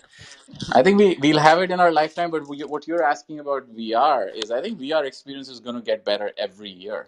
Every But I year mean, it's going to get better. replacing the hardware with BCI, basically, so that we plug into the visual cortex of the brain or whatever. Ooh. Yeah, but we have no idea if that's going to be a better experience than not doing it, than just improving Quest 2 to Quest 3, 4, 5, 6, improving the visual field resolution, doing all of that. There's a company in Finland that our common friend Ted has invested in. Yes, Vario. It's And called. they are doing something incredible. Yes, They've really done an amazing job Vario. building a high resolution display. Yes. So those kind of things I think will come into play earlier. Latency will reduce, microcontrollers will become smaller, more power will be packed into chips, and you'll be able to do way more computation. So I think the brute force approach to packing more computing power and smaller footprint is going to be a solution that comes to market faster than putting chips in our brains and making us forget that, you know, we are sort of merged as man and machine. I think that's much further away. So Sid, the other big challenge is we know we're starting to get better and better with higher and higher resolution, understanding what what the input into the chip from the brain or from actions or from sensory systems, but to then send information and actually have that interpreted by the Right. brain, we're still super early in Yeah, that two-way cycle. BCI. Yeah. Yeah, think about it this way. You sort of, when you're starting to, exactly, Danish, when you're starting to send back electrical signals to the brain, it's like you're asking your plumber to fix the electrical wiring in the house. We have no understanding of how that's going to really work and how that's going to respond. So I think there are, of course, people are doing controlled studies and trying to figure that out on animals and primate brains, but doing this on a human brain, it's so different. Everyone's brain is so different. It responds so differently. You got the whole gene expression coming into, like, there is just so much unknown. My mind just blows up whenever I'm thinking about this to Sid, be in I five Hey think years. Sid, we don't. it's Ben here. I've got a couple of questions for you on this. One, what are the issues around blocking the existing signals that are coming from the sense organs to the brain? Presumably, whatever you do to try and inject is going to be competing with those. Is that something there's been any thought given to? It's been, from, again, this is a little bit out of my wheelhouse, but what I read is, there have been targeted studies when you want to understand a certain part of the brain. People try to do ablation studies, right? And Danish may tag team with me on this. They try to turn off certain neurons, or if certain neurons have been turned off, you know, you use different techniques to turn them on.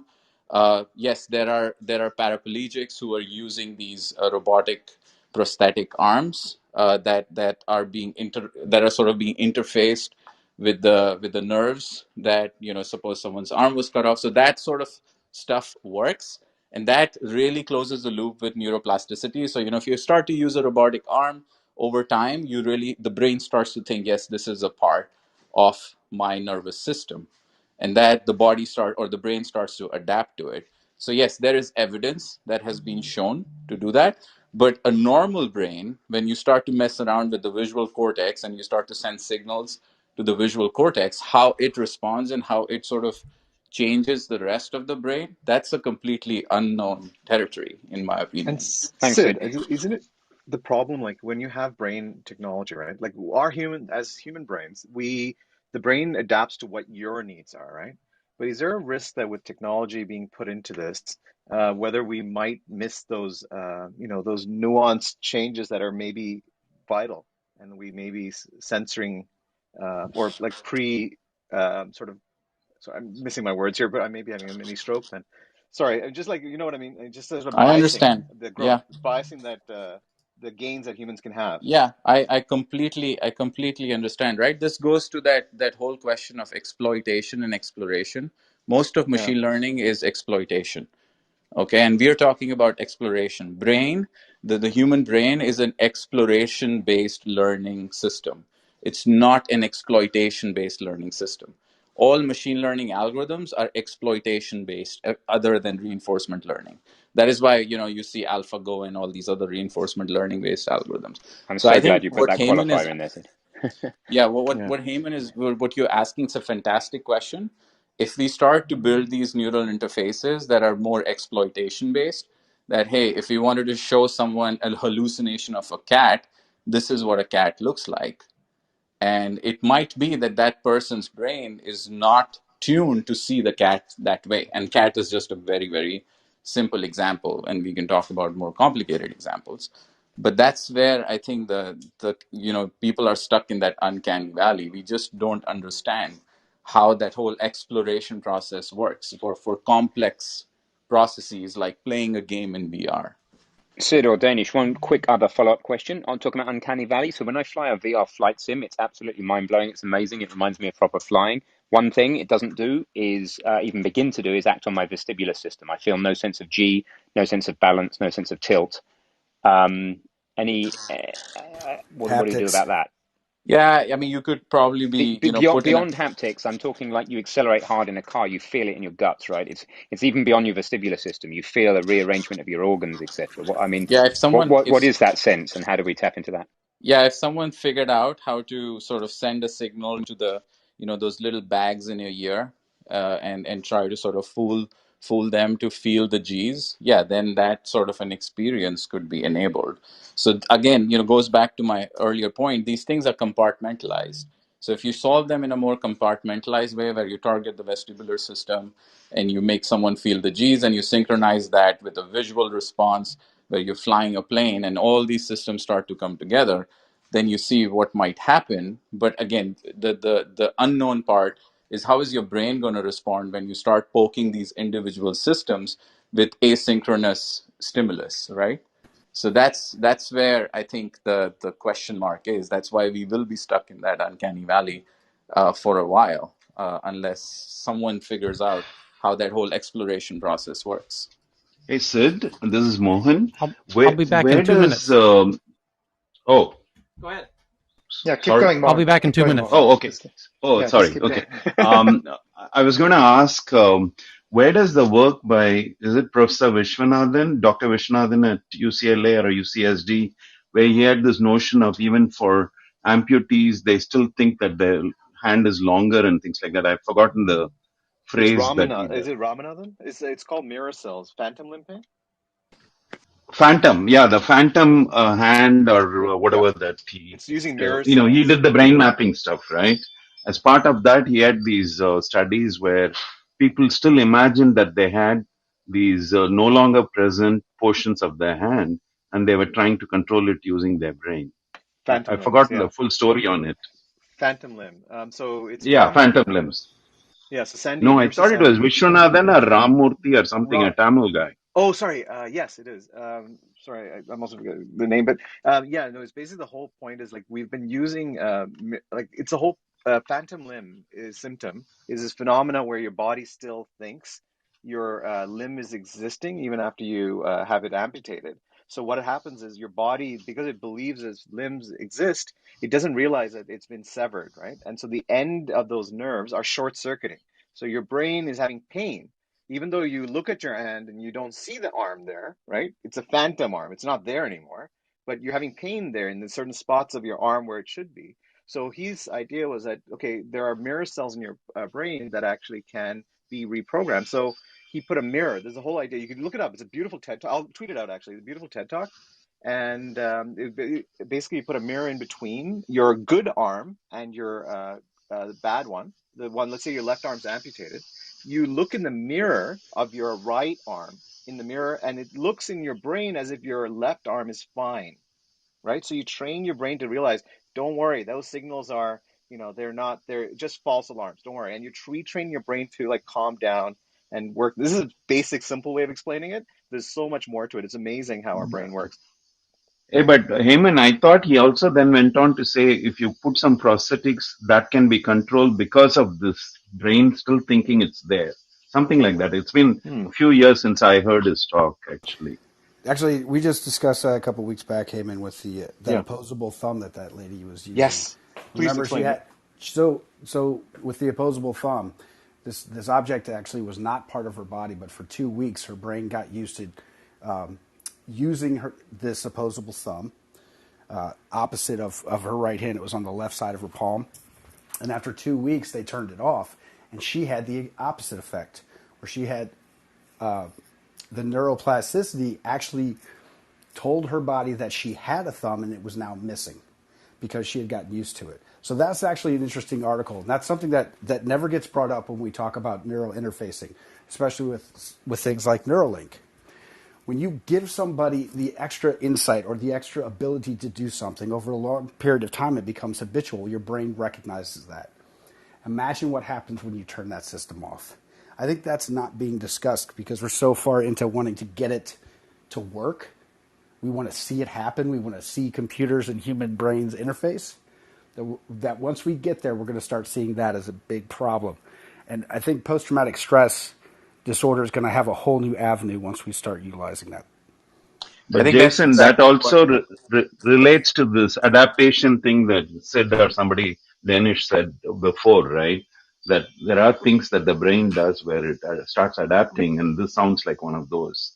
And then Yeah, it it's begins the to term. believe. Ramachandran, by the way. The term is called Ah, neuroplasticity. Ramachandran. Okay, thank you. Yeah, the term is Sorry. called neuroplasticity, and it kind of works Yeah. both ways. When you remove a system from the nervous system, so say you remove a limb, and those nerves are severed, the neuroplasticity works in both ways. So for a few days, you have what Ramachandran's talks about. You have this idea of a phantom limb, and slowly it goes away. And when you again attach a prosthetic arm, it starts to come back. So that's the phenomena of changing sets of neurons and new synapses forming and new synapses firing. So that's a very well researched process. That's what happened when you start to explore that, what I was talking about, exploration. When kids grow up, as they're growing up, they learn new skills. That's all neuroplasticity. Yeah. Thank you, Sid. And what I was wondering was whether all the latest whiz bang stuff that people are talking about, whether they are looking into these old studies by Ramachandran and others and trying to Yeah, learn the from good that, or they're all. The good ones are, I mean, Neuralink has a whole bunch of people from Stanford's neuroscience and UCLA and UC Berkeley neuroscience labs. They've hired some really, really great people. And those are all, fantastic academics. Some of them are from Ramachandran's lab. Some are from labs at MIT at the what is it called? What's the school's name? I forget, the San Brain Diego. Institute. Yes, Oh, exactly. Thanks. Some are from, UW, University of Washington. So there are a lot of people who have, and some are from Georgia Tech, which is one of the leading schools doing prosthetic work. So these people are very well aware of the academic, and they're just sort of trying to break that ceiling and try to see what works and what doesn't work. And yeah, if anyone would be successful, I would have my money on Neuralink, actually, because they are doing this in an academic way. Sure, Elon comes out every year and says, "Yeah, we've solved the problem," and then he shows a video with a pig playing whatever, the Pong game, which yeah. has sort of been done for 30 years. But these people just let him do that, just like Tesla launching FSD. But again, it's that mentality of driving through this really hard problem that's going to really help them solve it eventually. And there's also something to be said about in medicine, what we do is in brain injury or spinal cord injury, we know there's this phenomenon where brain neuroplasticity exists and we let the body heal for at least the early stages. What you're seeing all these tests are being done is if you look at all the people they're asking to run these tests are people who've actually survived, like lived with their disability impairment or disability for years. And that's good because the reason is you've given the brain and your body enough chance to heal. And now you're giving them their assistive devices, the augmentative devices that'll actually help bridge that gap. And that's what's exciting. But don't ever, I mean, early on, it's very scary to put any of this stuff in there because our bodies can heal itself for the most part. I got a related headline. I think Nicholas must be in the audience listening, who just tweeted this out. Otherwise, it's a bizarre coincidence about a do-it-yourself device zaps your balance nerves to simulate real motion. Well, Yeah, this He's was on stage. yeah. I jumped up because Yeah, of this there we go. discussion, and so GVS, vestibular stimulation, galvanic vestibular stimulation. So basically, electroshocks to the inner ear, where your vestibular sense is.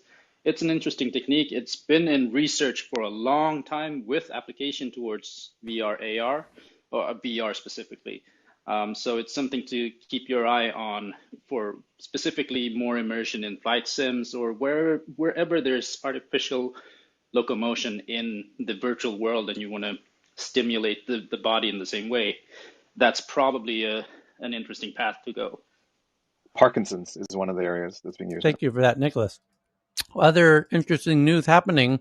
David just sent this in that Saudi Aramco, one of the world's largest companies, confirms data leak after $50 million cyber ransom demand. World's largest oil producer says some company files were compromised. And interesting to see, not U.S. attack, notably, also oil attack. As I've made a point before that there was, I think the oil attacks are interesting. the pipeline attacks and the meat attacks, because if it could be a possible eco element to these hacks, which would be really interesting if that continues. But it seems that it's more about key infrastructure, about mobility and things like that. But anyway, really interesting headline about Saudi Aramco. Thank you to that one, David. And Thomas sent in one that major companies are expanding into space, like Amazon and SpaceX, Tesla, whatnot. And we need a new space treaty with a new space treaty, because it used to be just countries in these space treaties, and now it's companies. So with major corporations increasing their presence in space, now is the time to forge a new space treaty, while we still have time to do it before everyone rushes into space, because it's going to be a bit of an explosion of companies now racing into space. And I saw a really interesting video about what is an interesting worst case scenario around this, with the number of proposed satellites going up into space. Elon Musk is asking for an allocation of like 46,000 satellites that he wants to put up in low Earth orbit. Everybody wants to put up tens of thousands of satellites. And the issue is making sure there isn't a collision. Here's why: because a single collision, and there has been one collision previously, and that, Kessler syndrome. yeah. Go ahead, explain it. All right, so there's this old thing about, like, an old Arabic dude, and he's like, or is it Arabic? No, it's Persian. Sorry, he's like saying, all right, Arabian Nights. It's like, what was Arabian? Anyways, long story short, he's got a chessboard, and he's like, hey, look, here's a grain of rice, and here's another grain of rice, and double the last the last grain of rice, and the last one, and the thing just builds exponentially until you have all the grain and rice in the kingdom. So the fun thing about when you do this in space is, imagine instead of a grain of rice, imagine it's a small projectile going at extremely high velocity, crashing into your satellite. What was used to be a, let's say a multi-$100 million, space communication satellite, is now a giant pile of debris, which itself basically generates more debris. And when those high projectiles basically hit other space debris, which causes other space debris, which causes other space, and then you can no longer go to space because your entire orbit is filled with lots and lots of shrapnel. It's one of those doomsday scenarios. Humanity might be stuck on the planet forever. This is a little exaggerated. What would do, though, is it would cause an enormous amount of economic damage, and it would mean that it's more difficult to get up, and we have to wait for 20 years for everything to come down.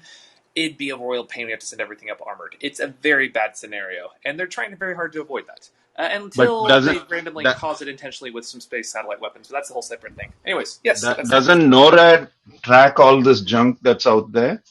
They try, but they can only get above a certain centimeter tracking. And the other thing is that the windows, as they become more and more chaotic, they become more unpredictable, to the point where we have to adjust the orbits of things depending on the atmosphere. Is much more unpredictable than deep space stuff, like not deep space, even geosync. And low Earth orbit, as it basically interfaces with the gravity, as it interfaces with the like little fragments of the atmosphere, it means that you have difficulty predicting orbital trajectories beyond a few days out. So this is resulting in increasing amounts of chaos. So if you ever look at some of these awesome constellation things, which, by the way, if you see any constellation picture, most of it's inaccurate because they draw the pixel as being so freaking huge. It'd be the equivalent of if, like, the island of Manhattan was flying through space, when in fact you're looking at something that's normally about the size of... The largest ones are sizes of school buses. The majority of them now with the CubeSats are about the size of your coffee table. And there's ones that are even smaller. The thing about this is that even though they're very tiny, the fact they're going so fast, it means that it can cause problems very quickly if one of them collides. But the likelihood of them colliding is very low. But if it happens, it'll increase for all the other constellations in the sky. So, yeah, that's the fun. Okay. Thank you for that, Chris. This is one of my favorite articles. Thank you for this, Cheryl. According to a recent paper published in the journal called Frontiers in Psychology, the mockingbird follows similar musical rules to those used in human music when composing its songs. As a songwriter, I absolutely love that headline. That is fantastic. I did not know that. Wow, that's kind of mind-blowing. Crypto credit cards could be the missing link to mass adoption. Makes sense, actually, because both MasterCard and Visa are now doing lots of projects to tap into all of the crypto exchanges and crypto wallets in these partnerships, which will allow you to spend your crypto holdings through your credit cards. So you could, that does remove a whole lot of friction. And it certainly will play a role in adoption, no doubt, now that people can spend much, much easier. And even Amazon is hiring for a kind of a leading cryptologist, cryptocurrency guru, giving a strong indication that they're likely to have announced something in the near future with regard to either their own coin or accepting of Bitcoin, or who knows. But it's that could get very interesting very quickly. The Senate is passing the E-Bike Act, which could make electric bikes a lot cheaper. And it's about electrifying all forms of transportation. But e-bikes, a bill that would offer Americans a refundable tax credit on the purchase of a new electronic bike, was just introduced in the Senate by Ed Markey and Brian Schatz. The bill is called the Electronic Bicycle Incentive Kickstart for the Environment, otherwise known as the E-Bike Act. They are just it's just a whole new game of trying to come up with cleverly worded bills that turn into interesting anagrams. So the e-bike. Will this bill die though? If they find out China is the biggest supplier? I don't know. E-bikes are more expensive than normal bikes, typically costing between $1,000 and $8,000 for some of the more high-end models, but they also have a potential to replace car trips for a lot of people, with a recent study finding that if 15% of car trips were made by e-bike, carbon emissions would drop by 12%. And hence you see why this could get some traction. Let's hope it does, because e-bikes could absolutely boom in a lot of the world, and it should. So that's actually a really quick number to run. So that's literally, if you got 300 million people, say 100 million households with stuff. If you want 10% of that, 10 million households, you want $1,000 for each bike. I mean, that's only 10 billion to basically lower carbon emissions by 10%. That's fantastic. Mm-hmm. Yeah, it's e-bikes, everyone. Yep. So Elon Musk gives two reasons why Tesla hasn't come to India. And thank you for this one, Monica. Are you in the room to read this one? It says, it's been a case of will he or won't he when it comes to Elon Musk bringing Tesla to India. The Tesla CEO has dropped hints many times, and the company has reportedly started its India operations as well, but there's no set yet date. When will Tesla come to India, even though there's no timeline for Tesla's debut in India? Musk has once again clarified why Tesla hasn't come to India. In a tweet where someone asked him, "Dear Elon Musk, please launch Tesla cars in India ASAP." And he just responded, "We want to do so, but import duties are the highest in the world by far of any large country. Moreover, clean energy vehicles are treated the same as diesel or petrol, which does not seem entirely consistent with the climate goals of India." There you go. From the man himself. Yeah. Tyler, regarding Bumble, apparently Bumble had, since it was up for about half an hour ago, they actually outed one of the stormers of the Capitol. I tweeted this. I've got it. It's in my upcoming headlines right here. Hold on. It's the next story. Here it is. It was literally the next story. Capitol rioter arrested after being turned in by Match online dating app Bumble. Here we go. The Justice Department has charged a Capitol rioter who was turned in by someone he matched with on the dating app Bumble after he bragged about his exploits on January 6th. CNN with their autoplay audio ads again. Jesus Christ. According to court documents, 1 week after the attack, Robert Chapman of New York told one of his Bumble matches that I did storm the Capitol, and said that he made it all the way into Statuary Hall. He also claimed that he was interviewed by members of the media. The other Bumble user replied, "We are not a match." The prosecutor said the user then quickly reached out to the FBI and provided screenshots of the conversation. Investigators said in the court filings that they corroborated Chapman's claims by comparing his Bumble profile picture to body camera footage from police officers who were inside the Capitol. Chapman was charged with 4 misdemeanors, including disorderly conduct on Capitol grounds. He hasn't entered a plea, and his lawyer didn't respond to a request for comment or charges. According to screenshots of court filings, Chapman also posted to Facebook before January 6th insurrection that he was traveling to the District of Criminality, D.C., and on the day of the attack, he allegedly posted, "I'm fucking inside the Capitol." Hey, some girls find insurrection sexy, just not he just matched badly. The bad outfits match. weren't Bad. just a little Yeah. tweak there. Imagine you now need to face that you actually did get matched with a QAnon dude. Next article is a scoop on Twitter. A Silicon Valley lawmaker and venture capitalist are teaming up to create a startup visa, providing a path for immigrant entrepreneurs to stay. The bill would be introduced on Monday. Let's see. Hey, Tyler, I tweeted some cool sensor tower data from Casey Newton about Clubhouse downloads and just now. I got it. activity Here it to is. breach. Retweeted. New Clubhouse stats. Go ahead and read them.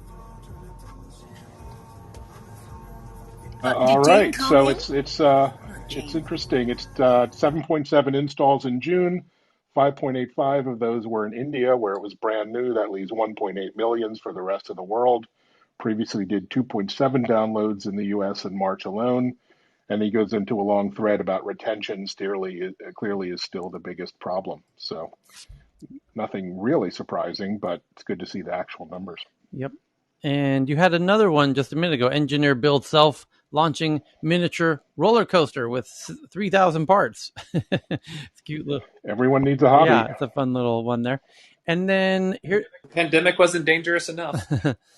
FBI on high alert on Olympic Games potential cyber criminal attacks after massive data breach. This news coming in now. The FBI has issued a warning on the possibility of cyber criminal attacks on the 2020 Tokyo Olympic Games. The warning came after FBI issued a private industry notification ahead of the games. Potential attacks include distributed denial of service, ransomware, social engineering, insider threats, and phishing campaigns. The U.S. Intelligence Service has already warned that the Olympics could be targeted by people who might want to exploit or cause chaos during the grand sports event. As the FBI report said, malicious activity could disrupt multiple functions, including media, broadcasting environments, hospitality, transit, ticketing, or security. The FBI, however, has yet to see if there was any real threat with damning evidence. Despite this, they still warned the companies involved in hosting the event and maintaining the security to be on the lookout and do best practices in regard to digital and networked events. The massive leak, it came right after Japanese tech giant Fujitsu, a major supplier of many of this year's Olympic Games, had a massive data breach. The attack involved several of its government and corporate citizens. It is important to note that among the clients that were hacked was the Tokyo 2020 Organizing Committee and the Japanese Ministry of Land, Infrastructure, Transport, and Tourism. The members of the Organizing Committee of the Olympics were also targeted by an attack earlier in June, as reported by Tech Radar. The data leak involved names and affiliations of each individual, blah, blah, blah. So, yeah, everyone's on high alert.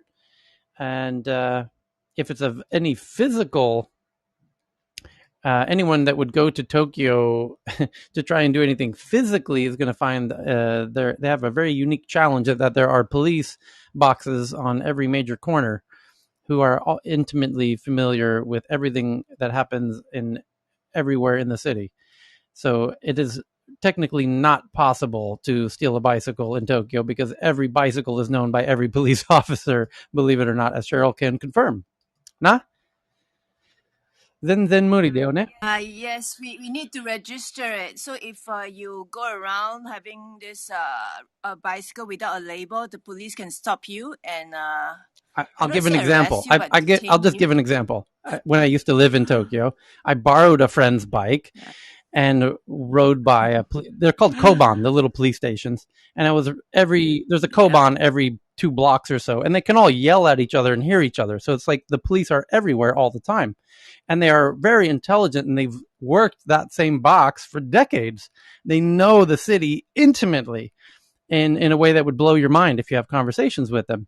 Anyway, so if you are an unknown person in the neighborhood, they know that instantly, despite the fact that it's such a metropolitan city. And when you drive by on a bicycle, they often know whose bicycle that is. And so when I was riding my friend's bicycle, they stopped me and said, whose bicycle? Yeah, Tyler-san. Taida-san, Genki desu ka? Doko iku no? And they said, yeah, where are you going? And I said, I'm going, just going to Starbucks. And they said, whose bike is this? And I said, it's my friend. 誰のチャYeah, ですか Dari no bike desu ka? And I said, yeah, it's my friend's bike. And they said, well, what's your friend's name? Because they knew the owner of the bike. Like that, just to give you an idea of how hard it would be to pull off something during the Olympics.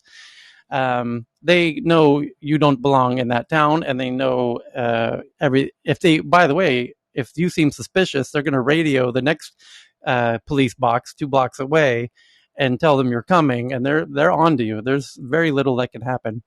And it's one of the beautiful parts about living in Tokyo that visitors aren't that aware of. Anyway, so, but yeah, the cybercrime thing, that's a whole other issue, and let's hope that doesn't happen. So next article, is consciousness bound by quantum physics? We're getting closer to finding out, is the article from Science Alert. Thank you to Thomas Tong for this one. One of the most important and open questions in science is how our consciousness is established. And in the 1990s, long before winning the 2020 Nobel Prize for Physics for his prediction of black holes, physicist Roger Penrose teamed up with an anesthesiologist named Stuart Hameroff to propose an ambitious answer. They claimed that the brain's neuronal system forms an intricate network, and that the consciousness that this produces should obey the rules of quantum mechanics, the theory that determines how tiny particles like electrons move around. This, they argue, could explain the mysterious complexity of human consciousness. Penrose and Hameroff were met with incredulity. Quantum mechanic laws are usually only found to apply to very low temperatures. And quantum computers, for example, currently operate at around negative 272 degrees Celsius. At higher temperatures, classical mechanics take over. And so hence the headline, is consciousness bound by quantum physics? We're getting closer to finding out, from Science Alert. I just tweeted that one out for those who want to do the deep dive on that one.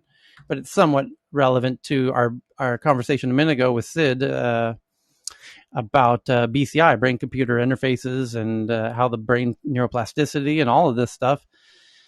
And curious if we could ever figure out this very complex machine between our ears, this big wet computer we've all got. So drinking 6 cups of coffee a day, your brain may pay for it later, says a new large study. Too much of a good thing, this coffee. Many of us enjoy a cup of coffee or 2 throughout the day, but a new study suggests that too much of the stuff could shrink brain volume and increase the risk of dementia over the long term. Cal, pay attention, Cal. This was a large study as well, involving 17,000 participants aged from 37 to 73, taken from the UK Biobank project. The long-running project collects information on a host of different health and lifestyle metrics, including coffee consumption, brain volume, and disease, as well as additional data like socioeconomic status that scientists can factor in. The excess coffee risk can jump quite sharply, though you do need to be drinking a lot of the beverage. The study found that people drinking 6 or more cups a day had a 53% higher chance of getting dementia than those who drank 1 or 2 cups or less. Here's the quote: coffee is amongst the most popular drinks in the world, says epidemiologist Kitty Pham from the University of South Australia. Yet with global consumption being more than 9 billion kilograms a year, it's critical that we understand any potential health implications. This is the most extensive investigation into the connection between coffee brain volume measurements, the risks of dementia, and the risks of stroke. It's also the largest study to consider volumetric brain imaging data and the wide range of confounding factors. Tyler, can I ease your minds? Seriously, you guys could drink coffee. The one thing I would highly recommend everyone do is drink a glass of water before you have your coffee, before you even make that coffee or buy that coffee. Oftentimes, people, when they're dehydrated, that's when they get tired and they say, "Oh, I need a coffee." What happens is if you drink that glass of water, let your brain rest for a bit, you may not need that coffee. And also, coffee's fine, right? But it's just a matter that people don't forget that you're maybe drinking that coffee for hydration versus its beautiful caffeinated effects. So just, and also Or adding right, too or much tea, sugar. right, Doc? Uh, I Yeah, mean, tea uh, has some caffeine, not a Heyman, what do ton. you think about the effect on blood pressure, though? I mean, Oh, true. 6 cups of coffee? Yeah. That's a No, lot, that's Cal. definitely, that's Cal, that's jittery. too That's much. jittery. Yeah. My I girlfriend told have me I you was guys. heartless, so it doesn't really You matter. guys. I Hey have a Tyler, quick question. on this caffeine Mm-hmm. topic, there's this food writer. He's a pretty famous one named Michael Pollan. He teaches at Berkeley. He's got a few really interesting documentaries on Netflix, and he did a podcast with Tim Ferriss on caffeine, and he really dives deep into like these food related topics. So he's writing a book on psychedelics and how to change your mind. That's one of his new books. And it's really fascinating, his commentary on coffee and his own self experiments and his research. So I highly recommend everyone, if you're coffee heads like me, go check it out. Michael Pollan is his name. Sid, I saw that one on Joe Rogan as well. He did a Yeah, he did. Yep. that was incredible. How important these hot beverages have been to the development of productivity in the Western world and the world in general, but started obviously in the Arabian Peninsula. And it's kind of fascinating, kind of thinking about the role it's had. So yeah, the coffee is good, but not in excess. But But it's Yeah. yeah, So also also the the relationship. culture. Wasn't there a relationship found recently between like sleep deprivation and dementia emergence later on? Like, Yeah. could there be yes, association? It might not be specifically Alzheimer's. right. Specifically I made Alzheimer's. I a don't want to speak to So all. could there be a relationship from the coffee and the sleep that might be like a secondary effect rather than the coffee as a yeah, mechanism I of made a action itself? distinction on that a while ago. I don't know if it's any use, Heyman, but or any of the docs out there. Some time ago, I realized that I'm better. I feel healthier when I use coffee to get up, not to stay up, if that makes sense. So if I wake up from a bad night's sleep and I can possibly help it, I won't drink coffee so that I can go back to sleep in the day as quick as possible. But if I Yeah, have had a sleep and I'm just trying to get up quickly and get through sleep Mm. inertia, then I use it to get up, not to stay up, if that makes sense. So I don't know. 100. So, Don't know if There's that's any actually a lot use. of data around this, Ben. So what's really interesting, in my line of work, we tend to do a lot of sleep as well. And so one thing that what we've noticed in general across the community, the medical community, is that most people think they have insomnia, but what they truly have is poor sleep hygiene. And part of that poor sleep hygiene is drinking coffee within a certain amount of time before you go to sleep. In fact, to Heyman's point, being dehydrated by the time you get to bed is also part of the reason why some people will have insomnia, because they'll start craving. And what you want to do is, at least, depending on who you talk to, at least 3 to 4 hours before, no coffee consumption, so no late night Hmm. coffee, Cal. And at the end of the day, what's really valuable is kind of thinking about sleep hygiene at large. And to Chris's point, what Chris was referring to, just want to make sure that people are aware, because we talk about this a lot on Tech News Around the World, Health News Around the World, but there's a very, very marquee study that specifically showed that the amount of sleep that you have is directly correlated with the amount of plaques that you're developing, because at night when you're sleeping, the glial cells are actually cleaning out the crud from your brain, and that is an incredibly direct relationship. So yes, 6 cups of coffee is a lot of cups of coffee. It can affect your blood pressure, it can affect your hydration, and it can affect your sleep. So stay away from that final cup. Danish, it can also be if people are like really extremely aware, these things can happen. Doctor. What do you mean? Mm, Sorry, Tyler, go What ahead. was that? Tyler, go Okay, ahead. so It's Dr. okay. Fran is clearly listening and sent in this one about Alzheimer's patients. Should Alzheimer's patients drink coffee? Anyone who enjoys the jolt of a cup of coffee in the morning knows that caffeine can provide a mental physical boost, and studies have shown that regular moderate coffee drinking may be tied to a reduced risk of Alzheimer's disease. The preventative effect may in part be due to the caffeine in coffee, though coffee also contains antioxidants and other compounds that can be good for blood vessels, including those in the brain. Now, a new study questions whether caffeine is good for those who are already suffering from Alzheimer's disease. It was conducted in mice that had been bred to develop the disease closely resembling Alzheimer's in people, and mice are a long way from people, but it found that the daily dose of caffeine increased anxiety and other behavioral symptoms in mice, suggesting that it may exacerbate problems in people with Alzheimer's disease. And what's the end? Our observations of adverse caffeine effects in Alzheimer's disease model together with previous clinical observations suggest that an exacerbation of behavioral symptoms may partly interfere with the beneficial cognitive effects of caffeine, they said. Yeah, I mean, if you think about some of the physicians here, we've taken care of patients with dementia. Anxiety, what they're saying makes a lot of logical sense. Of course, we need more clinical data, but anxiety really, where it makes the dementia way Hmm. worse. And Even with, please don't rob please don't rob these patients of that enjoyment, right? Because technically, I mean, just for your own comfort, like oftentimes people also reduce caffeine. They don't want they think that the person's going to get agitated, right? Don't, please. I mean, because the thing is, this is comfort for us. Imagine when we were growing up and we're living it. We love that, cup of Java or cup of tea. The same thing when the person's cognitively impaired, they will love it because it's familiarity, right? And it also gives them that wake up, as Ben was saying, like early in the morning. Nothing like something to like awaken your senses and get going. So please don't rob them of those opportunities. Those are the only things that they remember oftentimes, and their body remembers. So it's a good thing to So do. Evan just No, they're just really go ahead, sorry. Ben. Is it okay, Tyler? Really quick one on coffee. Just theanine. Good old Tim Ferriss recommended theanine with coffee to reduce the effect of jitters. Any comments from the doctors? Theanine Okay, supplement. so I have a problem with some of these guys, even the bulletproof coffee guys and all these other Yep. people who push these little things where it's like, this is it. Like you need to like get this pill that's like like, screw that. I mean, honestly, they're just selling their product. The thing is just do life as you normally did. Yes, those stuff do help, but in small, moderate amounts, just like you would have in Yeah. regular life. Don't overdo with pills. Those are the things that kill you, right? Those are the ones that actually are overdoing and you're overkilling your metabolism too. So Ben, just I've got a enjoy better things. thing than taking theanine. Do half calf or decaf. It's Yeah, not that yeah. complicated. To Hemon's point, I think this is the thing that we're kind of forgetting that there, like Heyman said, again, I think one area where physicians could be better is understanding some of these supplements and understanding the benefits of these supplements. I think we all can admit that we don't know much about it, and Agree. it's Yeah, something that and so I do want to be thoughtful about that. But at the yeah. same time, Ben, I think most physicians will say that these people that are selling the next blue pill or red pill or whatever or supplement that's going to fix everything often are doing what the guy we Yeah, were talking sure, about sure. earlier was Yeah, in doing. this I mean, particular case, he's not talking about his supplement. He's just saying in yeah, general. yeah, But I do have Yeah. an issue with decaf. It feels like a porn star with a vasectomy because the whole point of taking coffee is for the caffeine effect, right? And I think when I first started drinking coffee, it was disgusting. I think in nature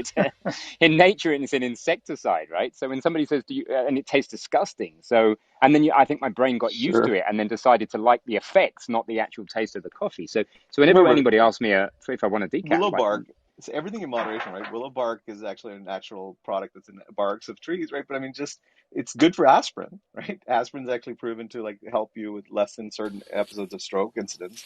So everything's in moderation. Okay.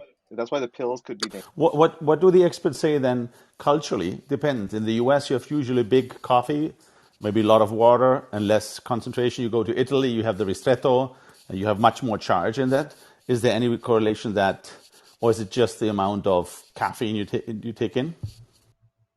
I don't think we have a clear answer for that yet. I think these are still early Depends on studies who's to writing answer this. to Depends It on be depends who's the writing the article and who funded the study. it depends exactly. on who Also, drink Porca it miseria. too. Big coffee. Depends on who So drink it too. real quick, there's a thing called replication crisis that's happening in science, and what's fun about it is also they modified the Wikipedia articles from the juiciest parts. Watching active cover-ups and action is really interesting. Anyways, one of the things that they cover all these different fields, they say, hey, science is all about being able to replicate what other people's work is, but they found that certain fields of science are more difficult to replicate than others, as in they might not exist. Fields like psychology, fMRI studies, and apparently nutrition was near the very top of the list of literally people just make shit up and they're not able to basically replicate it and say that we literally cannot, we follow the initial controls, we follow how they said it, and we can't replicate what was said. So this is the thing. The one factor that they have found for being able to say whether or not essentially a study may or may not replicate is basically doing a betting pool on it. And the one signal that those betting pool people basically locked in on is, does this sound like clickbait or something that might be popular? So yes, the science about nutrition stuff, if you've heard about it and it's popular, it's most likely wrong. It's like, wow, this really makes me feel good about this whole science endeavor thing. It's one of the things that frustrates. We need to fix COVID, we need to fix the vaccines, we need to have trust in science and all those other things, but it's like, gosh darn it, guys, clean your shit up. This is not good. Well, I will say that the nutrition studies are really hard to perform. So I'll give you a simple example. The two Chris's that are above and to the right of me, I can tell you stay in a keto diet, but I can't actually control your diet. And so that's one challenge, which is the confounding factors and the way that you do the study and the way you execute that study is very much dependent on a lot of factors. And also nutritional studies require a long time of watching you and making sure, because changing nutrition and diet and other things and supplementation takes more time than doing a quick thing on heart disease or cancer. And so that's what I'm trying to kind of get to, which is I think they're also really hard to execute. So not to say that all of it's BS. I don't feel comfortable saying that. I think there are, if you ever want to see a really well done study, the people at Verta Health have done an incredible study looking at keto in pre-diabetics and diabetics, and they actually have then followed up with a giant company that's probably going to go public in the next couple of years, which is they essentially took the keto diet and went all the way. And so there has been, that was in the New England Journal of Medicine, very, very well validated. So I think there are some experiences, but the original study was done in a potentially vulnerable population. So I just want to say that there are some instances where these studies are very well powered and very well done. But Chris, it's really hard to think about how to do these in a randomized controlled trial way. I'm just going And to add Tyler one thing. does. I'm just going to add one thing to what Danish said. That one of the reasons why I quit fundamental neuroscience research, that I was, worked through my PhD, worked on fMRI, all of that, and moved away, was the fact that I realized that reproducibility of academic papers and research, they just don't go hand in hand. Yeah. And that's a fundamental problem. The incentives for publishing studies and doing studies are not aligned with the incentives of reproducibility. So that's a big problem generally in science, and someone needs to solve it. Big tech is trying to do it, but more people need to solve that. Hey, but And guys, I've Sid, got. in computer science conferences, at least, some of them have Only reproducibility. Only recently, only until Yeah, yeah, recently, of NeurIPS course. has since 2016, the AI conference started requiring you to publish your code and the data set and be able to anyone should be able to reproduce that work. But that's only Awesome. until recently. No, but I'm a Tyler, database guy. ACM Sigmod has done it for a few oh, years. That's true. Yes, that's actually yes. You're right. You're right.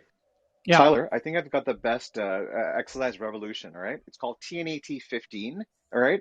This is what the people do. Everyone stand up, right? And if you could go for a walk for 15 minutes while listening to tech news around the world on Oh, Clubhouse, you're gonna, you will Heyman, you're not gonna turn only, this into a jazzercise class before we're over here. I can feel totally, it. totally, we got Yeah, this. we We got got everyone. this. Yeah, Significant Richard weight loss, Simmons. memory. Heyman should be the official clubhouse physician, I think. Tech news around the world, No, extending your yeah. lifespan, making you healthier. But I Heyman, think And Heyman, then, I, we I were just totally revolution. joking that it makes you lose weight. That Oh, joining no. the Tech News Club. You're gonna There's make it Here's no. real. what we've noticed. People join the Tech News Club. Normally people lose about 10, 20 kilograms.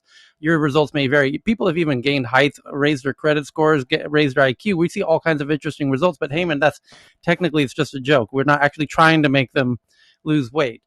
But let's. Oh, no, no, no, it'll I work. know it'll work. It's But if a you get better sleep, hold on. There's a one on here, Tyler. If you get better sleep, your spine compresses over the course of the day. If you get more sleep, there's more chance for that to cover. So you do technically gain a little bit of height for more portions of the day. So it can make you a little bit taller. Okay, some interesting headlines coming in as we've been having this fun debate. Here's an interesting one. The U.S. Air Force says real life force fields are on the horizon. Oh, awesome! The U.S. Air Force says we've reached the tipping point of localized force fields. But there still remains much technological development to be done.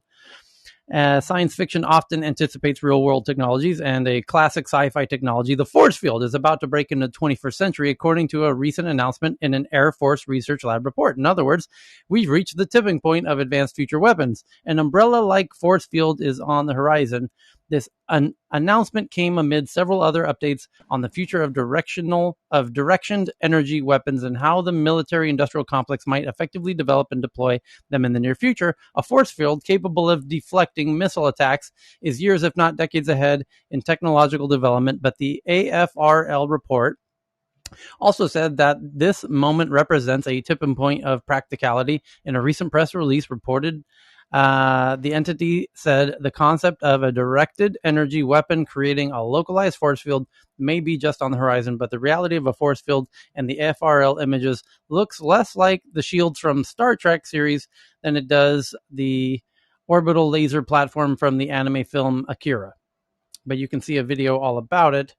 that I'm tweeting out now to the Tech News Twitter account, I, guys. I was talking with Ken on the back channels about this, and I have a little bit of experience because I come from the lighting world, and over there we were using RF in a what we call microwave cavity, and it basically takes radios and can turn it into a pinpoint beam to light up a light bulb that's not electrically connected anywhere. So basically, a ball of gas gets lit up by this electricity.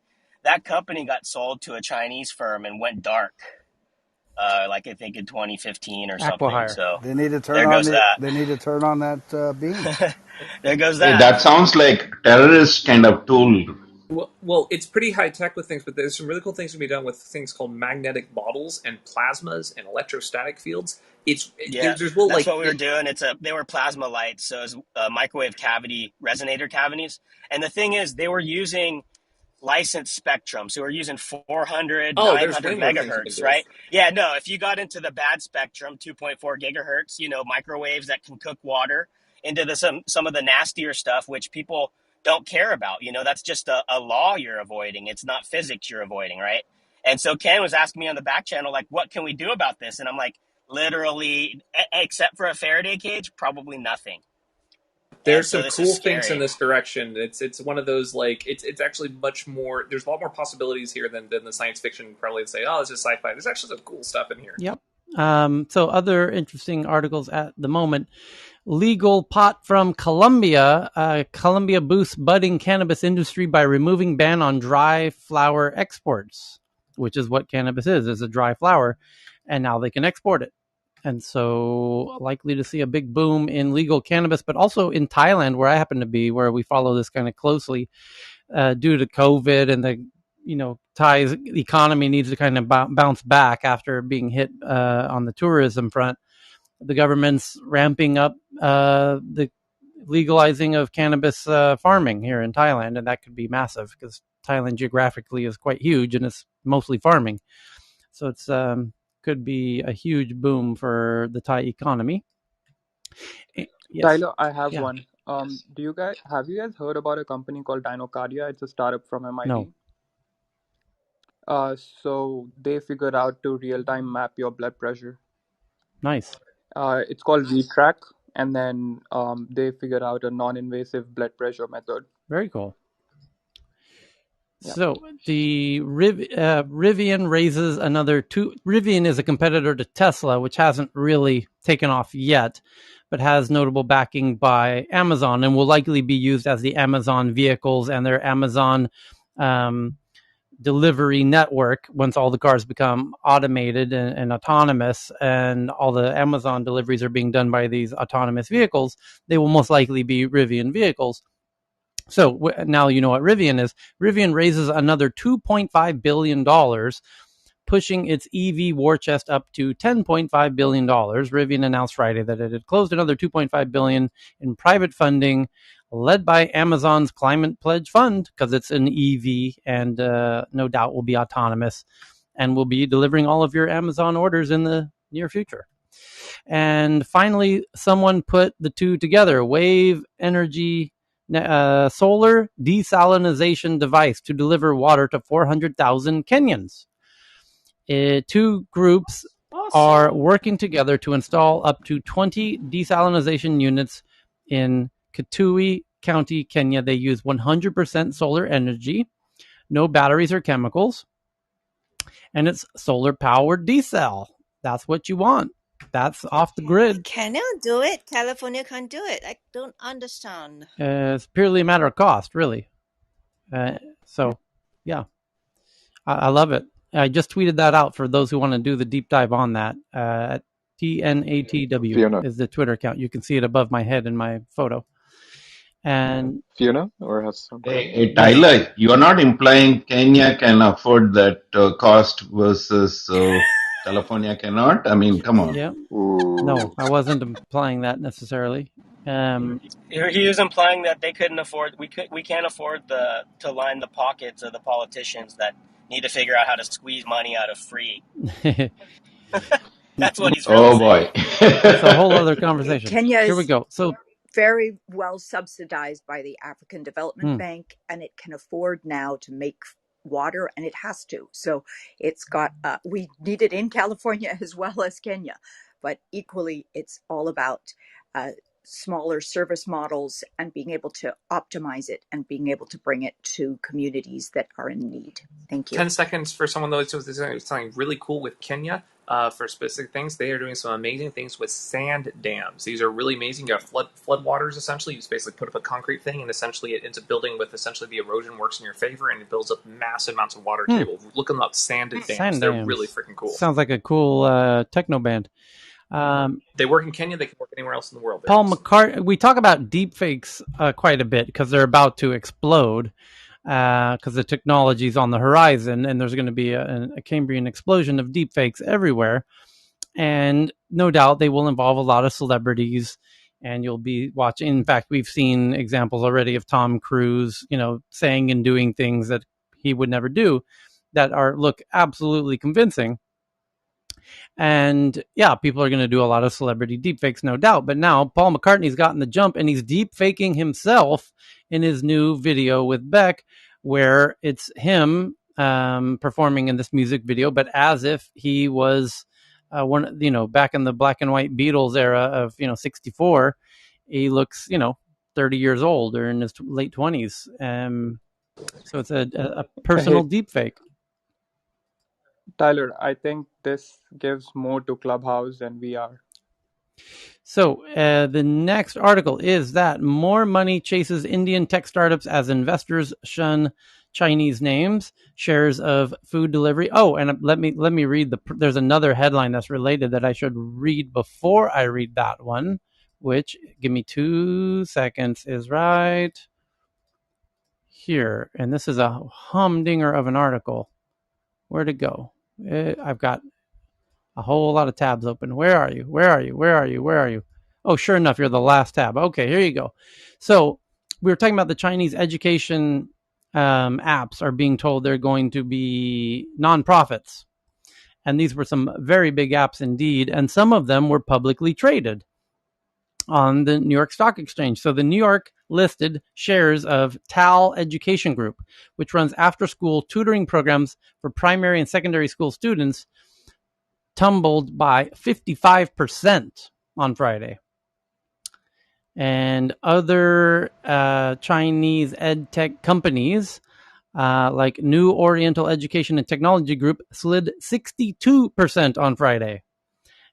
Gaotu Tech Edu, formerly known as GSX Tech Edu, dropped 59%.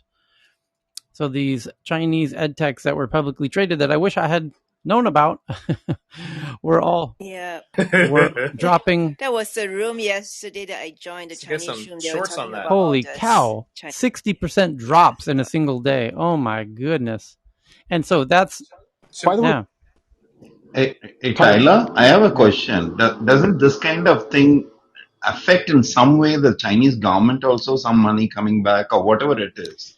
Is it not in their self-interest not to cause these major shifts in their strategies that create this kind of Mohan, disruption? I'll give you a perspective on that just quickly.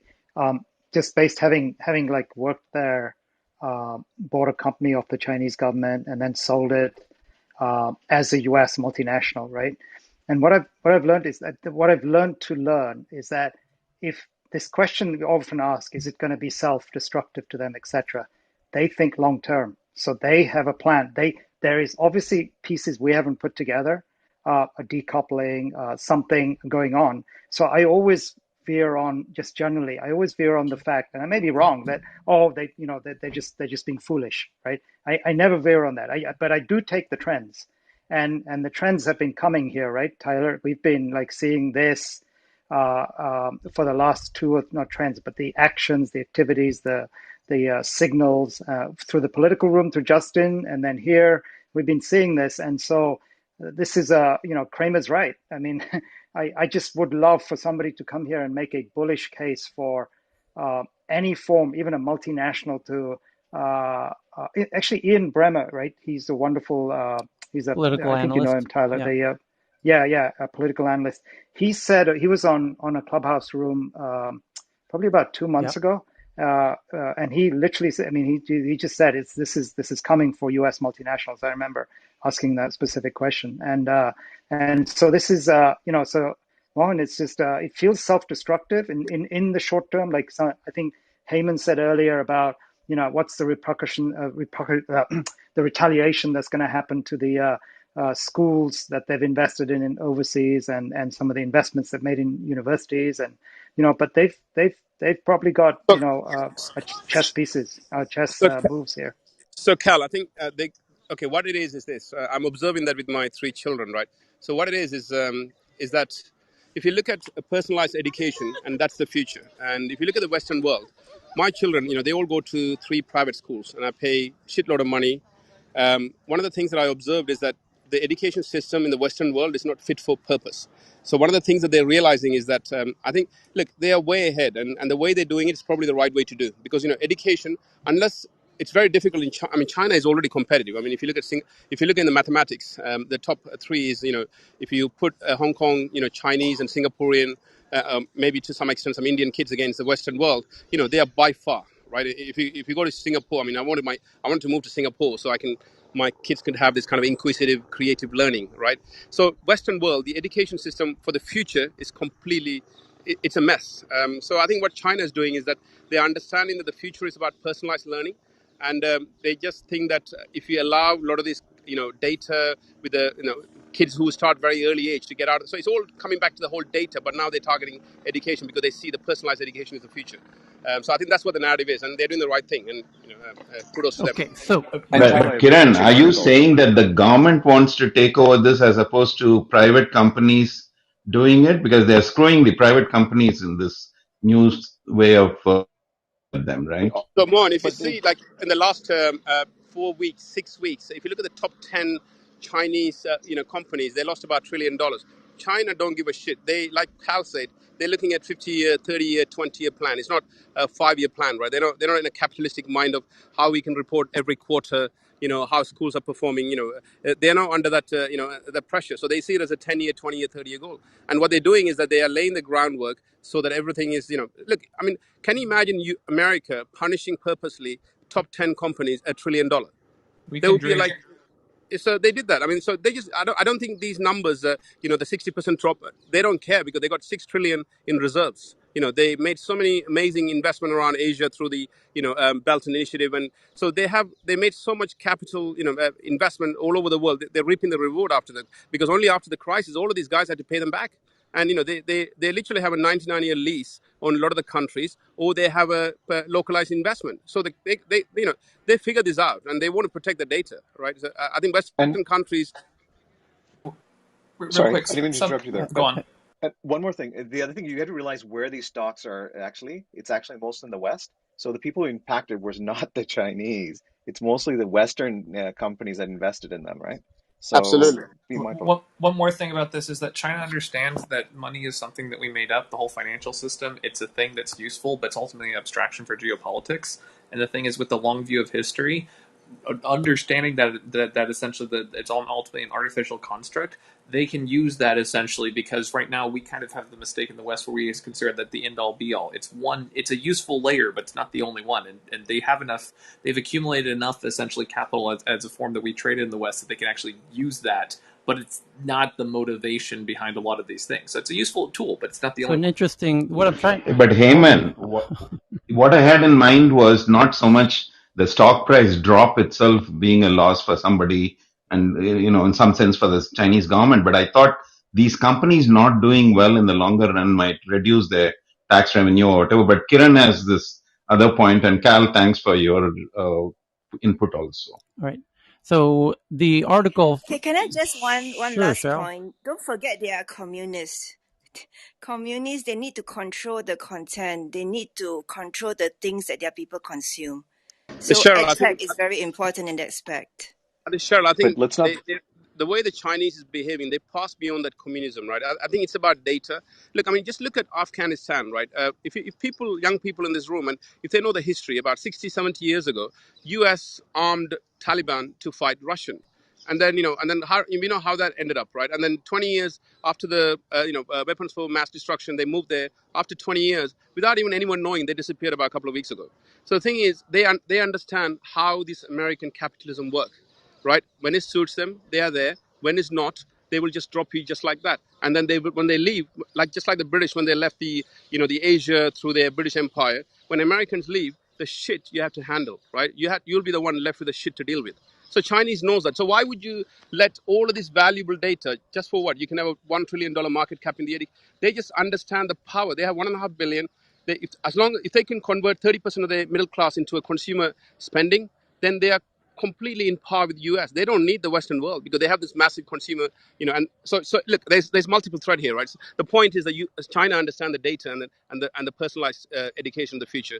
I think this is the right thing to do. Okay, so the point I'm trying to make here is that the CNBC article headline says that more money chases Indian tech startups as investors shun Chinese tech. At a time when investors are selling Chinese technology stocks, more money is chasing Indian startups. Shares of food delivery app Zomato soared as much as 82% in their debut in the National Stock Exchange of India. I think Zomato's successful IPO might open the floodgates, says a founding partner of India Internet Fund. And at a time when investors are selling their Chinese tech stocks, more money chasing Indian startup shares. I mentioned Zomato. And the article from CNBC goes on to talk about, of course, the Paytm IPO. And, this is a topic we go on about endlessly here, that Indian tech startups are booming. And this kind of shift with investors. We had a friend of mine from Qualcomm Ventures join us in here yesterday. We just pinged him in very quickly to get a sense, because he was invested in several big unicorns internationally, including in China. And we said, what does this, China's crackdown on the Edtech companies, and also kind of in the wake of, the crackdown on Didi, what kind of signal is that telling big VC investors, like the corporate investors like Qualcomm, or, my other friends at Sequoia and everywhere else? And he says it sends a very clear signal that we're done. You can leave. No, you don't need to come here no more. That was the signal that that was his message that he felt China was sending him as a, leading. So don't you think wouldn't this be bullish for American stock companies Well, then? it's bullish for any. I mean, SoftBank is a major investor in Chinese tech, but even Chinese tech companies are major investors in tech. Like Alibaba is a major investor in Chinese tech. Tencent's a major investor in Chinese tech. It'll be interesting to see if Tencent and Alibaba continue to invest in these big in Chinese tech companies, or are they just going to start investing in Indian companies? Will India let them invest? That's another question. No IPO for Yes, Tyler, you. Hey, Monica. but Tyler, in Zomato's red herring prospectus that they filed, they actually listed the Chinese investment as a risk, and this is one of the major reasons why they had to fast track their investment by raising public money, because they did not want to raise any more funds via the Chinese investors. This is something that has been publicly mentioned. Yeah. yeah, but Alibaba had invested in Paytm a while ago, Yes, they actually, made a Yes, in 7x India. return on their paid at the current IPO price. They'll make a 7x return on that. So, And Swiggy also raised money, just right, recently, Tyler? we've been Recently. announcing that via as well. SoftBank. Yeah, India's. But I think Monica's point is very, very Yeah, powerful and actually good observation there, because that Zomato thing is big, right, in India, and it got pulled forward, as you said, right, Monica, to make sure that and they couldn't go back to the Exactly. Chinese source. And That's part of the puzzle. That's brilliant. absolutely, Callan. There's another big example, and there's another IPO coming up by Pesa Bazaar, which is an insurance tech or fintech, and that the founder of that company happens to be an defense personnel from the Indian forces. He refused to take Chinese money last year after the China-Indian skirmishes, and that's why he's trying to raise money from the public market. So again, these two are prime examples who've actually listed it out. Paytm hasn't listed this as a risk, neither has any of the others who have listed, but these two definitely. And Monica, one more thing. It's the NSE that they listed on, right? Not on any. Is it the New York Stock Exchange? Is that what it No, is, or is it's it the Indian? National Stock Exchange, which Exactly. is the So Indian. perfect. Yeah, so that's what I'm thinking. Like everything's going to be like just like what I was pointing out with China. I think is that the trend now for like national companies that were started in certain locations to list in their national stock exchange. So there's no competition from like Nasdaq and the New York Stock Exchanges. Actually, it's good for the Indian markets if they do Yeah. invest here. Sorry, if they do list here. There are others like Flipkart, etc., which are actually planning to go global. But this one for sure, the last couple of them, including Paytm and MobiKwik, which are coming up, are definitely listing in India. Which is why Tyler mentioned the floodgates are opening for IPOs, because this means that the market will be raising money and public has to show investor confidence in them by buying stocks of these particular tech companies which are actually loss making, and that's what we have seen with the Zomato IPO. Okay. Other headlines happening at the moment. Should we be worried about insurance tech valuations? Is the article from TechCrunch, where it says, welcome, hello everybody. I hope you had a lovely week. I turned 32. Before we get in the last episode, what a bizarre, what is TechCrunch doing? This is really wild. They're talking about Lemonade basically with their strong post IPO performance, and is it concerning? It's how it's growing. They also talk about Metromile and Root, and the companies have been expanding into new markets, including auto insurance. The company did take somewhat material hit from the Texas freeze early in the year. Talking about Lemonade, but investors are stoked about Lemonade, and figuring out why that's the case and why their startup is more lemonade than others. It's IPO season. Well, the reality is they're using their data companies getting into the insurance space, and they're competing against dinosaurs that don't know how to use data, and it's gonna be a bloodbath. So it's a huge market for data savvy companies to get into. So I'm very bullish on insurance tech companies, and unless the insurance companies figure out how to partner with tech companies to compete with these upcoming, if whoever's got more data scientists on their side is going to win. Who's ever, And Tyler, the yeah. and the market though for this insurance tech is going to be outside the West, right? So India is Oh, on it's a like global I'm not thing for sure. sure. Yeah, Please correct me. Yeah, but I mean compared to like the West, the insurance market is nothing in some of these other countries, and that's where I think the growth is.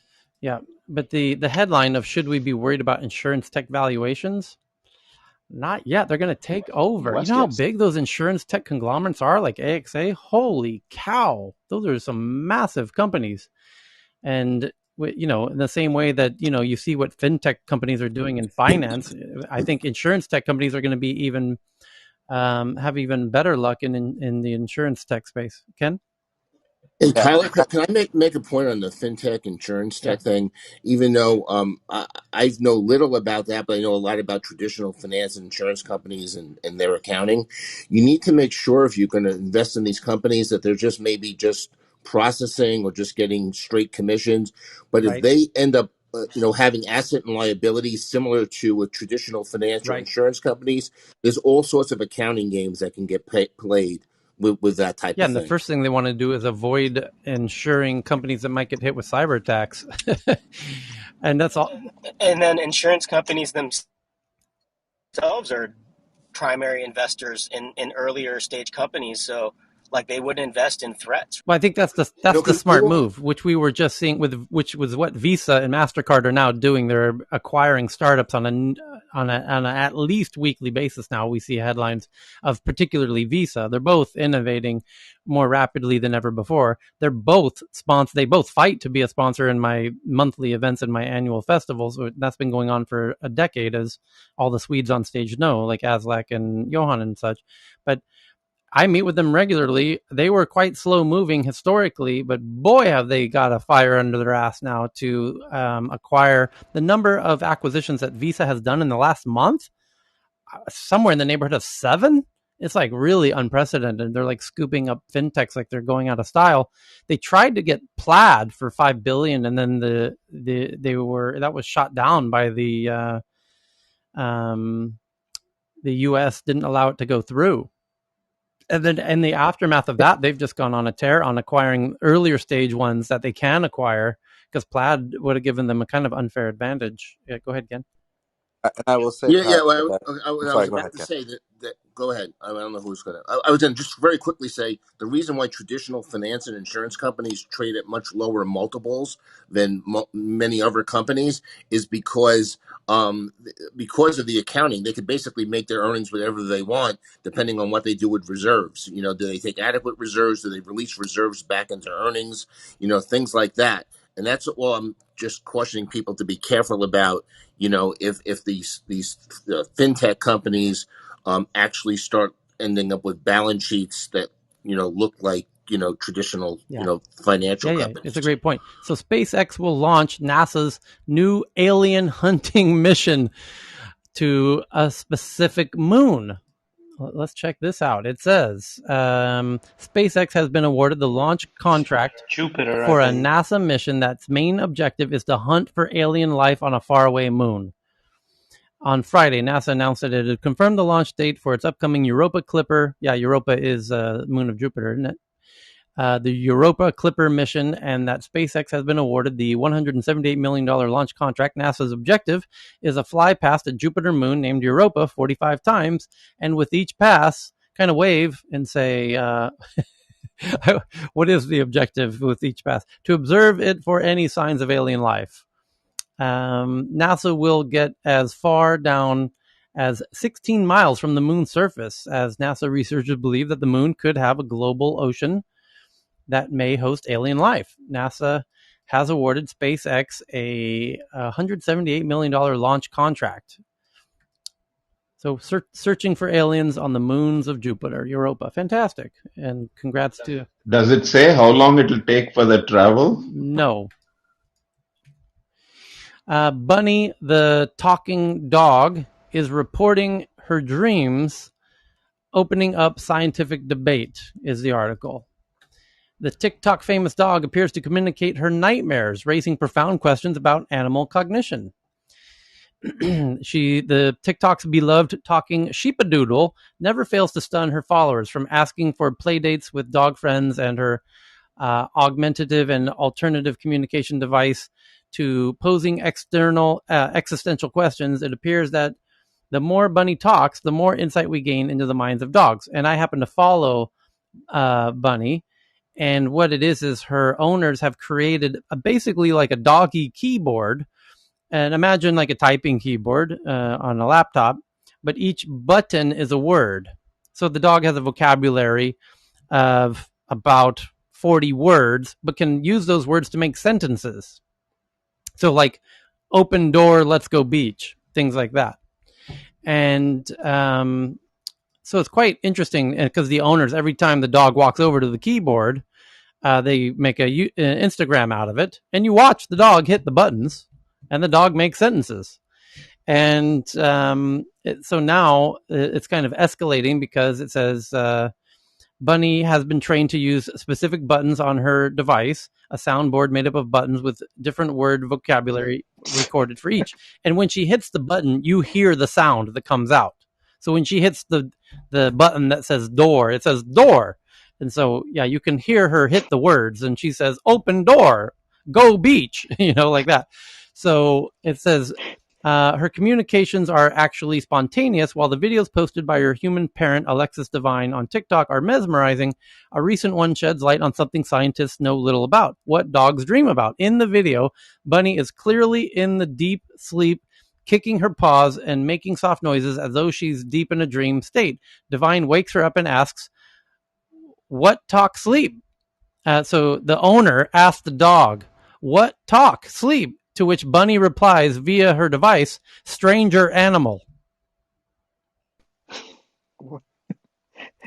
Is it possible? Must be a Is it dream. possible that Bunny was having a nightmare about a stranger animal? Cognitive Leo Trottier. Or was it him? Was it the user? Animal. We are animals. The Leo Trottier. No, because the dog has a button for human and person and things like that. Oh, okay. So Tyler, we have David in the room now. Who? David Oh, Chang. fantastic. Welcome back, David. Hey. Hey, sorry, I saw you pick me earlier. I was in the middle of a lunch David, meeting. No worries. He's definitely the dog expert here, so it's perfect timing. What do you know about dog cognition and dreams, David? So, cognitive scientist and founder of Clever Pet, and how they can talk research is blunt about it. We don't know, he says. So imagine being a cognitive scientist who, and then being asked by Salon.com, what do you think this all means? Yeah, we have no clue at all, is the correct answer. Do you think this might have had anything to do with the Chinese education companies being like shut No, out because they might be I watching doubt this it. and thinking, "Oh my God, the Americans, they're working on these Smart dogs dogs. and teaching the The methods." project Bunny is part of includes at least 2,600 animals, including dogs, cats, and horses. And anyway, so yeah, she seems to have communicated something from her dreams. Here's another quote. Bunny appeared to first respond as though she had been asked the question, which in and of itself is interesting. And then she did respond with a report that would be consistent with if you were ostensibly having a dream. Her behavior is intriguing and appears to be consistent with what we might expect if she were, but significant work would have to be done to figure out if she is reporting on her dreams at all, and etc. Nobody knows. So we're just going to have to stay tuned and follow her on Instagram, and or or maybe the owners rigged up the keyboard to only have one reply before they film the Instagram video, and they're becoming viral because they're very crafty viral video makers, and they I was also wondering about such things, and also, these are not statistically valid things, right? One-off kind of things. well, if So you who knows? this could Causality be versus the most beautiful punking viral situation ever, where you can, over time, the dog continues to make the most outlandish comments through its little keyboard, but in reality, technically, it's all being masterminded behind the scenes, and next thing you know, it's making Bitcoin predictions and things like that. It'll be truly fantastic. It'll be the most viral Instagram account of all time if they play it that way. That would be amazing. So next, Hey, yes. Tyler, we've got an update on the wellness program. People are reporting back from the DMs. They're actually saying one, for instance, Ben is painting. There's actually another person who's actually saying that they're kayaking while listening to us. Alicia, good job there. And also, there's reports from Sarah Dejari. She's cycling with us. Awesome. Great. Keep at it, guys. We're going to get better. I told you Heyman's going to turn us into a jazzercise class by the next week. So Totally. I'm getting that start. jazzercise around the world. They need to do a Richard Simmons bot. Yes. We could do a deep fake Richard Simmons. By the Heyman, you have a striking resemblance to Richard Simmons, if you don't know that already. Oh, God. So, oh, God, no. think that 5G is exciting. Just wait for... You could totally play him. You could totally play him. You just need a bit of curly blonde Who hair needs there. Peloton when you got Heyman? Totally. Yeah. It's a new subscription service called Heyman. With a headband. Straight from Clubhouse and TNA. Yes, we're in. Let's do it. Think 5G is exciting. Just wait for 6G, as CNN is already hyping 6G. The wireless industry has revolutionized the way we work. Oh, CNN, could you please stop? That's 3 times today already with the autoplay videos. With the Thai ads, yeah, that's interesting. This was a Lay, Frito-Lay chips ad, nonetheless. Anyway, wireless industry. Those slave driving Frito-Lay, right? Well, what Chris is referring to is we had a headline that's still ongoing that Frito-Lay HQ, the workers are striking now on their 3rd week, protesting what they call dead man shifts, or what was the word they used, Chris? Suicide shifts was the word. Dead man, 7 days, 12 hours. 12-hour days, 7 days a week, no breaks. They've been going for months, and now they all decided to stop, and they're on their 3rd week, and it's becoming a bit of a headline news that we're following with much curiosity. And anyway, so the wireless industry has revolutionized the way we work and play, so it's no wonder why 5G has grabbed everyone's attention already in some cities and soon across the world. Fiber optic transmission speeds will inevitably reach into all of our pockets, bringing television, 3D imagery, and news applications we never dreamed of to our mobile devices. While commercial cell phone providers and equipment vendors are working feverishly to build out 5G, and as the public eagerly awaits its rollout, researchers around the world are at work producing the wireless world's next generation. Can you guess the name? 6G. It's called 6G. You got, come on, guys. Come on. Huawei. Yeah, they're already working on It's called 6G. The thing after 5G, it has a very cleverly That's named. very creative. It's That's kind of a creative. Yes, really creative absolutely. name they Big came up with. marketing. They're calling it 6G, and no one quite knows yet. What is 6G? No one quite knows yet, and the international standards bodies made up of hundreds of companies around the world will figure that out over the coming decade. But work at NYU shows that by 2035, 6G will usher in the ability to send wireless signals at the rate of human computation right into our goddamn brains. BCI, right? Brain computer interface. What's your prediction, Sid? Did Sid bounce? 2 decades in our lifetime. Right into the back of your brain. You're going to plug right into the matrix. Dubbed wireless cognition by researchers. 6G could mean that the human intelligence could eventually be sent over the air instantaneously. Oh, yeah. I'm here for that. Remote control. And Yes. Tyler, Norway's actually sorry, go ahead. Remote control Keep robots talking. and artificial intelligence applications with human-like capabilities could be enabled over 6G cell phones. We won't even need cell phones at that point. What are you talking about? By using electromagnetic frequencies above 95 gigahertz, future cell phones will be able to use massive. Why is he stuck on cell phones in the year 2035? It'll be like fax machines. What the Tyler, hell is this guy talking about? Tyler, doesn't that play in with the Nothing Tech? Remember that company? Oh, nothing. Yeah. Out of Stockholm. Yeah.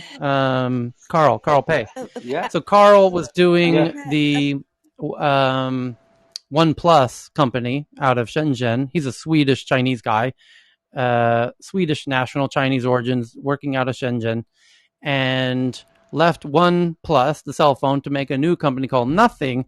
What Nothing's working on is 2 things. Right now, they just have earbuds, which are about to come out for Christmas.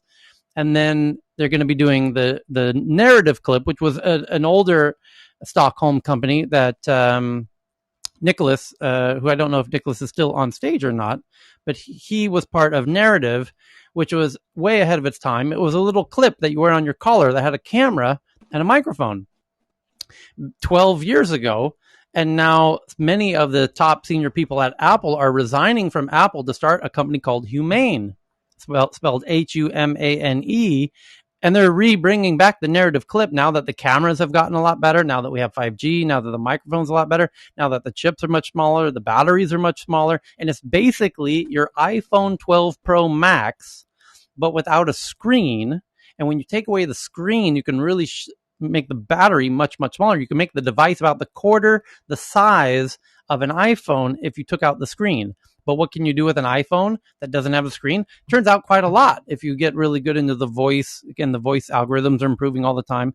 And it's got the same cameras and the same mics and everything else. It's an iPhone 12 without the screen, a quarter the size. You clip it on your collar, and you can talk to it all the time. And it's got its camera going all the time. And it has facial recognition on everyone you walk past and all that. So it's a whole new should be an earring in the future, you know. Yeah. Related I mean, article in Yeah. April that Huawei is to launch their 6G, which is 50 times faster than 5G by 2030. 2030. Okay. So the Yep. race is on between Ericsson and Huawei yet again as the 2 leaders of 5G to see who can get to 6G. But I don't know that it'll matter, because what's happening now is the battle lines, the geographic borders are already being set now in 5G for who's able to buy 5G from Ericsson versus Huawei. And so, for example, Malaysia just decided they're going with Ericsson, and the U.S. is pushing a lot of its allies to go with Ericsson. But don't you think, Tyler, that in the future, this is all going satellite, nothing on the Earth really simultaneous, anymore? concurrent. It's doing both simultaneous. It's non-exclusive. Yeah. A couple of weeks ago, Tyler, I tweeted out, if you recall, and I had mentioned that Etisalat had made an announcement. Etisalat is the UAE telecom. They'd made an announcement on 6G, but they hadn't mentioned who they're going with. But the 5G is with Huawei, and that was also where Biden had threatened So around the F-35. as an example, and as Faraz well knows, Biden, the UAE was one of those countries who it wasn't clear which way they would go. Like the U.S. traditional allies, it was very obvious they're all going to go with Ericsson. And then a country like the UAE is kind of neutral between U.S. and China relations. So is Thailand. So it's not obvious. Some of these countries are on the fence, and that in itself is super interesting, because in this ever evolving friction between the U.S. and China, which company they go with for their 5G is a really strong indicator for which side they will go down on it when this escalates, as to which world you'll be part of, the kind of Western US led kind of world, or the Chinese kind of Eastern led world, or whatever you want to call it. So when somebody, Japan was the first to go out with Ericsson, like the first, and then the UK, and then France, and then all, it's everyone's kind of squaring off. Everyone's going to get 5G eventually, and it's just really interesting to see if they go with Ericsson or Huawei, because the US is saying don't go with Huawei. And if you go with Huawei, you're sending a signal that you're not on our side or whatever. So the UAE, United Arab Emirates, is super interesting because they're very kind of egalitarian on this issue. They're kind of Switzerlandish on this issue, as Florian can appreciate. So when Hey, hold on, Tyler. I In didn't finish response to the thought. Hold on one second. okay, So when they were giving hints, of course, now they want to be friendly with both sides because they're smart chaps, right? So when they don't just announce it cold, they start giving little hints. This kind of diplomacy. So they're hinting to the guests, we might go with Huawei, and then the U.S. said, well, if you do that, you can kiss those F-35 jets that you wanted to buy from us. We're not going to sell them to you anymore, as a form of leverage. And so they had to contend with that thought. That was said, and now it's been published. But Faraz and I knew it before it was even published. Don't ask why. But anyway, so then they did go with Huawei, and then Biden actually did sell the F-35s because they made the calculation and they figured out, actually, we think you are going to sell us the F-35s even if we do go with Huawei. And they were right. And that's what happened. And then the question is, who will they go with for 6G and whatever else? But it's a really interesting shakeout that's going on. So when 6G comes along, it'll already be known who's going with Ericsson and who's going with Huawei, for the most part. Answer me this, Tyler. Answer me this. Sorry, Mohan, just one last point, Mohan, sir. Why does Ericsson have one of its largest global venture presences in China? Because, and how does it maintain why? that? Because Ericsson predated Huawei in 3G and 4G. So China wanted 3G and 4G. Huawei didn't have it. So they, like the rest of the world, they used Ericsson. So Ericsson then was building 5G. Huawei built their European HQ literally next door, touching the building of Ericsson's global HQ in Stockholm. By the way, 30 minutes outside of Stockholm in Kista, spelled with a K, K-I-S-T-A. So what an amazing coincidence that China wants 5G. Maybe we should build our headquarters literally next door to the global company who's the biggest pioneer of 5G, which was Ericsson. And so now, bada boom, bada bang, now Huawei's got 5G. And now they have 6G, and now they can close. As soon as they did, they shut down the office next door to Ericsson, and now it's a battle between Ericsson and Huawei. But now this is where it gets really interesting, because in this battle of deciding which countries are going with Ericsson versus Huawei, and of course the U.S. is telling all their friends, it's just like high school, right? It's like, Kathy's a slut, and don't talk to her. You're our friend. You're not their friend. It's really, really quite childish at the end of the day. But when in the case of Ericsson, which one is Sweden going to go with? Well, Sweden has Ericsson. It's the biggest employer in Sweden. So it's kind of obvious which one Sweden's going to go with, right? No, it's actually not so obvious. Here's why. Because Ericsson was flirting with the idea of banning Huawei. And there was one very notable person who said, don't do that. One very powerful person in Sweden who said, do not ban Huawei in Sweden. Can you guess who that person is? I know Cal can guess. It was the CEO of Ericsson who said, please, oh God, please don't ban Huawei in Sweden. And Sweden said, what? Why wouldn't you want us to ban your competitor in Sweden? He said, well, because first of all, no one's going to buy it anyways, because we're Ericsson and we're in Sweden. Everyone's going to buy Ericsson. It doesn't matter. There's no need to ban it. No one's going to buy it in Sweden. But if you do ban it, China's going to retaliate, and we're going to get banned in China. And so that's why the headline from 48 hours ago, and now why Ericsson's stock is tanking. because the headlines is now 48 hours ago, Ericsson just got banned in Sweden or in China. And I've been saying this for 3 months, and now it's actually just happened. As everyone, Hey, But I mean, Tyler. wouldn't they get? Tyler, the question I wanted to ask before is in response to Florian saying, hey, won't everybody go satellite? I thought traditionally the satellite route was a problem because of the long delay, right? Response time is so much right. longer with the satellite But communication. it's a good point. Elon just made the comment that they're going to get the latency down to like 10 milliseconds, which is good for gaming, but Yeah. not good for remote surgeries. You're going to need, there's some use cases where you want absolute, where latency is the key issue. There's some issues where bandwidth is the key issue. There's some, there's pluses and minuses to each of these technologies, and there's different use cases for, when you would want to use whichever. So you need both is the honest answer, and you will have both, and they're both innovating concurrently. They'll probably just design shorter routes for those that need shorter latency, right? You'd probably have just one satellite that you'd bounce off of instead of 10 if you were trying to get that really sub-millisecond latency. And So also, if you on think the about it, oh, satellite, sorry, Heyman, I was going to say on the satellite times, to give you guys some context with 5G, you're looking at sub So millisecond or 1 millisecond round trip time and latency. So with 6G, it's going to get pretty nutty. 10 milliseconds, you can't get remote haptics or the sense of touch with 10 milliseconds. So yeah, remote surgeries are off the I table. just did. and also, like, if you think of the broadband overall, sorry, Tyler, if you think of broadband overall, most of the world does not have broadband. So having anything that'll deliver them much better speeds will like exponentially improve everything. Like M-Pesa, for instance, even the banking system in Africa, based on mobile phones technology, right? Like the older technologies, is amazing. And so if we could improve just a little bit more speed, we could have digital health flourishing in places where we never thought of. Not for Yes, surgery, but of course, but So I just did. yes, but also coverage. Coverage is a big problem because if yeah. these five, let's say, What happened?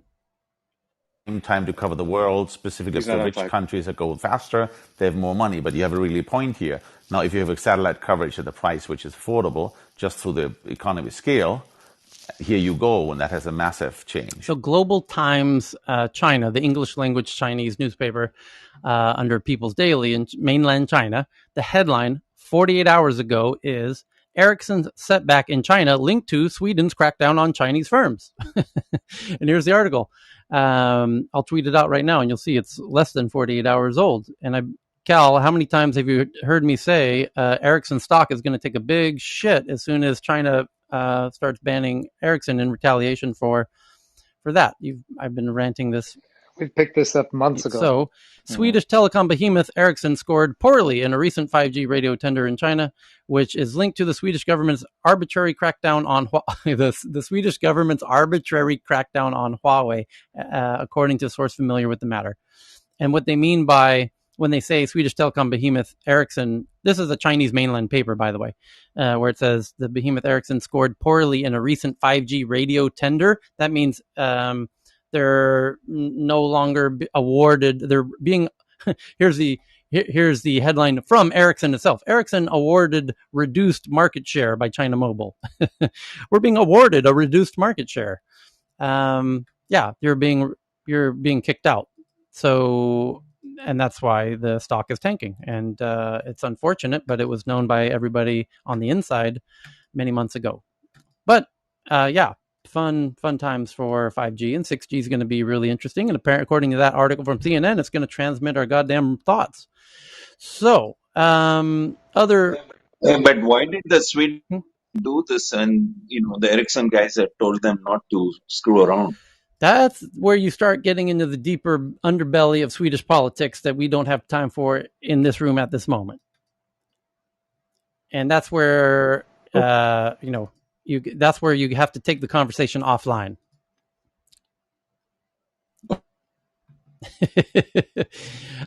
Or in a spin-off room. Yeah, in one of the. I've got too many big sponsors in Sweden to answer that question correctly. So let me ask a general question, though. Is 5G technology per se, is it universal? Like, is the communication, even if you have like equipment from one other manufacturer, is it like from my? There's standards, right? Yeah. yeah. Sorry. Yeah.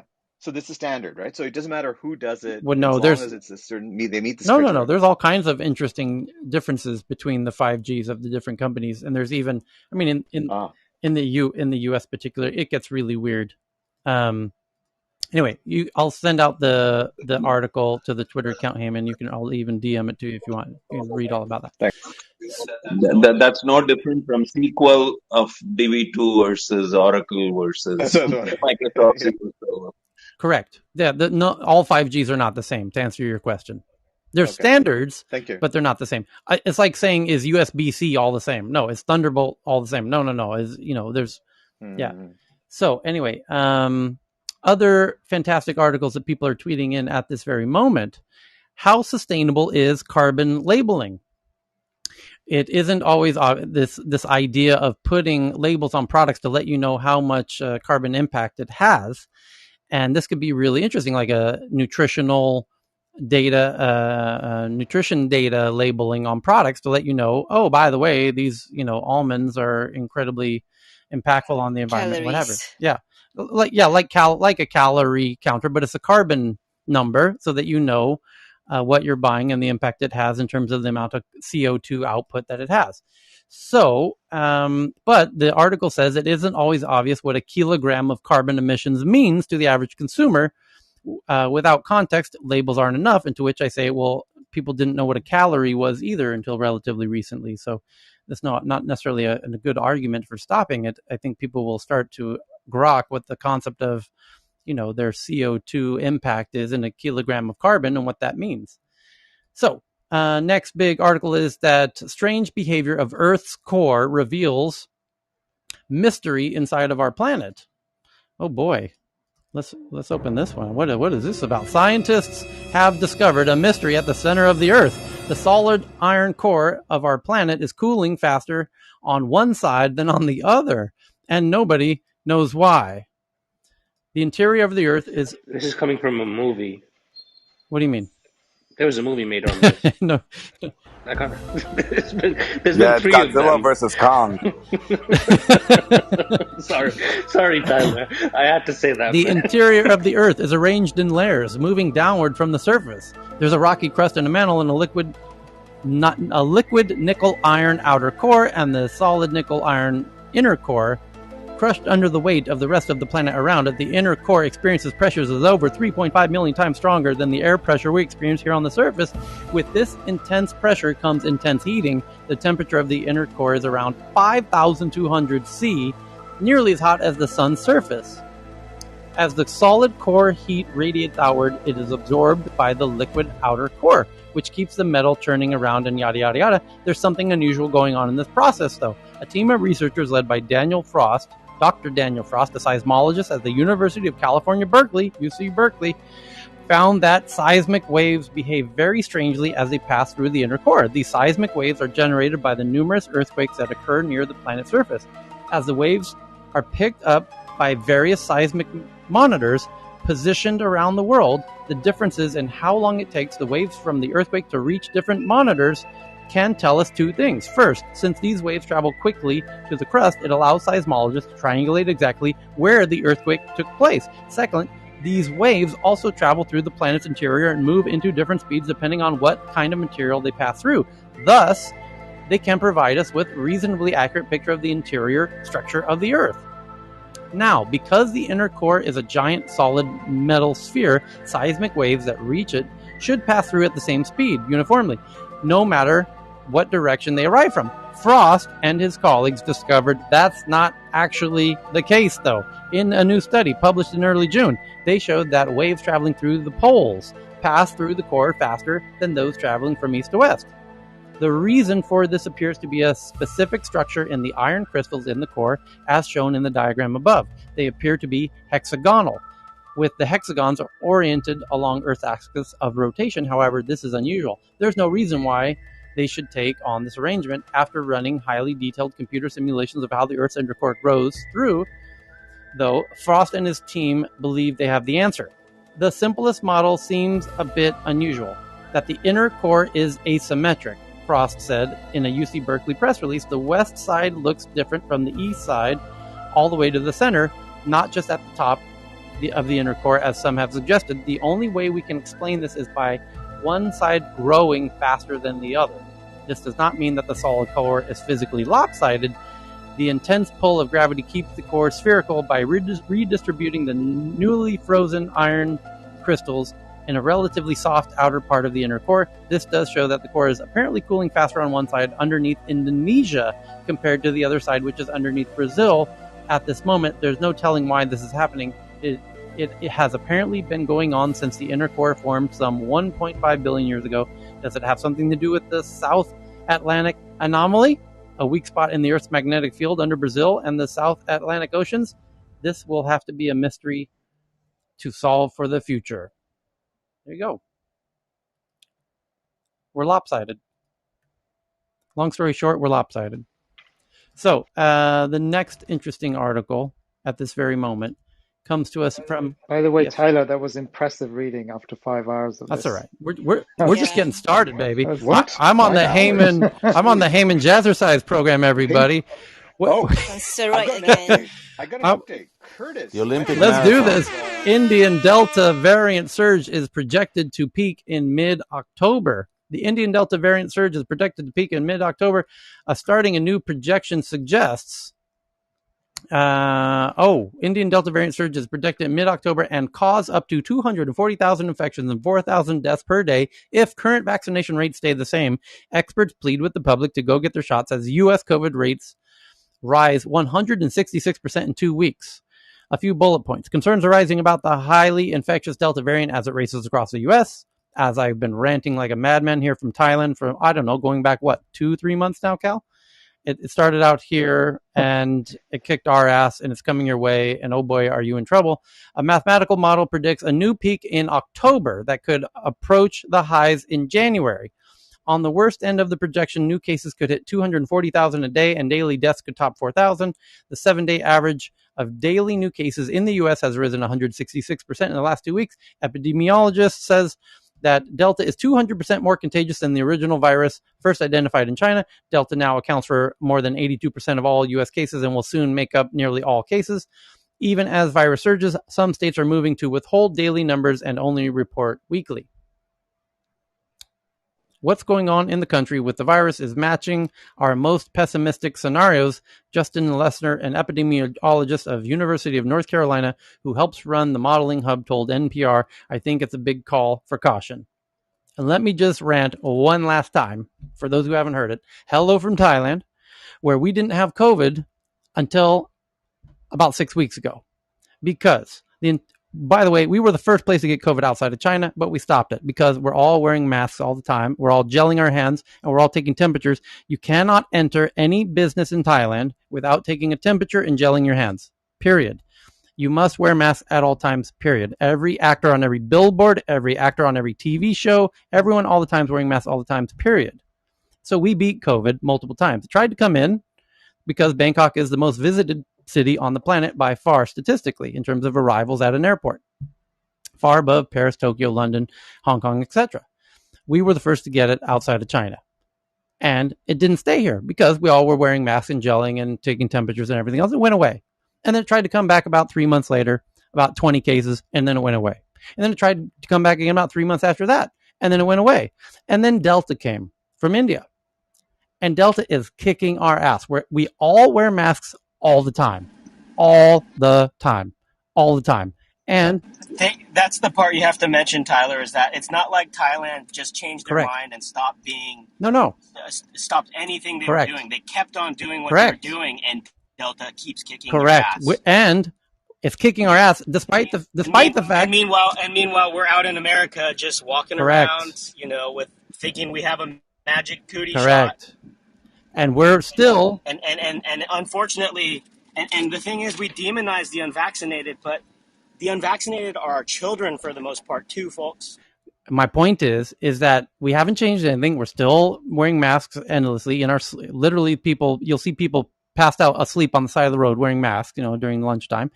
Everyone's wearing masks all the time. Everyone's gelling to enter any building. All buildings. You cannot enter a building without using alcohol and taking a temperature check. Every building in Thailand. So... and that helps us find people who have temperatures because any building you walk into, you get a temperature check. So that's why we were able to find people who were having it and quickly quarantine them. It works. It really worked. It worked very well. Worked multiple times. We had multiple little tiny cases of 20 people over the last year and a half. And then all of a sudden Delta comes along, boom, huge spike of Delta. Huge. It's not stoppable by masks and gels and social distancing and everything else that we've been doing here. So if you're not following, I just worry how it's going to play out in the US in places where they're not masking, not social distancing, not gelling, not temperature checking at every building. So please take extra precautions. So Tyler, one thing I was going to mention, I also sent you an article about Thailand and AstraZeneca. I don't know if you saw that. But AstraZeneca had made promises to Thailand that, unfortunately, on the vaccine front, and that's the one thing that I'm assuming this was like sort of an underlying assumption that you guys don't have access to the same vaccines that the rest of the world does at Correct. this time. Correct? That's correct. So we Yeah. were, because we And never had COVID, we didn't need the vaccines. So we got them very, very late. Why do we need vaccines? There might We had it be. completely controlled. So, Completely. Before yeah, Delta, until exactly. relatively recently, COVID, we used to laugh at COVID. Oh, another 5 cases. Oh yeah, they'll get quarantined, bada boom, bada bing. No big deal. We never had lockdown. We never had home arrest. Right? We didn't need it. We knew how to fix it. We knew how to address it. We addressed it head on, geographically. We controlled it. We managed it. Then Delta came relatively recently and is absolutely kicking our ass. And it's quite an embarrassment.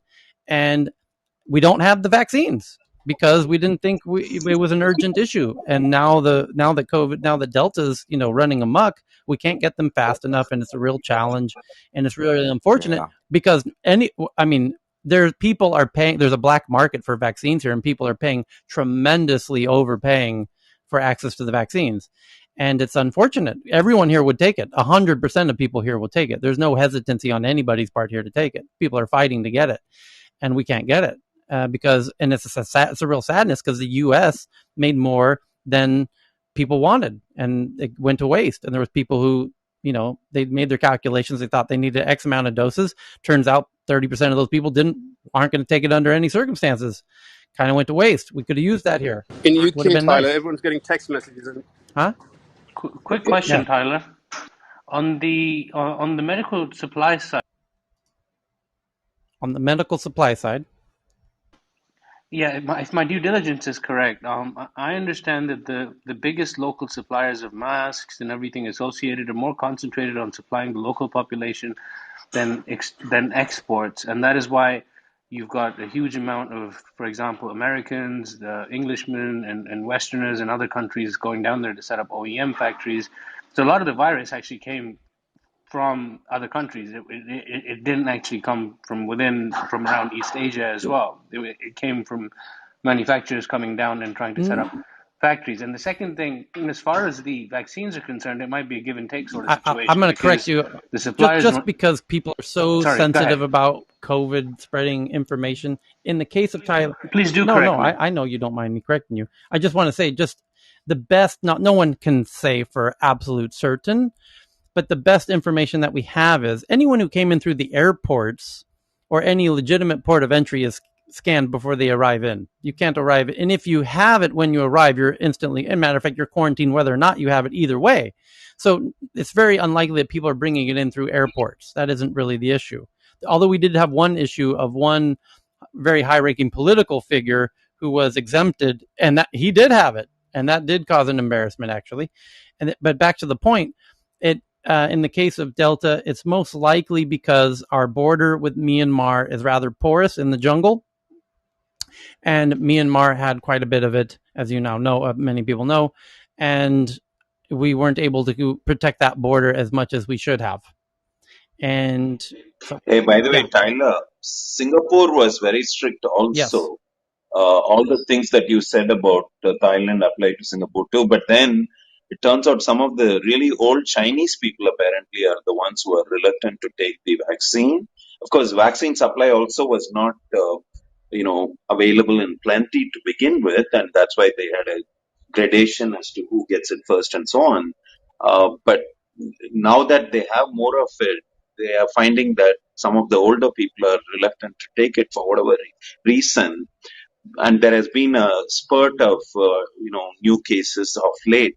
But everything you have said about Thailand applies to Singapore. Even as a fully vaccinated person, I had to check into buildings and so on. So But they've been Mohan, extremely I will Mohan, say, I will most say, of the cases in Singapore are, especially the Delta variant, they are imported yeah. cases So, because we still allow and people to come in. but it actually kind of speaks to a larger point, which is you can do everything right as a country, and if you still have what, based on that article that I sent Tyler, 5.56% of the Thai population is actually fully inoculated at this point with the vaccine.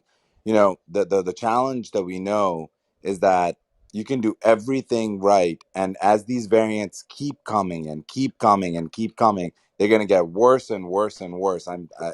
In terms of their the transmissibility. So that's why I think a lot of people have said, "Oh, it's great that we have vaccines here in the U.S. And we're not doing a great job." I actually also tweeted out another story about Missouri, which is where I'm located, which is just like it's called a show me No state. kidding. We're doing an awful job. But I was going to say that unvaccinated people anywhere are actually ultimately that unvaccinated population, and getting these variants through those populations leads to more mutations, which become a threat to vaccinated people everywhere as well. And we could be back at square one across the entire world. This is not an American issue. This is legitimately a global issue. Look at Thailand for some context. They did everything right, and India got sick, right? The people in India got sick, and now look at Thailand, and it's And going to keep happening over and By the over way, again. and to Dr. Taiwan is Danesh's another point one. too.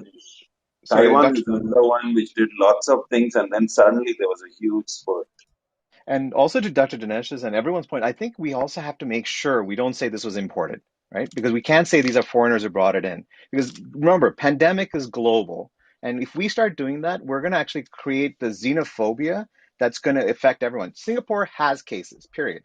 It should not be said like, oh, foreigners brought it. Taiwan has cases. It's not said that they brought it. Like, because I think that's going to No, but cause a, in Singapore, no, that's the we truth. specifically trace You that have import cases. case and community Cheryl, you spread. have We cases. have that You have KPI. cases. Cheryl, you have cases in Singapore. No, That's all you have to different say. country track it differently, but in No, Singapore, no, we but have you have to segregation. Yeah. say you have cases. You cannot preface it, but then say, look, Hey, it's coming Heyman, from abroad. You have to be I very think I careful. think I understand your.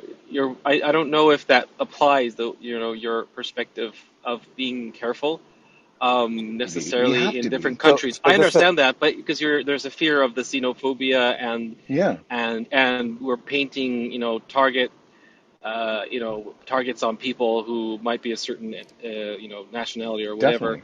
I get that, but then again, when I was in a room with WHO about, I don't know, it was just the beginning when I started here.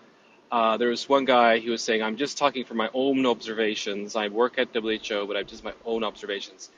And the question, when are we going to be out of this? And the thing what he was saying is, well, the best thing that could happen is that everyone gets vaccinated now Right. in the world, right? Um, It's not possible. so when is that going to It happen? can't. So, well, the way Right. it's and happening You have is if we all you kind of have have 80 a million people in Thailand who would all get vaccinated exactly, tomorrow if they could. exactly. Yeah. We had It's vaccines that went to waste in Canada, unfortunately But exactly. expired in I just want Canada. to They go should have back shipped to it. the point that you were saying, Heyman, that I think that the fear that you have going on in the Americas of pointing in directions. I guess what one way to put it is that leave it to the professionals to do the track and trace. Where is it actually coming from? But I do think that is very important. But of course, you want to watch out for witch hunts, yes. the, But I Oh, do there think is a lot. but I do Yeah, feel that there should be kind of this adult in the room. Okay, let's try to really figure this out instead of being super afraid of talking about things, because no, not talking about So exactly. things I isn't going didn't to work. hear Heyman saying that we shouldn't have a good analysis of the You're situation, but right. You're right. but Sorry. I did Sorry. no, Yeah, but I you're right. did No. hear a very sensible Yeah. perspective that we should talk about cases, right? So Yes. the things are not True that. exclusive, Yeah. right? So just yeah. Okay, No, the, but the Cal, reason why I say yeah, Singapore need to do it is because we are very transparent. We are very pragmatic. We just want to solve problems. It's nothing to do with ideology.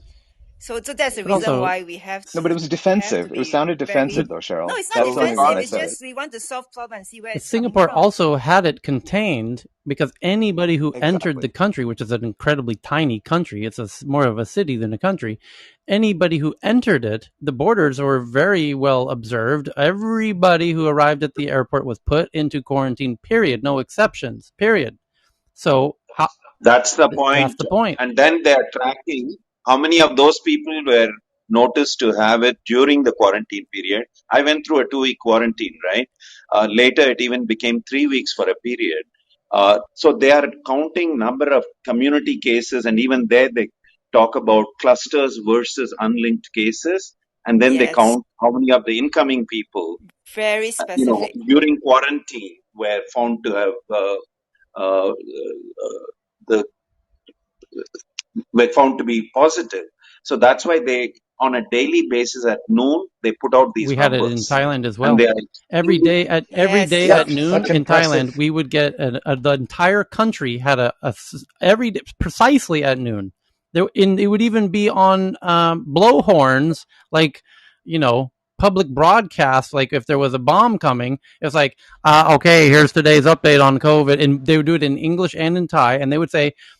Today there was 13 new cases found, and it was and how many people arrived at the airport, how many of them were tested positive, what countries they were from. So every day we got a report like 3 people from the UAE, 2 people from Australia, 1 guy from Canada, 1 lady from Singapore arrived at Savarnabhumi Airport, and that thank you for your daily update. And it went on like that for months, over a year. Yeah, Singapore is doing exactly similar thing, on arrival versus during quarantine and all this kind of stuff, which nationality and Yeah. so on. Anyway, we Again, that's totally fine. I think the bigger thing that I wanted to say is right now in Thailand, AstraZeneca is producing millions of yeah. doses, and They're we're having seeing a problem though. across They're the having a world. problem. They had just announced they're having a problem with their Thai plants. So they're shipping it from Europe right now. Yeah, so the problem is this that they actually can't keep it. They have a relationship with Yeah. AstraZeneca based on that Reuters article that I've tweeted out. So the Thai government is actually telling AstraZeneca, and that's what this Reuters article was about. They were actually threatening at some level AstraZeneca, saying if you don't, so this week, Tyler, this is going to make you upset, but this week only 2 million doses are coming in. That is 1/10 of what was promised, or 1/5 of what was promised. Sorry. And so AstraZeneca is really struggling with its supply chain to Thailand and to Southeast Asia at large. And I think it just speaks to this larger problem, which is we're not, I know we've said this, but we're not going to get out of this unless every country has equitable access. And I know we're really pushing for it here. And we're talking about, hey, we're not getting above, 60, 70% of the population in the US getting vaccinated. But it doesn't matter, in my opinion, long term, if only 5% of Thailand and 1% of Africa is vaccinated. This is a pandemic, to Heyman's Yeah. point. So to that point, I think what's going to happen is that there's going to be a boom in new kinds of tests because the vaccination thing is just we're not hacking it. We're just not doing it. So tests, though, I think that's going to continue for a long time. So we'll be doing these, nose Q-tip Lancet things for a while. That's what's just going to happen because there's really no way. I will respectfully disagree. I think yes, that is Okay. possible. That's where we end up. But that's not. So the hard part is do we build our policies based on what should be or what is likely to be? But the challenge for us is I'm not worried about COVID as much, even with Delta today. What I'm scared about is what comes next. More replication means more variants. And the variants, the ones that win off, like the reason why Delta is worse than the wild type is because it has to be 80% of the cases. It's gotta be, they're fighting against each other to see who am I gonna infect next. So they're more transmissive. And And so the that's why point you're is, testing, though. yeah, but That's why but you need to test. again, Thailand did a lot of this. Singapore did a lot of this. Australia did a lot of this. And what we're seeing over and over and over again is that masking, hand washing, and social distancing alone are not measures that will lead to the eradication of this virus, because some people somewhere are going to act up and not do things correctly and open up too quickly, or stay, and you can't control the entire world's behavior, but you can provide equitable access to a vaccine. And I'm telling you that what comes after Delta, if there's another wave after Delta, God help us, because it's gonna be very, very, very challenging. There will be. Just coming from working in the testing area, they are already betting on it big time. All the test manufacturers and all I mean, I'm talking with one of the biggest ones in China and so forth. So it's gonna, at least they're betting on it, that it's gonna happen, that Europe's gonna have whatever's going on in the other countries. I mean, Israel is doing their third booster. Everyone's vaccinated. So obviously deaths have decreased, but and you're seeing the same thing in China too. So But Danish, to your point, when Singapore relaxed a bit recently after going to 3 weeks and so on, the case count started going up. They opened even bars and such, and then there Yeah, was a big spurt, and the they've now locked KTV. down. Now they've locked down. So I mean, the key thing that I'm learning out of this, and I know Tyler's made this point. I just like you guys in Singapore have amazing leadership around this thing. Trust me, I'm living in the UK, right? We've got the NHS. I know you guys all love the NHS. I know, but there's also decisions that people make and politicians make and people make about their lives, etc. And the vaccination rates are high, but you guys have just been. I've been watching Singapore and been watching the Asian countries, but even that is vulnerable. This is what the point is. And so if that's vulnerable, the point that I've heard Tyler make again and again here, which is that we're in for shits here in the UK and more so in the US. And so you better like strap up for. I understand the long term issue. I agree that it's going to be some big challenges to get all the vaccines everywhere. But in the short term, in the UK, we just had a World Cup here, and everyone was down, as Kieran said earlier a couple of weeks ago, dancing on the streets. They were like, I mean, this thing. There's no discipline. There's no discipline, right? And then in the US, I've been watching the NBA. I've been watching the NBA, and if you watch these guys just outside the stadium, I mean, my son was like, "Whoa, what's going on here?" Right? And it was, I mean, great, excellent for the Bucks to win, and I love the game, and I love Todd. I know Todd's here; he lives locally there. But boy, I mean, that is just that. Those are young people. I think I was DMing with Todd, like, what are the vaccination rates there? They're young people, probably 20-30%, and you had 65,000 people like next to each other, hugging, no mask in sight. So Tyler's point is just like, and everyone is kind of sad, but the US, it's just strap up. It's going to be tough, I think, and over the fall. I mean, I saw it firsthand going to a medical conference in Vegas and the doctors not masking up. Me being the only guy in the conference masking up because I brought my kids with me. Yep. And Carl, it I think just Carl, I think the point you're raising about UK is the leadership, right? I think what Boris is doing is giving people the full sense of hope. And look, I mean, I just went outside London. I just went to Oxford Street. There's about 40,000 people protesting anti-vaccine next to each other, drinking, having a big party.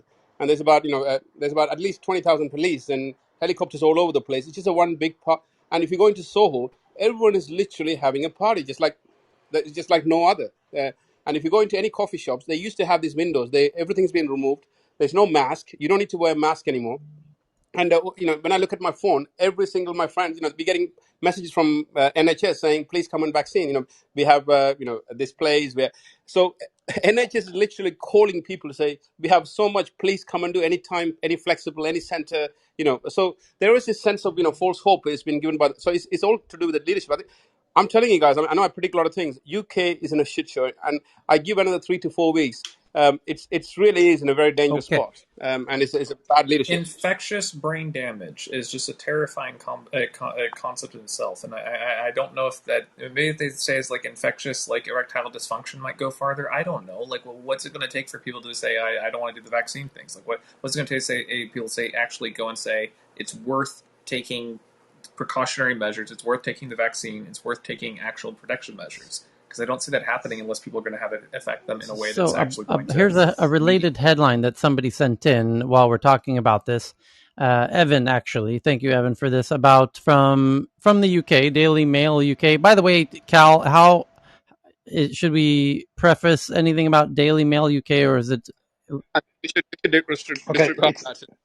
It's a tabloid. It's a tabloid, okay. But so keep in mind, take this with a pinch yeah, of I mean salt. it's right wing. Okay. It's right wing, and but it's other than that, Okay. it's going So to be reasonably let's factual. keep that in mind as we read the article, though. It says the headline is anti-Pfizer smear campaign started by Russia troll factories to start potential export market countries for the Sputnik 5 vaccine. The Network Contagion Research Institute paper says Russia to blame for slurs. It claims troll factories are targeting countries that could buy into its own jabs of Sputnik.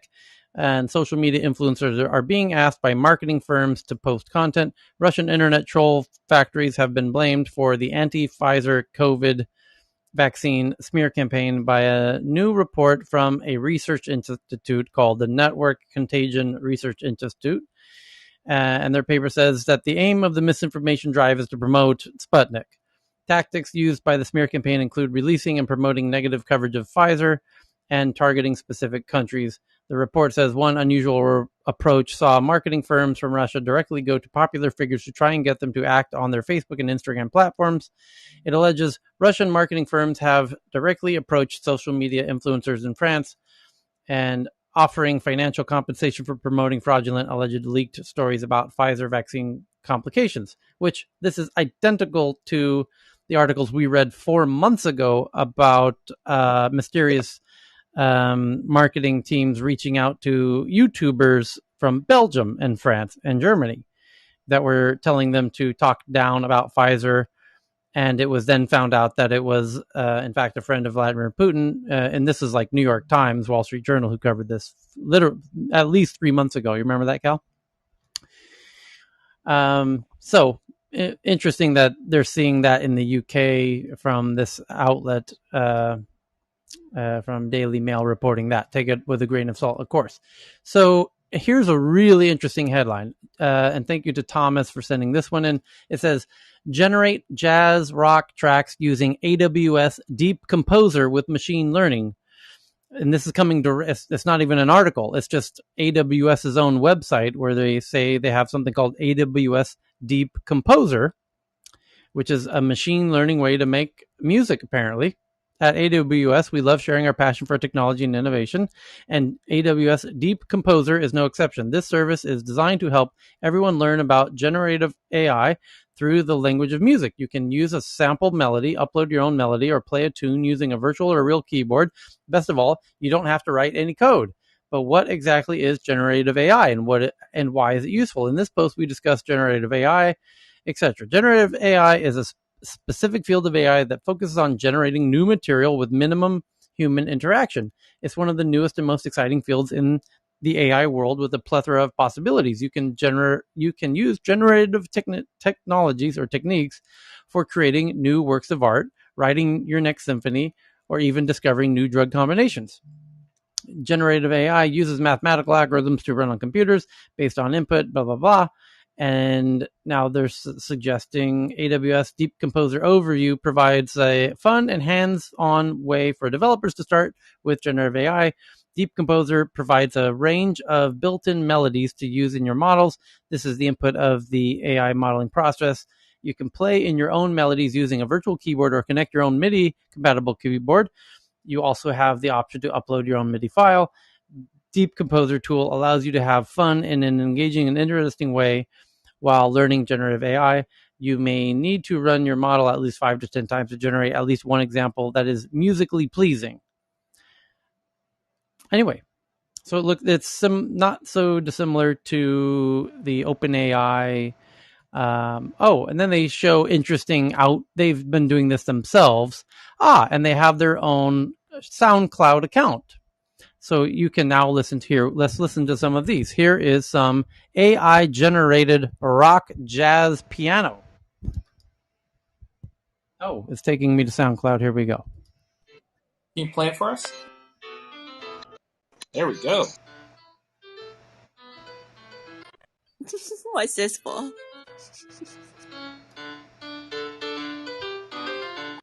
Headbanger here.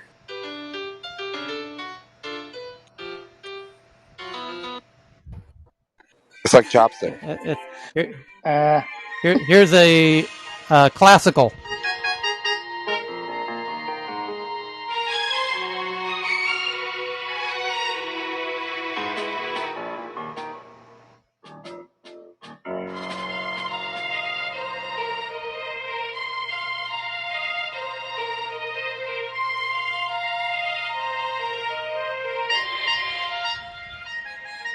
Well, if nothing else, you can get some really out of the norm kind of musical ideas. Just throwing this out Second there, one there was is better. actually a dedicated group here on Clubhouse that actually is dedicated towards artistic use of AI-generated music, and they've actually swapped techniques and some of the samples they're using with things, and they're learning techniques from each other. It's actually a really cool group. If people have a chance to join it, I can look it back up. I was in a fascinating room with them about 2 weeks ago. It's really cool. So there's another similar thing with OpenAI. Although the beauty of this is you can do it yourself using AWS Deep Composer. The OpenAI team has been doing similar stuff, and they have their own SoundCloud account, which let me pull those up because they have been at it for quite a bit longer, and have a listen to some of these if I can find the OpenAI SoundCloud account. Here it is. Here we go. So here's something they call classic pop in the style of Elvis Presley.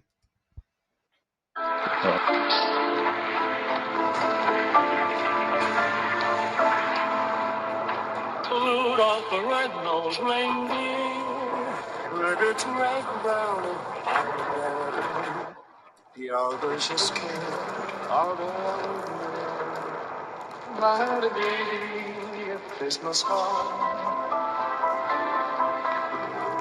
They do a Christmas was to and holy to right down to earth, the human flesh. Rather strange indeed. Not bad. Ghosts of futures past. Yeah, kind of wild. No character. Yeah. Here, I want to check this one real fast. So anyway, it's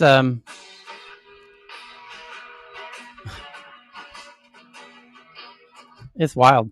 It's a whole interesting area. But now people can do it on their own with AWS's new Deep Composer. So pretty cool. Next article is that the world's first 3D printed steel bridge, fully 3D printed, made out of steel. It's a bridge weighing 4.9 tons, opens to the public in Amsterdam, where it was dropped in place over a canal, and now people are walking on it. And it's strong enough to handle a pedestrian traffic, has never been... a 3D printed metal structure large and strong enough to handle pedestrian traffic has never been constructed before, but now it has, and it's in Amsterdam. And speaking... What's the span? It's about the size of those classic canals in Amsterdam, which is about... You want meters or feet? Yeah, meters. It's about 10 meters. Nice. For 4 tons, that's actually pretty good. Yeah. AI predicts the shapes of molecules to come, according to the New York Times, and I'm just tweeting this out to the Tech News Twitter account at TNATW, where it says DeepMind, which is another AI team out of London, which Google acquired years ago, has given 3D structures to 350,000 proteins, including every one made by humans, promising a boon for medicine and drug design. And glad to see the New York Times finally got the news of that. It's about 2 days old. But indeed, it's super interesting. And what's really interesting is the idea that it could potentially win the Nobel Prize for chemistry. And that would be mind-blowing. And I suspect, knowing the team behind the Alfred Nobel Foundation, based out of Stockholm, as I do, they're always looking for new ways to get more relevant and more buzz and more in the news. And so they gave the award for literature to Bob Dylan, for example. And they're trying to stay relevant, and this could be a fantastic way for them to really jump into the relevancy of entering the idea of awarding this team from DeepMind for I think they're calling it deep fold in this case. It's not, or they might be calling it the alpha. AlphaFold. Is what they AlphaFold. did 6 months ago. This is AlphaFolds Okay. 2. It's pretty Yeah, swanky. I'm It's the second version, okay. AlphaFolds 2. So maybe it's they're calling it AlphaFold 2. So that would be fantastic. And And we're going to have a guest in. Karen's going to bring a guest oh, in that's for right. us sometime Yeah. next week. Yeah, from DeepMind. So So that's going to be fun. the future of facial reconstruction. Scientists create 3D printed ears and noses from human cells for people born without body parts or who have facial scarring as a result of burns, trauma, or cancer. And this is truly fantastic because you've been reading about and hearing about lab grown beef and lab grown chicken meat. Then we've talked about those headlines here over the time. And I even have friends who started those companies. And Jason Ball, who came into the room yesterday, invested in those companies. Memphis Meats, most notably. And Memphis Meats was kind of the pioneer, popularizer of lab grown meat. And indeed, Jason, who joined us here yesterday, was invested in the A round of Memphis Meats. And I introduced the CEO to Nicholas Zenstrom from Skype, who then brought in Richard Branson and Bill Gates. And they're making some good progress where they pitched on stage at my event, which is where you met Nicholas on stage because they were both on stage together at that event. Anyway, so Small world. this idea of using cells, in that case, it's meat cells, beef cells, chicken cells to grow meat, hamburgers, and chicken. In this case, it's using human cells to grow 3D printed ears and noses. And this is really wild. What a wild concept. Although there was rumors that they were growing human ears on pigs a while back. And I Yep. wonder what happened to that. One of the challenges was even if once you grow them in independent media, keeping them alive was really challenging because when you have circulatory systems with your blood and other things that keeps those cells like there. But they've actually had enormous breakthroughs on that recently with some of these like 3D printed scaffolding techniques and such.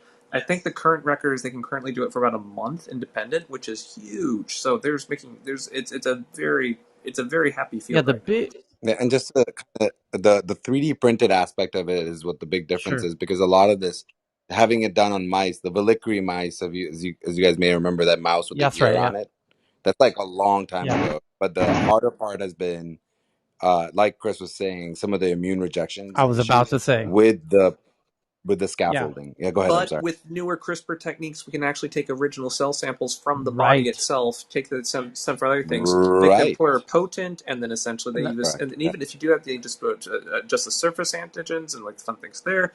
Magic Let's things. unpack that for the folks who don't know. When people get organ transplants, for example, the person who receives the transplant must take immune suppressants because their immune system attacks the foreign object that has now been transplanted. And so what we're talking about with, a 3D printed ear is your body is going to fight anything that isn't natural to itself. And so you have to take immune suppressants, which has a lot of negatives that go along with it. But if you could take out some of your own cells to become the foster cells that grow your own 3D printed ear or nose, then you wouldn't have that problem. And that's kind of mind blowing. Yeah, you can take like a regular cell. Sorry, Chris. All I was going to say is what they're doing is that you can either start with stem cells or pluripotent cells, or you can take regular cells, de-differentiate them, which means like make a sort of normal cell or mesenchymal stem cell or some sort of basic cell, go higher up in the stem cell world and make it into a stem cell that's pluripotent, which means it can become anything. And then you can put that into the 3D printers. There's actually a company out of Penn called BioBots that's been working on this for a while as well. Not as successfully, obviously. And then, just one quick thing. At the end of your life with things, there's about 3 different ways that mostly kill people with things. You've got brain failure, heart failure, and you've got essentially the things that can happen with, like, you get, like, the flu or something. What's really exciting about this is it takes out, like, 2 or 3 of those, potentially, if we can really get good at synthetic organs. There's a whole class of technologies behind that can potentially dramatically expand lifespan. We don't know how far this stuff goes. It's kind of one of those unknowns, but longevity research is having a bit of a heyday these days. So fun So times. Dr. Fran just tweeted seconds ago, and I just retweeted. You have to see this of a study in Japan about slugs regrowing their own bodies, where you can cut a slug off at its head, and it will regrow its body. And so they're trying to tap into this regenerative medicine, they're calling it. But you can watch it in the little video I just tweeted. It's kind of wild.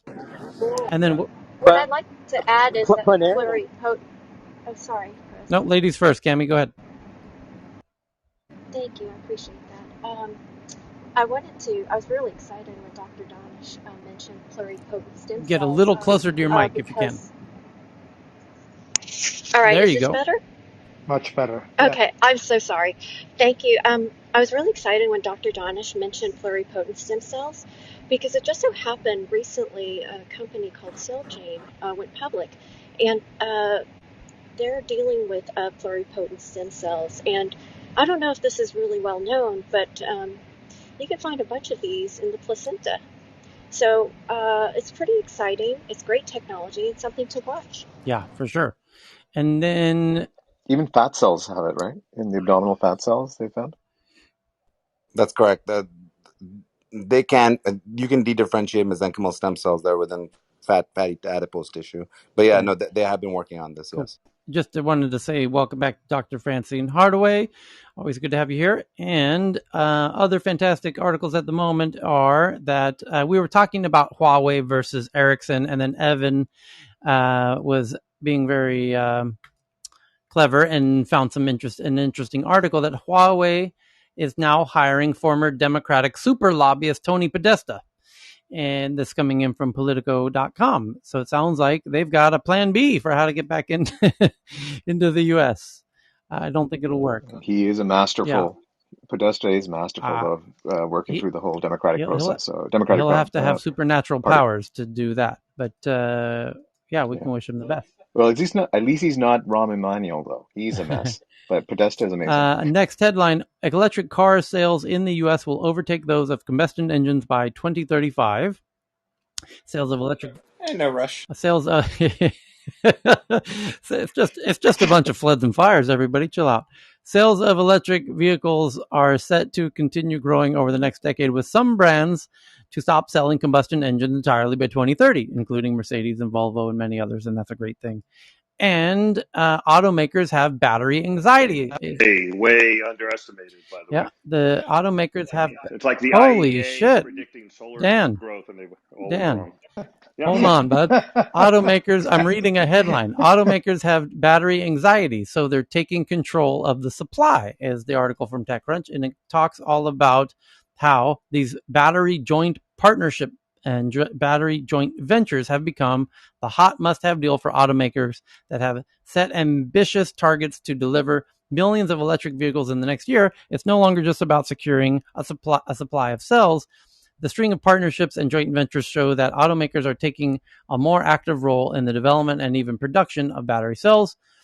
And the deals don't appear to be slowing down. Just this week, Mercedes-Benz announced a $47 billion plan to become an electric-only automaker by 2030, just like the last headline.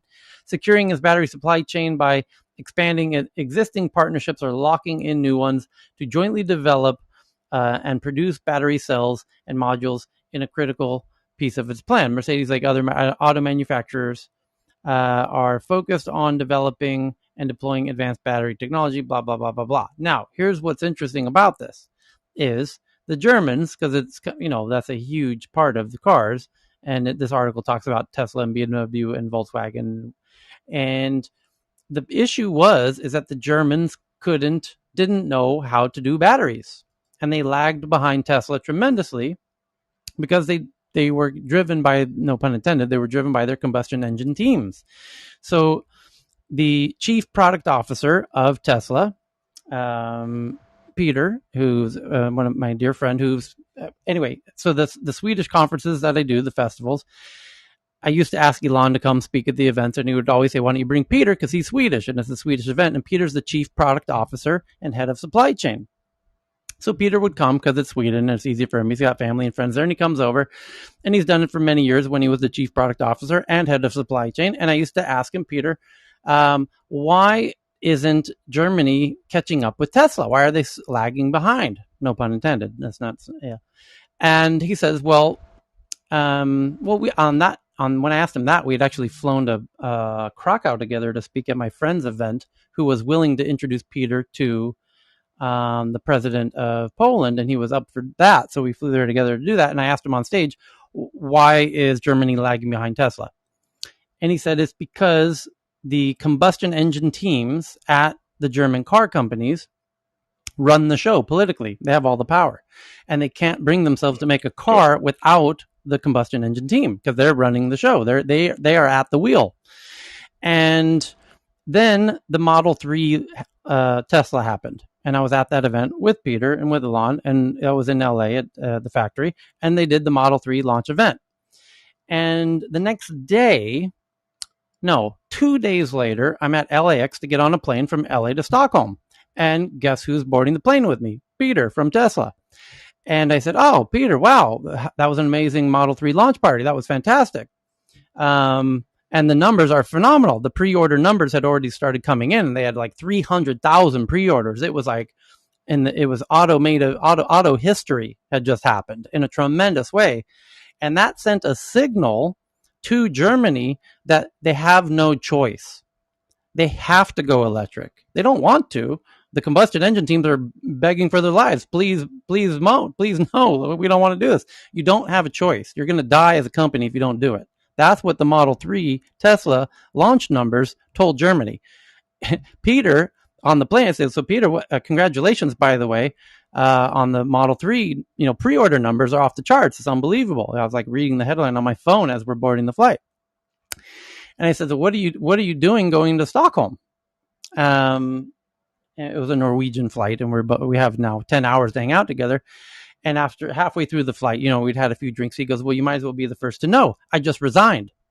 I'm like, Peter, you're the chief product officer and head of supply chain. That could kill the company, which he knows. But and Elon had a very hard time with, and that's why Tesla nearly died during the Model 3 phase, because they were doing it without Peter.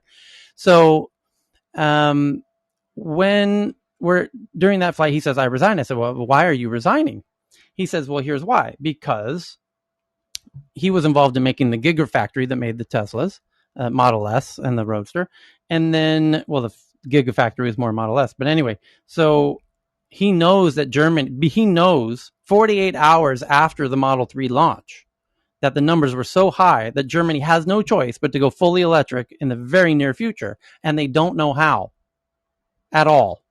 And he does. He knows how to build a Gigafactory. So he's flying over to Stockholm because him and Elon together have already calculated where strategically when the entire world shifts from combustion to EVs, how many Gigafactories will you need? It turns out you're going to need over 100.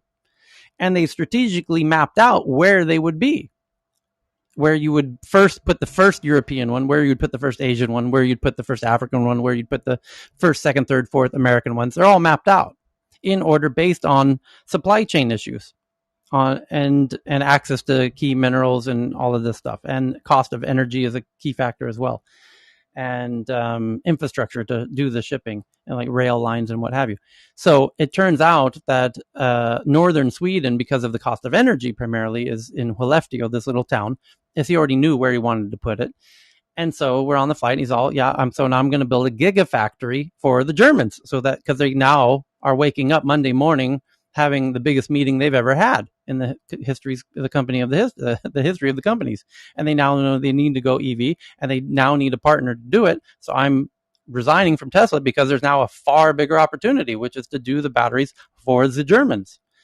And so we got off the flight, and as soon as we got connectivity, and we shared a cab to his house. In fact, I stayed at his house, as I always do anyways when I'm in Stockholm, and called the prime minister, let him know what's going on, called the minister of finance, called the minister of innovation, technology, and let Sweden know what this is all about. And next thing you know, Northvolts were now raised. Their last fundraise was like 2.8 billion. And they're now on it's about $4 billion to make a factory. And they're now on their second factory, and it's mentioned in this article as VW became the big partner. But the issue, I say all of this because the Germans are smart enough not to just fully delegate this to a company. They want to be an actual partner. And truth be told, Peter wanted it to be a partnership too, because he wanted to make sure they were actually going to buy the batteries long term. And then the investors wanted to know that too. So it's actually just a win-win-win for everybody. But over time, the concern is that the car manufacturers, of course, will learn everything in this partnership, and the intellectual property becomes a very, important kind of flag in that arena, as who really controls and has the intellectual property, and who has the patents, and who has all of the information on how to do all of this. Because when Tesla went to Shanghai and built that factory, and it was built with the local folks there, and next thing you know, they're making duplicates of the Gigafactory for Xiaomi and the other and oh shit, oh boy, oh wow, you were duplicating our factory as we were making the Tesla factory. We didn't see that one coming. But now why. Highly successful partnership. Yeah, but now why China's booming with EVs, and why now Tesla's getting all of these very strange messages that are essentially causing them out of China. Like, you cannot use your cameras on your cars because data. Get out. We copied your Tyler? factory. Yes, go ahead. I apologize. I need to make a correction. I misspoke earlier. It wasn't Celgene. It was the founder of Celgene. The company name that went public was Cellularity. So I just wanted to make that correction. Okay, appreciate that. Apologies. So yeah, the EV thing is hot all over Germany, and the Mercedes just announced in the past 48 hours they plan to go all electric by 2030, which Volvo was really kind of the first big car company to do that, although they are Swedish, but fully owned by Chinese. So it's not a surprise at all that they're going to go fully electric as well. And it contradicts what the other article you were reading about this. 2035 is when it will be a majority EV, and Mercedes won't even be selling any fossil fuel cars.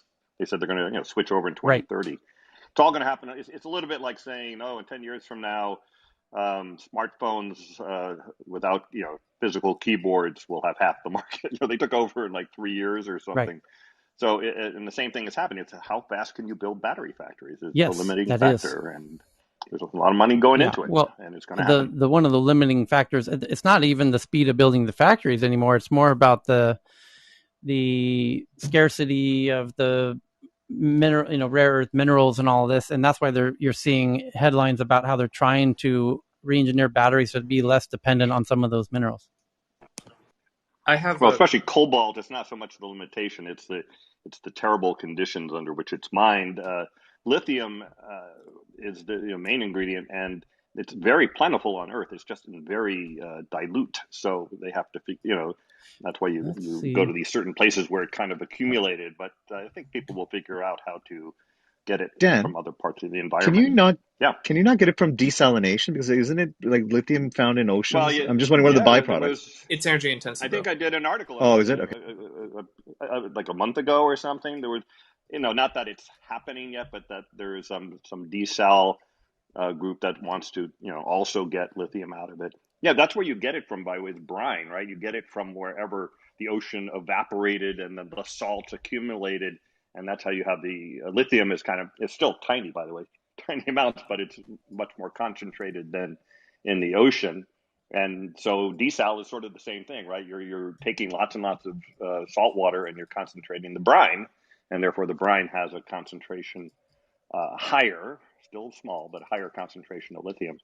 So yeah, I think things like that will happen more and more. Well, there's also nickel and cobalt that are actually very important, and it'll be interesting to see if countries in, I guess, the Pacific Ocean will regulate the mining of that to make it less polluting, because extracting some of these metals can be polluting as well. So I think it'll just move from fossil fuel industry to precious metal industry. Well, cobalt, as I mentioned, they're trying to design that out of the batteries. Tesla's been doing that, and others.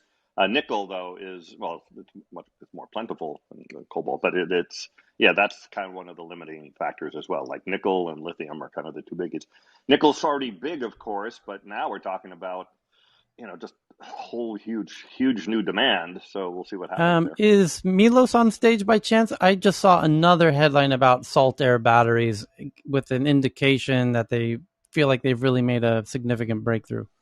No, it's gone Unfortunately, up no, for a bit. no. Yeah, it's There's gone up. another one where they had iron. It's like there's a regular series of batteries things. I got a random suggestion that might be Go. kind of cool. So you're talking about the bike fund Yes. earlier. I was looking at, so the Tesla has like 680 kilograms or so of like batteries with stuff. And they're saying we need to scale up the mineral supply by 100 times with stuff, which is a huge amount of increase in everything. Another way you could go is the opposite direction, where you say, well, everyone gets a bike. You all get like 3 kilograms worth of batteries or 5 kilograms of batteries. You could actually do that with existing supply chain without having to scale that. Your range will be limited, but the majority of trips that you're actually looking at taking up might be easier to solve by just basically having improved transportation on the road factor rather than the vehicles. I don't know, just fun things to look at. Yeah, I just want to add on one point, since Chris mentioned this. Can we actually change our habit of car ownership? Instead of everybody needs to have 1 or 2 or 3 cars, can they actually share cars? Or can they take more Yes. public transport? Well, that's probably what's going to happen in about 10 years from now, when you have electric self-driving cars operated on a transportation as a You'd have to service have a or car. Uber model. It's Because predicted to be 10 times cheaper than owning a car at that point. with I that, think you some don't people will have still to have have the both. same inventory as now. You don't have to use so much resources like now. So, come on, change your habits. Well, even in that situation, there would be far fewer cars made, because instead of, your car is typically driving for 5% of the time, maybe if you're busy with it, 10%, that would be a lot.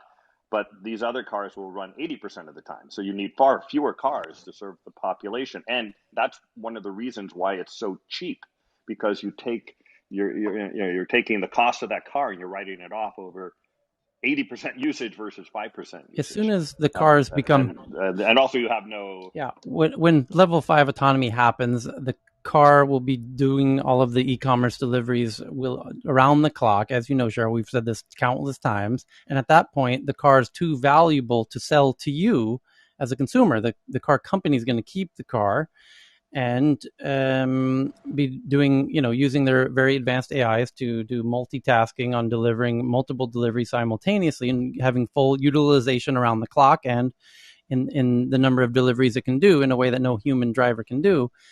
And at that point, you'll have less vehicles, much more utilized, and an autonomous delivery networks. And the big battle in this future of autonomous delivery networks is essentially Tesla, because Elon has even said that that's the plan. Although he can't say, "I'm not going to sell you the car anymore." That's the part he can't say, but it's just very much implied if you look at what's happening underneath. And then you have Rivian with Amazon, who just raised another $2.5 billion yesterday. And because Amazon has to be in that race, because they're already, the e-commerce part of that is already happening. And they, by the way, already took the bold step of replacing FedEx and UPS and are doing their own deliveries. And the next step is they're going to do autonomous deliveries. And we even showed the patents for that even here. I forget who shared it. And then, so it's Amazon versus Tesla versus Google in the US, and then VW in Germany. And it was amazing because Germany, of course, China is going to do their own thing, but Germany, remarkably, Volkswagen understands what we're describing, and they want to make sure that they cover that in Germany.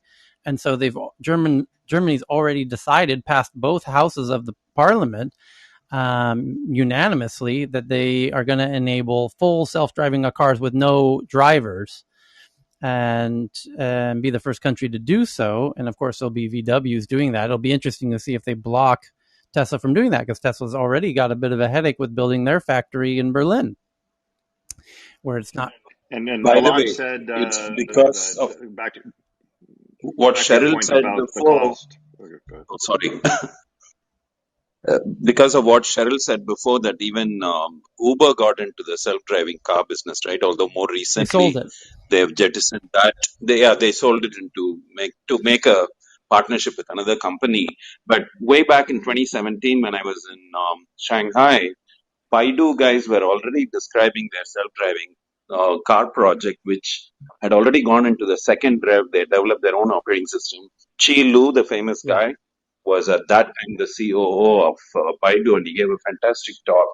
So China has been at this also, and Baidu being a e-commerce China kind of currently company, right? has So 4 zones set up in Beijing that are conductive to facilitate autonomous taxis that are running today, and they're preparing that for the Beijing Games next year because they want to showcase that they have all of this autonomous taxi system for the Beijing Olympics.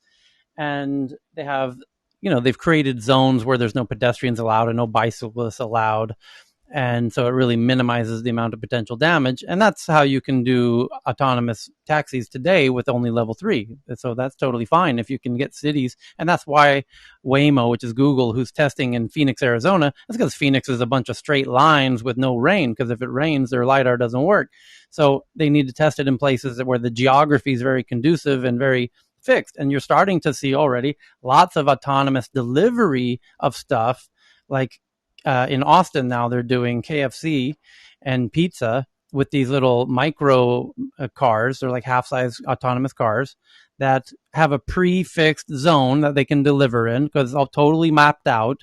It's 10 blocks by 10 blocks, and it knows the whole 10 blocks, and they're picking geographies that have incredibly straight streets with perfect 90-degree angles, and they're conducive to doing, small scale delivery in preset zones. That works today in Beijing, in Phoenix, in Austin, and in different use cases for taxis and food delivery and whatnot. And that's going to continue to grow exponentially. Cruise just went into New York City this week. That was a headline 48 hours ago. And that's really interesting because that's an incredibly complex environment. Manhattan is straight streets. And of course, they'll probably not allow. Well, I'm curious to see if they'll let it operate in all throughout Manhattan in the areas that don't have kind of the grid streets. But it's going to be really interesting to watch how it all unfolds. But no need to worry, Cheryl. People's behaviors are going to change. The point of owning a car will go down tremendously as the cost of these autonomous delivery systems start competing with each other when they come online and have the ability to operate everywhere. They'll operate in certain cities first, where they can, like in Beijing, where they are operating, and in Phoenix, where they're operating. And if you have a fully autonomous, like Waymo in Phoenix, it does reduce your need for owning a car for sure. Because when you don't have a human driving it, the interesting thing is there's with Ubers at the moment and Lyfts is they're protesting, as you've heard us, if you're with us every day, we've read those headlines recently that they're having a lot of protests and they're having protests in multiple cities simultaneously in a collaboration with a union who's trying to unionize them. And coincidentally, those are happening in Austin and in Miami. And what do you know? Lyft just announced their partnership with their autonomous vehicle company to put 1,000 autonomous vehicles in Austin and Miami, 2 of the same cities where the Uber and Lyft drivers are protesting. What a coincidence. So it's going to get very interesting very quickly. But because the drivers are protesting, it's driving up the cost of taking Uber and Lyft tremendously. As Chris just said, I think yesterday, a ride to LAX from his town, wherever he lives in LA, was like $80, $90. And that's the human factor. If the car is fully autonomous, the car goes back down to cheaper Uber rides than we've ever seen before. And Tyler, I've got a related car When do we get Especially into a fight with the Trade Federation so we can get the Clone Wars started? I mean, I'm waiting for the especially if it's simultaneously doing deliveries of goods like Uber Eats, and it's doing multiple utilization as part of its deliveries, which an AI can do. So it's going to be really interesting really quickly. But anyway, moving on. Next, yes. Tyler, there's a car story. Oh, there's a interesting car story. He's part of new member of the Tech News Around the World 30 wellness program. He's that just Curtis started an hour Wentworth. ago. Yeah, I Curtis love it. Wentworth. Yes, exactly. Curtis Wentworth from Columbus, Ohio, is saying that he's working on a client's Ferrari and he's working up a sweat. So I just recommended he do some more wax on, wax offs carefully, and hopefully we'll send him a Oh, that's star a too. Heyman's launched it on Twitter. It's Heyman's like launching his own Oh, it's weight on loss Twitter. program right now. But No. I'm not Heyman, guaranteeing any weight loss. I don't mind. Wellness I just want to say wellness. your wax on, wax off is the perfect segue to this next article. Right-handed man almost masturbates to death. Medical case study. Oh, if it's moderate intensity, it's part of the wellness No, but check program. this out. This sounds crazy, but check it out. It says self-sex has been found to be the immediate preceding activity before a ruptured aneurysm in 14% of patients. And it says, the article says, people joke about mind-blowing sex, but life-threatening stroke while repeated masturbating. Now medical experts are saying that this gentleman who died of masturbation, he's lucky he escaped the ultimate unhappy ending. Oh man. Jesus. Oh my God. Depending on how often it He actually died happens, doing it what he could just loved. be protective But instead of okay, causing. speaking of that, we need a bit of a disclaimer though, right? I mean, there's a lot of people who try this asphyxiation-based stuff No, it's too, not so that. just be No. careful. This is Oh, it's not even their that. brain Oh no. explodes from an aneurysm, and in 14% of Oh, right, ruptured right. aneurysms, Good. sex or self-sex has been found to be the immediate preceding activity. Mhm. So people I wonder if he missed out on the guilt. we'll never know. The What guilt? unnamed 51-year-old right-handed man from Japan admittedly enjoyed pleasuring himself several times a day, according to the new case study published by the Medical Journal of Mm. Stroke and They're Stroke. really insisting on us The bringing journal is Luckily, called luckily he Wait, went. is somebody debunking me? The journal's called the Journal of Stroke and Cerebral No, Vascular no, Oh, it's it's just Diseases. someone made this up. possible. Possible Somebody's it's a real punking you. journal. Oh Surely. my God! Stroke. It's Luckily, gotta be a Keelan is punk. not here. The journal. I'm gonna look into this. I'm not sure if this is a real Yeah, study. Hold on. because usually Let me blood finish the rushes article. We down, got not to four the brain. medical doctors on the stage. Surely we can get to the bottom of However, this. one explosive self-love session went awry, and when, after climaxing, the serial stroker was struck down This is not real. by a thunderclap headache and severe vomiting. And that's what Oh, happens when you have an aneurysm. They call it a thunderclap headache in the back of your head. Unnerved by the unsexy symptoms, the man rushed himself to Nagoya City University Hospital, where he was found to have low blood pressure and confusion, two telltale signs of cerebrovascular accident. According to the medical case study, emergency medical technicians suspected he had a stroke while stroking.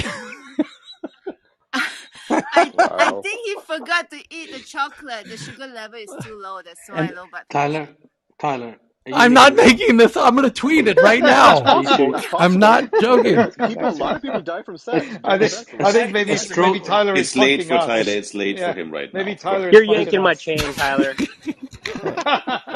As a former paramedic, I have actually taken care of people that have had yeah. an aneurysm like this.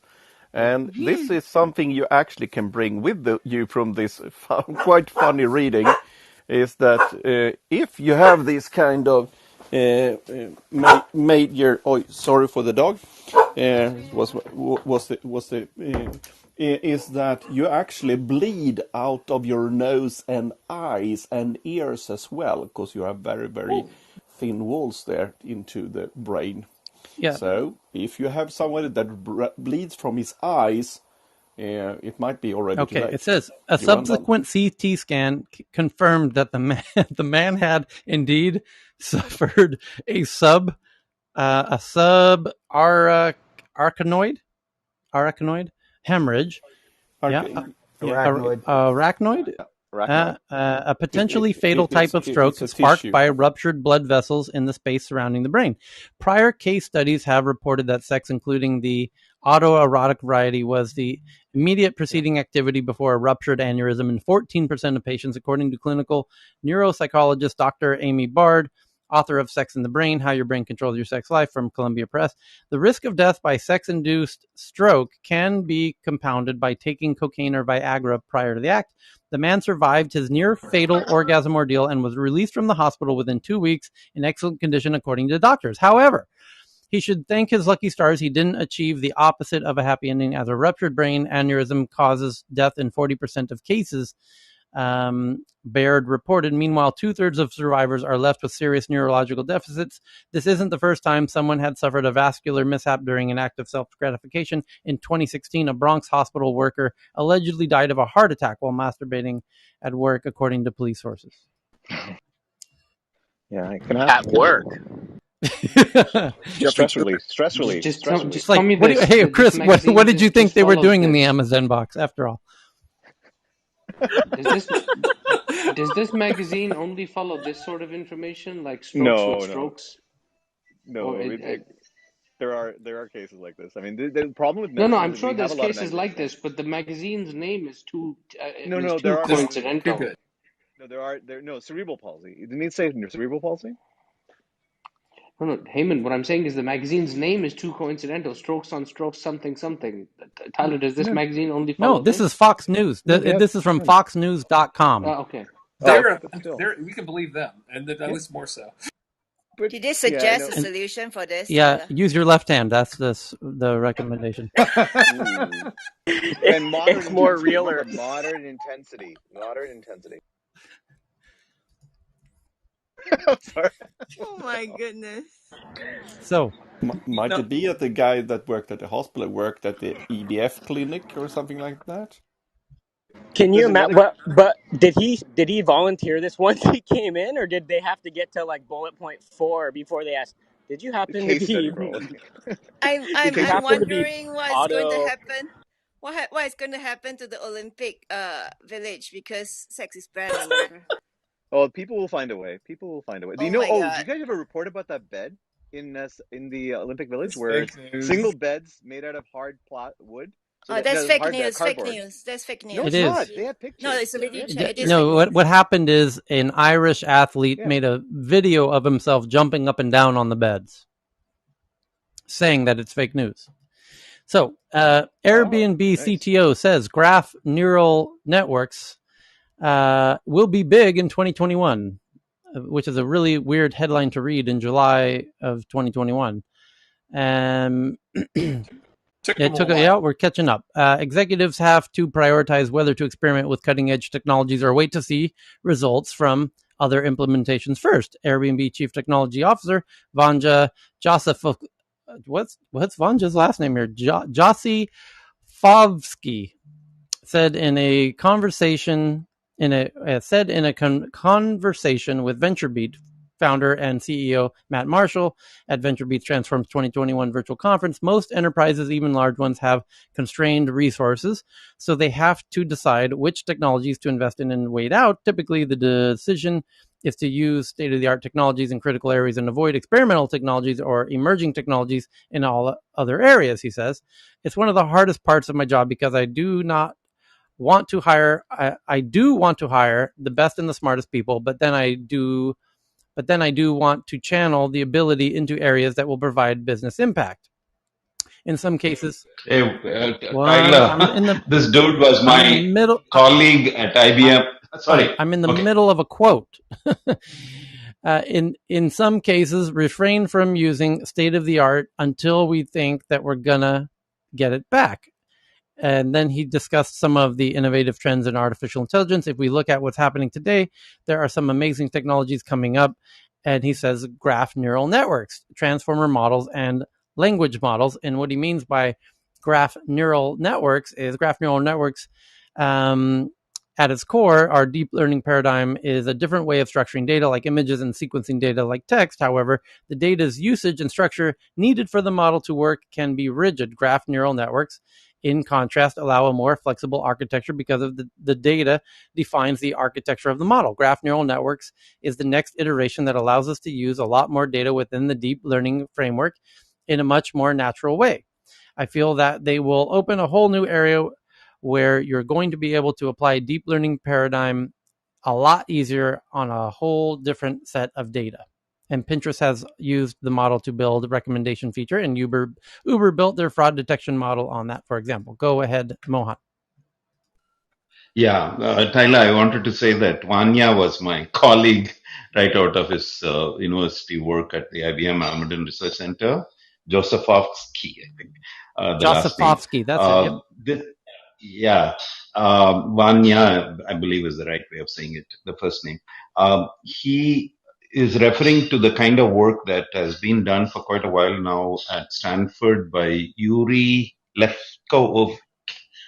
I got some syllables there messed up.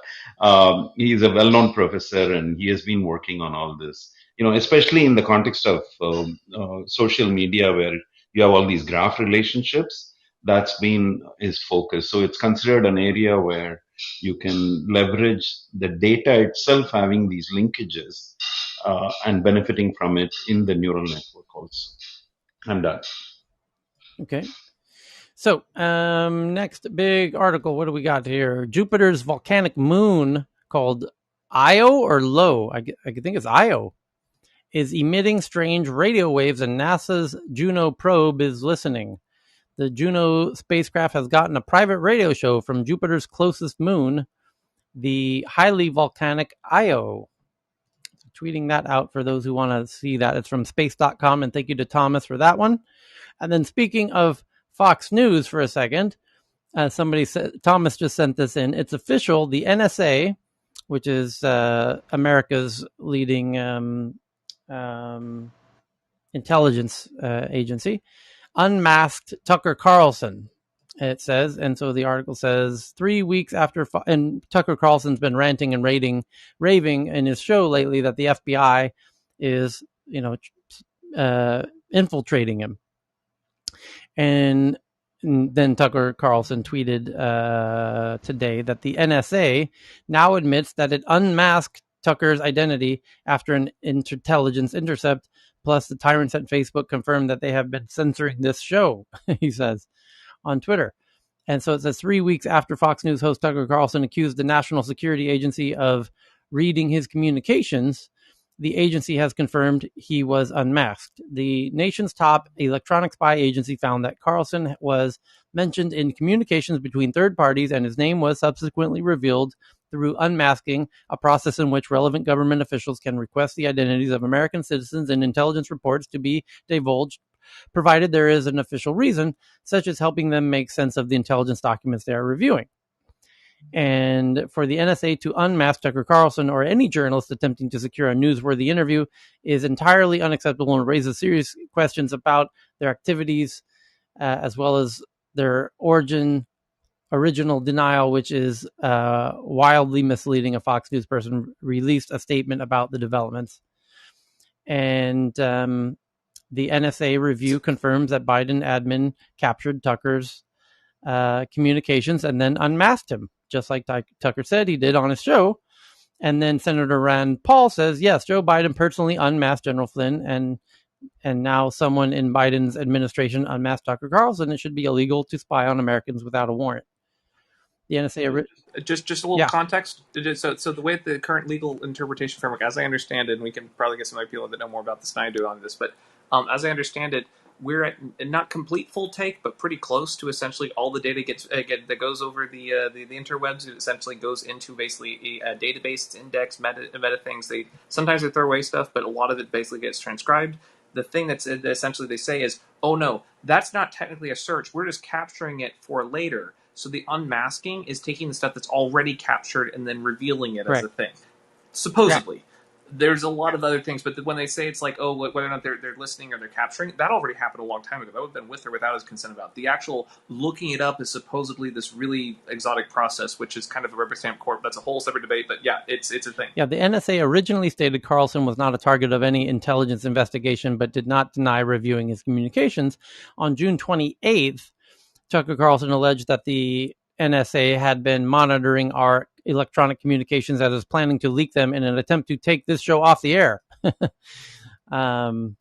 This allegation is untrue. Tucker Carlson has never been an intelligence target for the agency, and the NSA has never had any plans to try to take his program off the air. NSA has a foreign intelligence mission. We target foreign powers to generate insights on foreign activities that could harm the United States, with limited exceptions.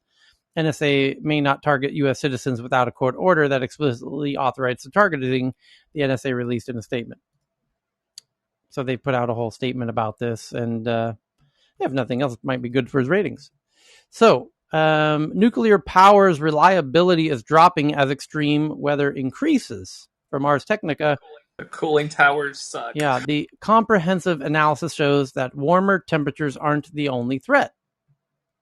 With extreme weather causing power failures in California and Texas, it's increasingly clear that the existing power infrastructure isn't designed for these new conditions. Past research has shown that nuclear power plants are no exception, with rising temperatures creating cooling problems for them.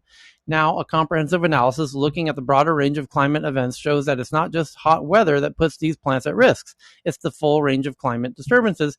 Heat has been one of the most direct threats, as higher temperatures mean that the natural cooling sources, rivers, oceans, and lakes are becoming less efficient heat sinks. However, this new analysis shows that hurricanes and typhoons have become the leading cause of nuclear outages, at least in North America and South and East Asia. Precautionary shutdowns for storms are routine, and so this finding is perhaps not so surprising, but other factors like the clogging or cooling of lake intake pipes by usually abundant jellyfish populations are a bit less obvious. Overall, the latest analysis calculates that the frequency of climate-related nuclear plant outages is almost 8 times higher than it was in the 1990s. The analysis also estimates that the global nuclear fleet will lose up to 1.4%, 36 terawatts of its energy production in the next 40 years, and up to 2.4% or 61 terawatts by 2081. It's a minor thing, but something actually that's not talked about very much, and a lot of people don't know this about nuclear stuff. One of the forms of pollution it has isn't actually like, you see those giant cooling towers and you see like the smoke going up with things. It's not smoke, it's steam. But one of the things that's more interesting about this is that on the riverways, the places that, especially for deep inland locations, they actually are venting that heat into the river. One of the limitations on actually being able to build a nuclear power plant is actually access to how hot the water is or how cool it gets. And one of the reasons this is really interesting, it's not like a huge limitation, but it does affect things biologically, because essentially what used to be these giant rivers essentially rush from one side of the country to the other. North America especially, used to be known for the inland riverways. When we diverted those things for agriculture and for hydroelectric and all these other things, but especially for nuclear for the heat part, what ended up happening is we now have like these trickles that are very warm that are basically have all this fertilizer runoff in them. And they're very different biologically and ecosystem wise than they used to be. But the thermal output of those nuclear power plants is a form of thermal pollution, and that's not one very covered very much. And I'm very much a pro nuclear kind of guy. But this is one of the more interesting design parameters. Small modular new reactors have different heat sink properties than the giant big old ones with stuff. So there's some interesting physics in that, fascinating engineering. We'll turn back to the room, but there's some cool stuff in that direction. Oh. And back to your Yeah. article, Tyler, about the climate impacts. The one thing I worry about, I hardly ever hear mentioned, is that as climate change gets worse, there's a possibility of people, society breaking down and people marching off to go visit you on your island, and people just walking off the job because the things are just getting so bad all of a sudden. And which would you rather have, a whole bunch of wind turbines or solar panels lying around, or an abandoned nuclear plant that just people just left to whatever? So that's kind of dystopian, but I think we should think about not be just so optimistic about the status quo, and try to design things that kind of work in the long run, even if things get bad. Uh-huh. So Thanks. Rivian, somebody, who is it? Jeff Carroll is tweeting, and I'm retweeting, that Rivian has raised $2.5 billion, pushing its EV war chest up to $10.5 billion, and from Amazon. And Amazon's betting big on Rivian because they need to compete with Tesla, because they're not at all really concerned about the car companies. They need to make autonomous delivery networks. So does Google, because they need to do the deliveries of all of their goods autonomously. And that's why they raised another $2.5 billion. And then Thomas Tong just tweeted in that psychedelic trips could soon be part of therapy, according to CNBC. Here's what those what does it say? Here's what those sessions will look like. Investors are opening their minds and wallets to the possibilities of psychedelic-assisted therapies. 3 biopharmaceutical companies aiming to make psychedelic drugs to treat mental health disorders have gone public in recent months. Peter Thiel's backed Atai Life Sciences, IPO'd in June, and now has a market cap of $2.6 billion. MindMed went public in April, now has a market cap of $1 billion. And Compass Pathways IPO'd in November with a current market cap of $1.5 billion. Together, the 3 companies have more than 9 psychedelic therapy drugs in their pipelines, and that does not mention the work being done by many of the private biotech and telemedicine companies like YC Combinator-backed Gilgamesh Pharmaceuticals, as well as startups like MindBloom, which already treating patients with ketamine-assisted psychotherapy. And all this means that tripping on mind-altering drugs like MDMA could become a regular part of therapy to treat conditions from depression to post-traumatic stress disorder, addiction, chronic pain, and obsessive-compulsive disorder in the next 2 to 5 years. Here's what that could look like how psychedelics work for therapy. Psychedelic drugs are substances that alter perception and mood and affect a number of cognitive processes used in conjunction with therapies. Research has shown that psychedelics can treat historically difficult to treat conditions by essentially reshaping the way parts of the brains talk to each other, says Jennifer Mitchell, a neuroscientist and professor in the departments of neurology, psychiatry, and behavioral science at University of California, San Francisco. And it's a very long article indeed. Holy cow, that's a long article.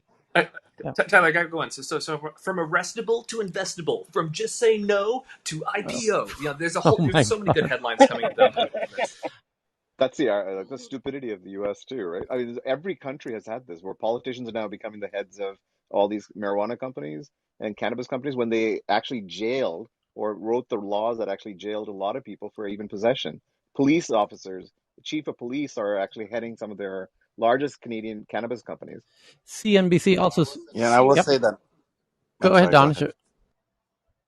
I was going to say that, considering the amount of data around MDMA and psilocybin, those two specifically, I was going to mention ketamine technically is not a psychedelic, Yeah. just because it's a dissociative drug, not a psychedelic, because the mind altering aspects are different. But what I was going to say was that specifically on psilocybin, and MDMA, they have just so many years of data that I believe in the medical space, the non-recreational space, they're going to be much, much bigger, because there's a lot of psychiatrists and others. They're big, big proponents of this already. In fact, there's one on Clubhouse, Yeah.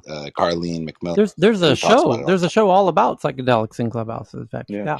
Yeah, Yeah, with and Molly if you're Molly really Maloof as well. Yeah. yeah, if you're really interested in this space, read Michael Pollan's book, How to Change Your Mind. It's a brilliant expose of all the research leading up to this and to the current date and all the political zeitgeist. It is incredibly effective. It is incredibly powerful. I have friends who have been depressed for 10, 12 years nonstop, who after 3 treatments with ketamine were cured of lifelong depression. And it is real, and it is the coolest advance Yeah. in psychotherapy and psychotherapeutic drugs in many, many, many decades. It is a huge breakthrough. And for doctors also, I mean, from a perspective of us, I mean, the biggest thing for us is dosing, right? We don't know how much to dose some of it, or, the ones that are bought off your friend on the street or something. But when we have more of the information and more studies on the dosing amounts, that'll be huge. I mean, that's the biggest roadblock, at least for me, because from a rehab perspective, a lot of patients ask about it, right? Everything. But I can't help them dose it. That's the scary part for me. Yeah, I actually had some treatment a few years ago with MDMA while seeing a military psychiatrist who specialized in PTSD. My father was uh, I guess, abusive alcoholic growing up. And I can tell you that it changed the way that I respond. One of the more anecdotal ways of describing it is you can confront your fears without having the physiological fear response. And then over time, over the course of several treatments, it no longer has that natural reaction. You build a new memory, and therefore you can feel and get better. So Yeah, and I would recommend not doing it recreationally. Do it with a doctor, because I've had friends who have also been hurt by taking too much. So I definitely agree with the dosage There's comments. similar. Yeah, There's hey, similar make your comments. payment speaking next of too time you're in much. St. Louis. Come on down, There's buddy. but the VR therapies Sure. are taking a similar approach, where they're saying in VR you can confront your phobias without the fear response and kind of work through them. And then that begs the question: has anyone done mushrooms on VR? Because that would be quite interesting. Well, I can psilocybin with VR, there's a study actually, if you look on clinical trial, someone specifically asked this question, Tyler, and so Yeah. Carlene mentioned it in her show. They're currently working at Brooklyn Mines and a few other places, on these types of concepts of The combining yeah, psilocybin with the first VR. thing I would like can to try. confirm also. The first thing I'd like to try is the very commonly repeatable scenario where people doing psilocybin between 3 to 5 grams often have conversations with Mother Nature. Would that happen in VR? If it's a VR forest, or that would be very interesting to see. Is it? And for Real we had to quick put a comment. disclaimer there, though. We have to put a disclaimer there, though, because Tyler is a 70-kilogram white male. We don't know if 3 milligrams will work on anyone else. So please refer to No, your local, grams, three I don't know, what do we grams. call it? Dispenser? Also, Oh, three also, grams. also Holy the crap. Also, the legal authorities for various skin colors. It's a thing in certain areas. One thing I want to Yeah. throw out the VR side. Skip Rizzo at the Institute for Creative Technologies, San Diego. He worked all about them. Brave Mind. Basically, if you're doing anything on for PTSD with VR, he's been working on that for decades. That research is really far along. So if you just look up like Brave Mind, Skip Rizzo, there's a lot of really amazing things where they're looking at for VR for psychotherapeutic interventions and VR stuff. It's fascinating, fascinating stuff. And the best part of the technology there is that you don't need the best quality VR either, right? Because they're not focused on the imagery. It's you could use the base. Snap with their AR goggles or VR goggles, Glasses. they could probably have a nice spin off with So, that. Okay, uh, okay. Tyler, if you just get 30 yep, go, seconds, just Chris. it'll be cool.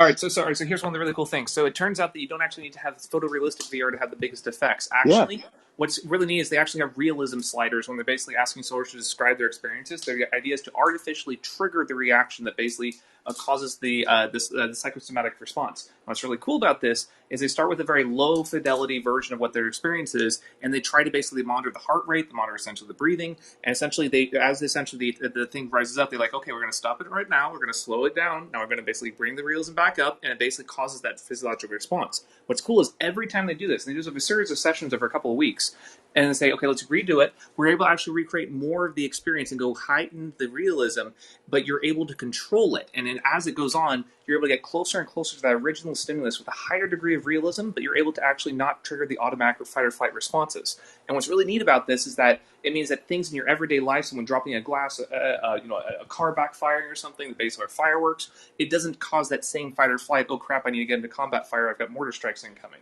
So that's really exciting because it looks like it's possible to actually rewire some of those base level mechanisms in the brain and some of the things after extreme trauma, which is very exciting because it's going to be applied to all sorts of different phobias, all sorts of different things. It's one of the more exciting parts of VR that isn't talked about as much. So on the topic Hell on yeah. the topic of talking with trees, which is incredibly common on high doses of psilocybin and replicatable, no less, it raises the issue of what's called panpsychism. And Salon.com just wrote a headline in the past 24 hours, which is panpsychism, the idea that inanimate objects have consciousness gains steam in scientific communities. An expanding notion of what consciousness is could have profound repercussions.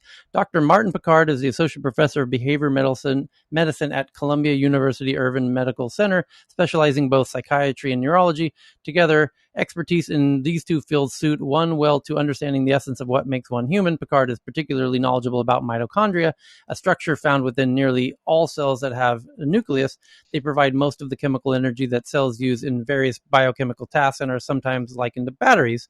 Picard sees something else in mitochondria too. Last year, he and Swiss scientists named Dr. Carmen Sandy published a paper in the journal Neuroscience and Behavioral Reviews, which posited that mitochondria do not merely keep us alive, but in many ways have lives of their own and perhaps are even social creatures. So sociality has profound evolutionary roots and is observed from unicellular organisms to multicellular animals, Picard and Sandy write, in line with the view that social principles apply across levels of biology complexity. A growing body of data highlights the remarkable social nature of mitochondria. They continue. Similar to individuals among social networks, mitochondria communicate with each other and with the cell nucleus, exhibit group formation and interdependence, synchronize their behaviors, and functionally specialize to accomplish specific functions with the organism. Mitochondria are social organelles. That's awesome. There's actually a short little video that you can watch with Oliver Sacks, the famous, I think, psychologist, talks about having a conversation with a spider. So I'll post that to the tweet that Tyler just shared. And one of my preceptors in physiatry, I mean, Mark Donopolsky, he's like one of the head researchers in mitochondria around the world. And mitochondria is one area that's going to be very, very, very interesting and good to Is work that a on. Clubhouse show, Mitochondria Around the World? It sounds, yeah, I could do that. Actually, that Yeah, could be starting soon. count me in. China's digital yuan could pose challenge to the U.S. dollar. Oh, they figured it out. Oh, they did it. Here we go. CNBC, you did it. You figured it out. And we've been talking about this ever since the initial rumors many, many months ago about China's digital yuan is obviously an attempt to as to pose a threat to the US dollar. And now the headline from CNBC right now is China's digital yuan could pose challenges to the US dollar. Gee, you think? Yeah, it's kind of by design, isn't it? China is beating the US when it comes to the innovation in online money, posing challenges to the US dollar's status as the de facto monetary reserve. Nearly 80 countries, including China and the US, are in the process of developing a CBDC, a central bank digital currency, in its form of money that's regulated but exists entirely online. China has already launched its digital yuan to more than 1 million Chinese citizens, while the U.S. is still largely focused on research. The two groups tasked with this research in the U.S. is MIT's Digital Currency Initiative and the Federal Bank of Boston. They are parsing out what a digital currency might look like for Americans. Privacy is a major concern, so researchers and analysts are observing China's digital yuan rollout. Here's the quote: "I think that if there is a digital dollar, privacy is going to be a very, very important part of that," said Neha Narula, director of the Digital Currency Initiative at the MIT Media Lab. The United States is pretty different from China. Another concern is access. According to Pew Research, 7% of Americans say they don't use the internet. For Black Americans, that rises to 9%, and for Americans over the age of 65 to 25%. Americans with a disability are about 3 times as likely as those without a disability to say they never go online. This is part of what MIT is researching. Here's a quote: "Most of the work that we're doing assumes that the CBDC will coexist with physical cash and that users will be able to use physical cash if they want to.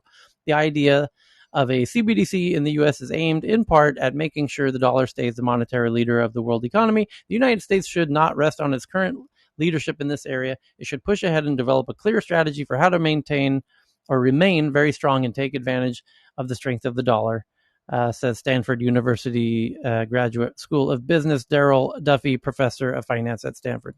Others see the digital yuan as insidious. The digital yuan is the largest threat to the West we've faced in the last 30 to 40 years. It allows China to get their claws into everyone in the West and allows them to export their digital authoritarianism, says Kyle Bass of Heyman Capital Management. Heyman, I didn't know you had a capital management team. Watch CBN's. Shh, and don't tell them about the Island Okay, Dynamo video. CNBC's Don't deep tell them. dive video into CBDCs to learn more. So I'm tweeting that out from CNBC with their thought-provoking headline that China's digital yuan could pose challenges to the US dollar, which we've talked about, I don't know, maybe 100 hours in total over the past several months. And yes, it's very much a threat to the US dollar. So good to see CNBC's starting to figure it out.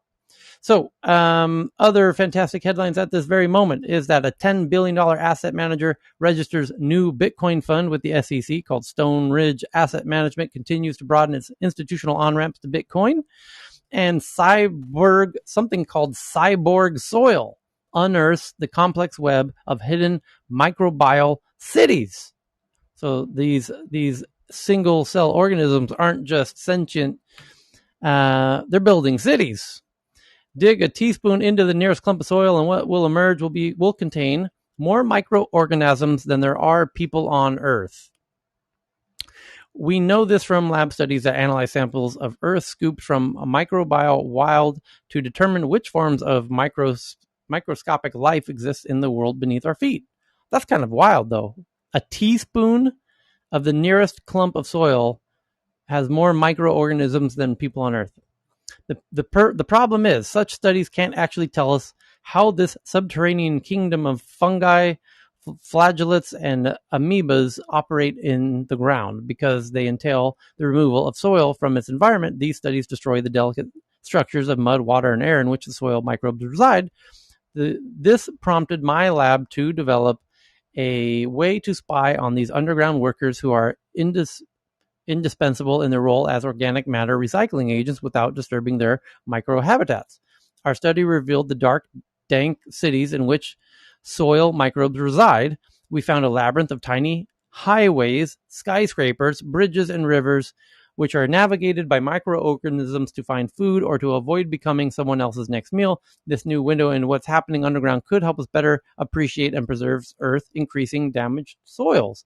And it calls it cyborg soil. In our study, we developed a new kind of cyborg soil, which is half natural and half artificial. It consists of microengineered chips that we either buried in the wild or surrounded the soil in the lab for enough time for the microbial cities to emerge within the mud. The chips literally act like windows to the underground. a transparent patch in the otherwise opaque soil. The chips is cut to mimic the pore structures of actual soil, which are often strange and counterintuitive at the scale that microbes experience them. Fungal highways, it talks about, and underground engineering with lots of videos, and soil science in society.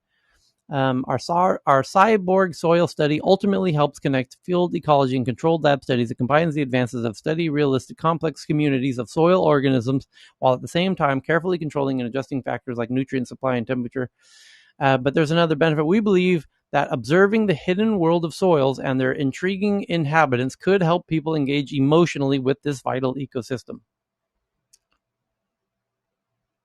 And they show videos of protists bulldozing through soil and a tsunami type activity in soil and all kinds of interesting behaviors in soil that I guess people. Tyler, there's a great documentary on how mycelial threads of Yeah. fungi actually communicate Yeah. between tree roots. So it goes from tree to root to mycelium to Yeah. tree, and forests are actually social structures. And when one tree suffers, the other trees supplement that tree with nutrients. And they've done this with radioactive tracers and dyes to show that the nutrients of the healthy trees are directly transferred to the sick tree in their community.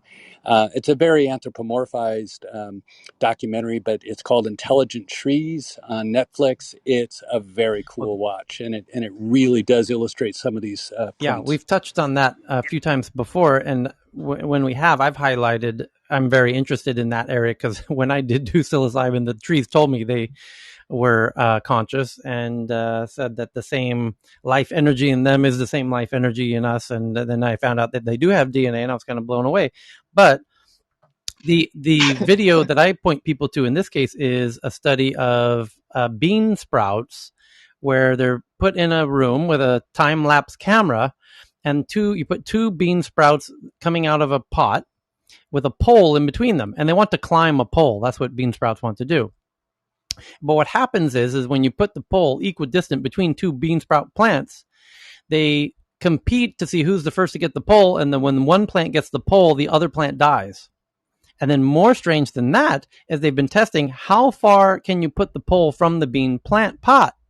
And it turns out you can put it very far indeed. And the plant, in some way that's completely one of the biggest mysteries of all at the moment, is the plant starts spinning like a helicopter blade. And as the blade spins around in 360 degrees, it knows where the pole is, and it makes an additional effort to reach the pole. Of course, you can only watch this in time lapse. It's incredibly sped up footage. It's days of footage, down into 2 minutes. But the arm of this bean sprout is very intentionally reaching for this pole.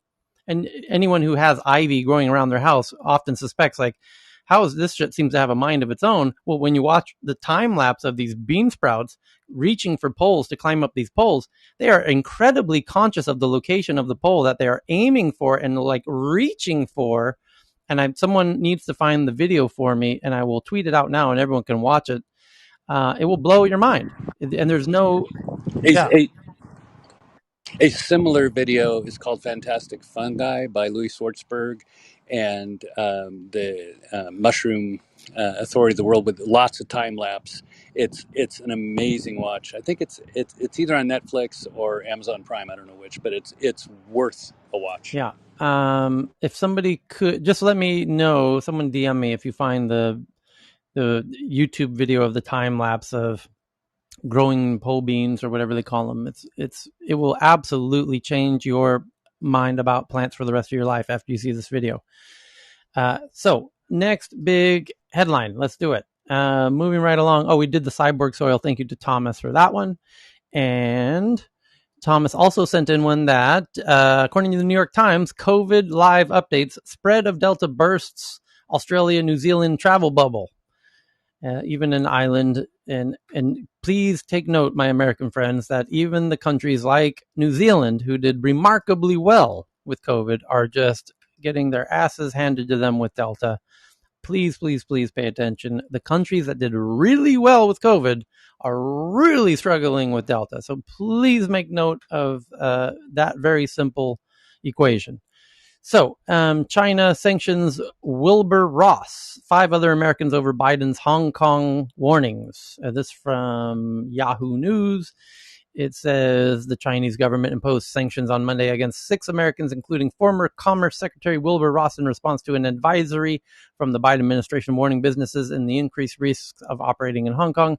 Why it matters? It's the latest example of China responding furiously to U.S. attempts to shed light on human rights abuses in places like Hong Kong, Xinjiang, and Tibet, which Chinese officials routinely condemn as interference in domestic affairs. Details: 6 Americans and 1 entity have been sanctioned as a reciprocal countermeasure to U.S. sanctions against 7 Chinese government officials working in Hong Kong. Former Commerce Secretary Wilbur Ross, U.S. China Economic and Security Review Committee Chair Carolyn Bartholomew, Congressional Executive Commission on China former Staff Director Jonathan Stivers, National Democratic Institute's Do-Yin Kim, International Republican Institute Associate Director Adam King, Human Rights Watch China Director Sophie Richardson, and the Hong Kong Democracy Council. What they're saying, the U.S. has concocted the so-called Hong Kong Business Advisory to groundlessly smear Hong Kong's business environment and illegally impose sanctions. These acts gravely violate international law and basic norms governing international relations and severely impact China's international affairs, a Chinese Foreign Ministry spokesperson said. And then Yahoo News says the big picture is the U.S. advisory published last week alerting firms to the growing risk of doing business in Hong Kong, where a national security law imposed by the central government in Beijing has decimated the territory's once lauded political freedoms. The advisory warned of the highlighted risks of warrantless electronic surveillance, and it cited the crackdown on pro-democracy newspaper Apple Daily as an example of the new dangers of doing business in the city. It came days after similar advisory was issued for firms with business operations in Xinjiang, where the Chinese government has been accused of carrying out a genocide against Uyghurs and other Muslim minorities. And we had a headline about 24 hours ago that the Hong Kong Annual Book Fair, which is one of the biggest annual events in the Hong Kong social calendar, where 4 individuals have been arrested for publishing a book of a story of about sheep being harassed by wolves. And that was considered sedition information of trying to invoke a rebellion. Yes. Tyler, I just DM you the video. I found it. You just sent what? Oh, the bean plant? Oh, Yep, thank you. with the poll. Perfect. So you guys got to see this. This is wild, wacky stuff. I don't see your DM. Oh, there it is. Plant neurobiology commentary, the New Yorker. So the video is from the New Yorker that I'm talking about, and it shows these plants climbing these bean poles. And it's a 3-minute video. Please watch the whole video. It will forever change the way you think about plants as sentient beings. And I just tweeted it out to the Tech News Twitter account at TNATW. Click on my photo and see the letters above my head if I spoke too quickly for you. And thank you to Thomas Tong. So having said that, whether you are vegan or not vegan, whether you eat plants or animals, they're still the same. They have life, they have soul. But not necessarily So but not please treat necessarily plants pain, well Cheryl. too. Who knows? You just Who didn't hear the knows? scream, that's all. They have different frequency. Remember, the tree spoke Yeah, to you. but the trees aren't telling us not to eat them. When people do psilocybin No, and they you talk just with couldn't trees, hear yeah. it. Matter of fact, I'll Not take it yet. one step further, Cheryl. People often wonder, how did ayahuasca came to be? Because it requires combining 2 very different, a plant and a root, that don't necessarily grow in the same areas.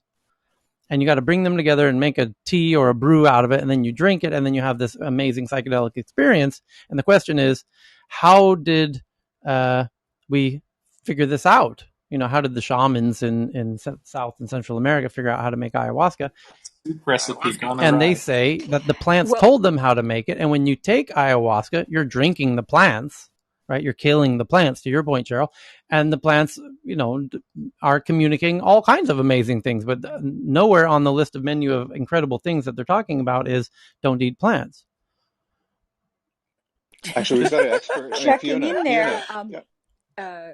It's Fiona. Hi. So, Cobra Canal from Brazil, the team that's part of the X Prize Rainforest, they also are experts in these medicinal properties, and they just were chosen as one of the most interesting advanced technology companies for the top tier impact group, as one of the 45 top companies in the world to look at inclusion, diversity, but also looking at wisdom and obviously financing it into a collaborative community outreach project. So everything's possible.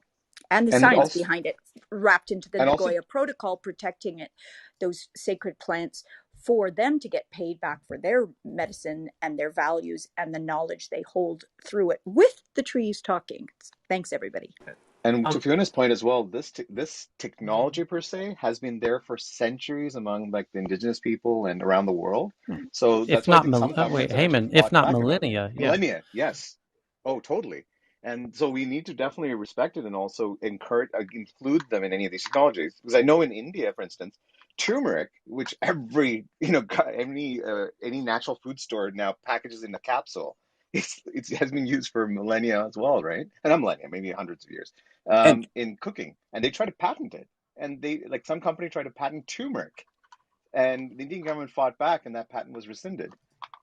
in Michael Pollan's book, How to Change Your Mind, he describes how it's the rare indigenous tribe that doesn't have Yeah. rituals, spiritual rituals and bonding rituals and peace pipe rituals that don't involve natural hallucinogenics, because as Tyler experienced, the sort of universal experience across indigenous cultures is they know that we're connected to plants and to everything and each other in ways that we've lost our way on. And so a lot of what's happening with this movement is rediscovery of what every indigenous culture in the world knew for, tens of thousands, if not hundreds of thousands of years, with or without the aid of hallucinogenic drugs. And we joke about the toilets, right, with the urine assessments. Like we know we're saying like, oh no, it'll be amazing to get technology to do that.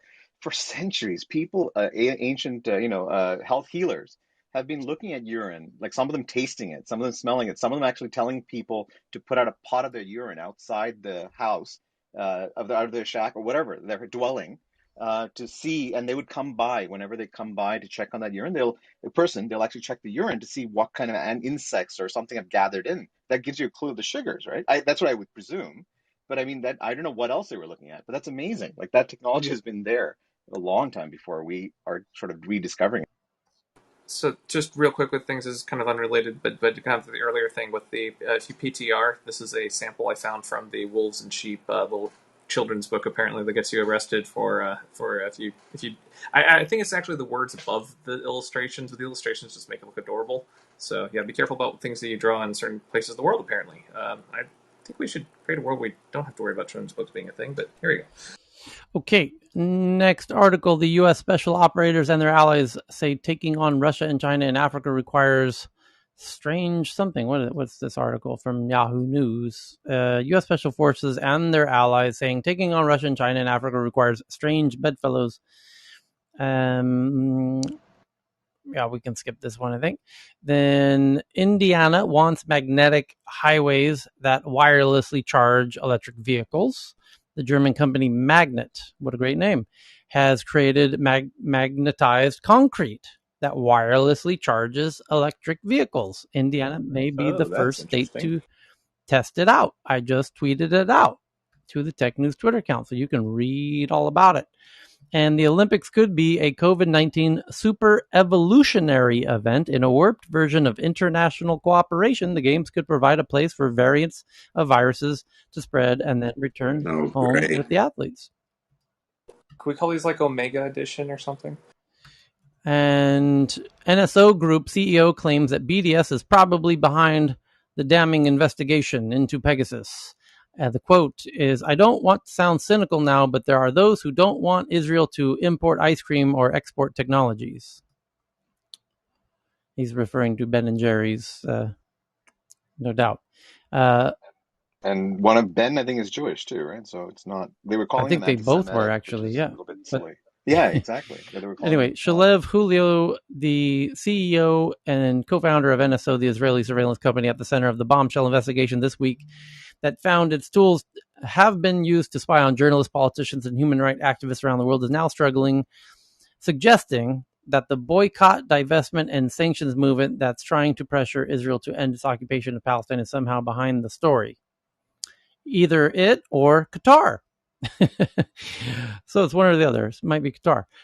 Julio mentioned the conspiracy in an interview with Israel Hayom, the free right-wing daily newspaper fueled by the casino mogul Sheldon Adelson, who died earlier this year. It looks like someone decided to step on our head, Julio said. There's an attack on Israel's cybersecurity industry generally. After all, there are so many cyber intelligence companies in the world, but everyone just focuses on Israelis to make the consortium of journalists from all over the world like this bring in Amnesty International, a key partner in the investigation. It looks like there's a deliberate hand here. When asked whose hand exactly, he elaborated, I believe that in the end, it's either Qatar or BDS or both, he said. In the end, it's always the same entities. I don't want to sound cynical now, but there are those who want Israel to import ice cream who don't want Israel to import ice cream or export technologies.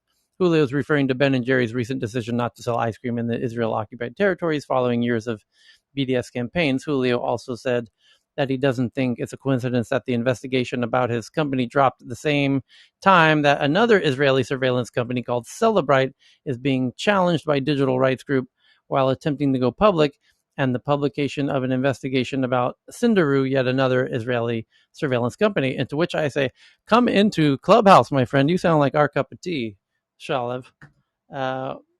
Let's have a chat about this, my friend. So let's see if we have any mutual friends. Probably our buddy Amir in Tel Aviv is very likely to be connected with the CEO of NSO, and that would be fantastic. What was his name again? His name is Shalev Julio, last name Hulio. And Franz can do his thing. I can do mine. My buddy Franz is almost certainly a friend of his. And then we can see if he could come in here and give us a little chat. Interesting. Okay. So tweeting that out for those who want to read that one on your own, feel free. And then Evan, you sent in one about a new algorithm flies drones faster than human being racing pilots. Evan, are you with us? Evan? Are you there? Is he gone? He's actually not He's not on stage. stage. Anyway. I've missed this, Tyler. Yeah. I missed the ground control. It's been a while. So, Evan found an article about a new algorithm developed by researchers from University of Zurich outperforms drones professional pilots. That's bad English. Come on, Evan, you can do better than that. New algorithm flies drones faster than human racing pilots. For the first time, an autonomously flying quadrotor has outperformed two human pilots in a drone race. Oh, that's cool. By the way, these drone races are incredibly high speed, and they do involve humans who have incredible skills at flying these drones. And so the headline that an AI is outperforming a human pilot in these drones is quite remarkable. And also very scary if you decide to militarize that drone or, put some bombs on it, as India is warning its citizens that they should expect a drone attack before August 13th, 14th on their Independence Day. Remind me, Cal? Something like that. So I don't know the exact date. August 15th is August Independence 15th. Day. Thank you, Mohan. Yeah. And India's made an announcement that because there's been quite a bunch of interesting developments in the past 2 weeks where the Jammu Air Force Base in the border area between Pakistan and India was first attacked by a drone with explosives, where it blew up a bit of a building, injured a bunch of folks. That was around late June. And then in the days following, we've gotten updates that they've continued to see drones reappearing, and they're trying to shoot them away. And then yesterday, they did shoot one down. And the one that they shot down did have explosives on it. And so these militarized drones are becoming quite a big deal. And when we first saw the first headline about that a month ago, I made a prediction that you're now going to see countries claiming to have, counter drone technologies, and you're going to be hearing about drone swarms from governments are going to announce that they have the ability to do drone swarms. And sure enough, in the past 2 weeks, we've seen Israel, the US, and one other, Chris might remember, all announcing that they have militarized drone swarm capabilities now, and all kind of anti-militarized drone technologies. Some very interesting ones. Everything from a big blast, like a Johan. What's the electromagnetic pulse, an EMP bomb, which kind of renders them useless, and even silly string as a potential defense against a drone, combatant drone. And then India about 3 days ago made the announcement to put people on high alert in major cities to be on the lookout for a potential terrorist drone attack on their Independence Day of August 15th. So this is escalating in very disturbing kind of ways. And by the way, it's not a coincidence that the FAA, the Federal Aviation Administration in the U.S., is now requiring every single drone owner of any size must come in and do a personalized verification check of who they are and what kind of drone they have, and license their drones now that they can be used as weapons. Yes, Chris? One potential thing to also take into account is because of the lack of attribution factor for this. It can also be used by domestic political factions. You can literally, false flag yourself if you want to basically play up for political stuff. So that is one aspect, as every country wants in on the game. If you need an excuse to militarize real friggin' fast and get a bunch of people scared, this is one thing you do. I'm not saying that's what's happening here, but I'm saying it's a possibility. And some countries going to do that just because it's you've got so many they're going to have to deal with this, and some of them are going to say, well, we won't be late for that. And to be clear, the Second Amendment is all about the right to organize a militia. Does that include drones? Is the interesting question. And there's literally a YouTube video with someone having a 3D printed gun on a drone. And then everyone was like, oh, shit, dude, you weren't supposed to let the government know about that. It's possible to make. Now they're going to be all up in the drones and everything. This was like a few years ago, but it's you can already see the backlash of this already beginning. Yeah, and the fact that an algorithm is outperforming human pilots is quite concerning. By the way, we had Amir from Israel, who is clearly, he has in decades of experience in the Israeli armed forces, and is a notable investor in both Israel and China, and he joins us regularly and gives us lots of insights. And he said in the recent friction in the region, where they were receiving rockets from Gaza, and of course they have the Iron Dome that I think everybody knows about, but they said that they had received drones that were attacking, and that they were already receiving militarized drone attacks from Gaza, and that Amir says that they defeated them by overtaking the wireless controls from the original controller to the device, and they were able to crash the drones by overtaking the wireless control. So very interesting. So other headlines of the moment. Let's see. Here we go. Anyone want to jump in with one? It's been a while. Open mic for anybody? No? Okay. Singapore exchange to acquire a currency trading platform for $125 million. And we talked about the most influential spreader of coronavirus misinformation online, according to the New York Times, is none other than Joseph Mercola, an osteopathic physician who sells a whole lot of his alternative medicines, but quite the anti-vaxxer, and potentially a lot of people and suffering as a result of his misinformation. How Taiwan is trying to defend against a cyber World War III. Ooh, Evan, you got me to click. Well done. CNN says how Taiwan's trying to defend against a cyber World War III. China steps up military pressure on Taiwan. The self-governing island is preparing for the next big frontier of warfare. CNN, that's 4 times today. you've done that. Let's stop with these auto-playing ads, shall we? So, according to CNN, Taiwan's head of cybersecurity told CNN Business this month that it's using dramatic measures to guard against technological vulnerabilities, including employing roughly 24 computer experts to deliberately attack the government systems and help it defend against what Taiwanese authorities estimate to be some 20 million to 40 million cyber attacks every month. Say what? Taiwan authorities estimate 20 million to 40 million cyber attacks per month? How are they? They're probably counting every ping I was coming about in to from ask, how are they something. counting that?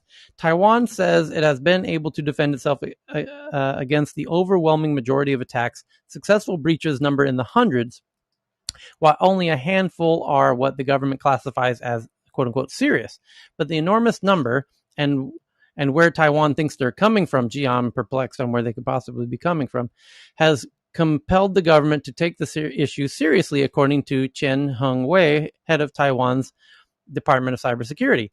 Based on the attackers' actions and methodologies, we have a rather high degree of confidence that many attacks originated from our neighbor, he says. CNN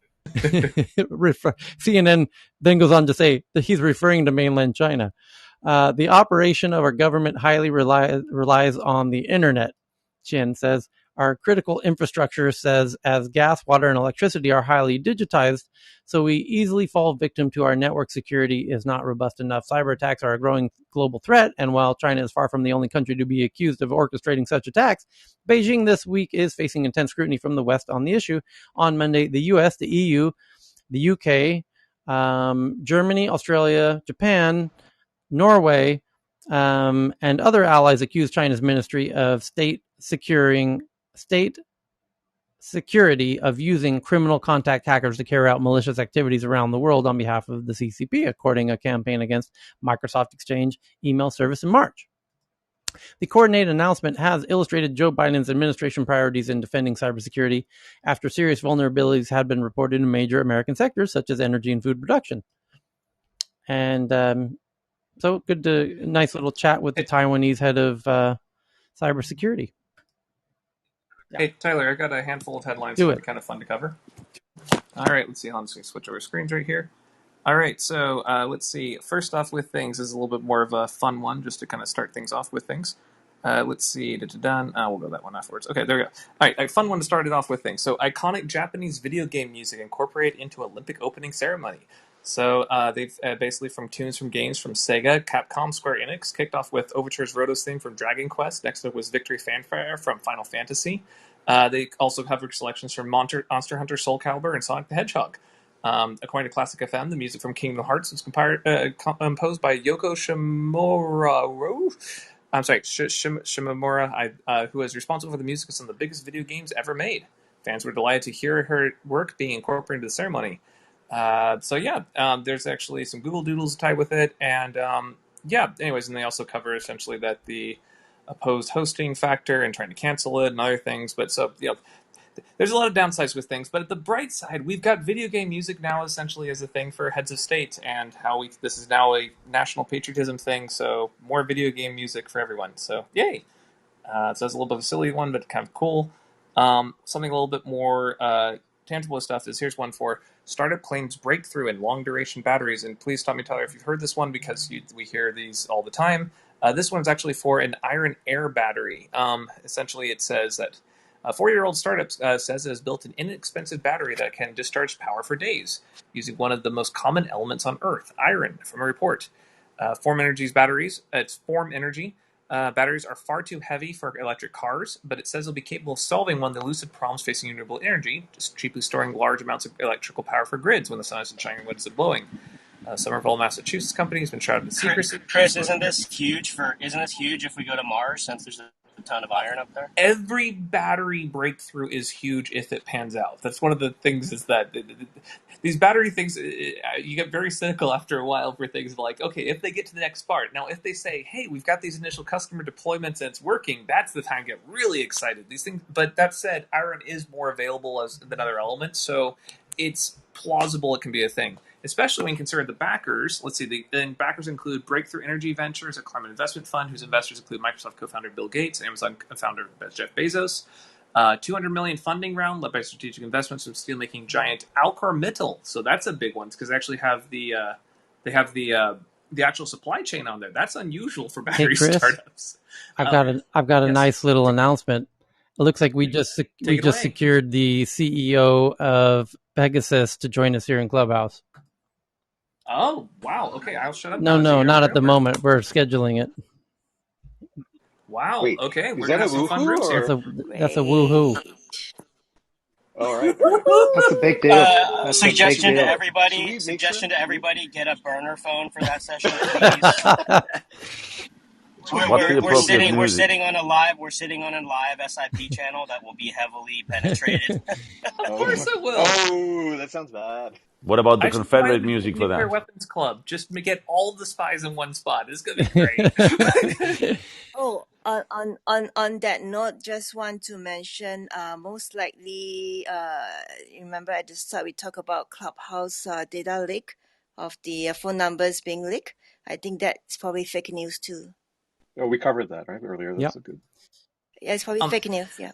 Hey, Tyler, just want to throw out something. So at the Red Line, we hosted a 30-hour cybersecurity conference about 4 months ago with things. It went off really well. We had some pretty crazy high-level people on that one with things. I don't know. I think probably you'd be better to just do a smaller thing with Pegasus because it's so focused on that. But the last one we did was on FireEye stuff. And we had the CEO of SolarWinds and some of the other companies there and Kim.com and all these other folks. It got to be pretty crazy straight. I'd recommend keeping it smaller, but never know. Fun people might show up.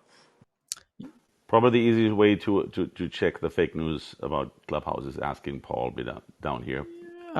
No, I mean that's totally their call. Here's some headlines here. A Harvard psychologist explains the rise in passengers getting violent on airplanes and customers abusing retail workers post-pandemic. People have reached a boiling point. Well worth keeping in mind, giving everyone just a little extra space and a little extra grace as some people went through some really hard times and lost some very close people during COVID. So definitely keeping all that in mind as people go back out into the wild. And the Harvard psychologist explains the rise in passengers, saying everyone just gets always mad, and even as life continues to open, customers are lashing out. As many people, and by the way, that could oh my gosh, I didn't make the connection until just now. You know how restaurants are having a hard time getting waiters and waitresses, and it's Yeah, it was already bad enough, right. Tyler. I just realized that it's no doubt relevant to the point that customers are just not their normal selves post-COVID. I worked at my mom's restaurant out of college, and we were poor our whole life, and she finally bought the restaurant after I started college. So I'm hot-headed, and these people are just treating me like a punching bag. Like, I almost got in fights so many times, but it was like, my mom's restaurant, what am I supposed to do? And imagine if you're just getting paid not that great of a wage, getting used as a punching bag, and working that death shift you're talking about, 7 days, 12 hours on. No one's going back to work. So on a little, kind of related to COVID, here's a really concerning headline from The Telegraph. Thank you for this one, Dr. Fran. COVID could be spread through flatulence, says ministers. Sources say officials... We're doomed. That was... Where's the Sources music? say officials have read credible-looking stuff on theory from other countries, including Australia. And the official advice is to open a window to increase ventilation and slow the spread of COVID. From The Telegraph, UK. Well, if you're going to sit around smelling a fart, that's your fault. Good sound. Yep, there it is. We're not going to get better than that today. So let's pause there because it's now nearly 5 a.m. here in Thailand. So well done to everybody. Let's see here. Well, no, we're going to... Yes. Hey, you need to... Let's clap this one, we guys. did it. Let's do a stage clap. Stage clap, everybody. We will see you all next Join the time. program. 30 Marathon. minutes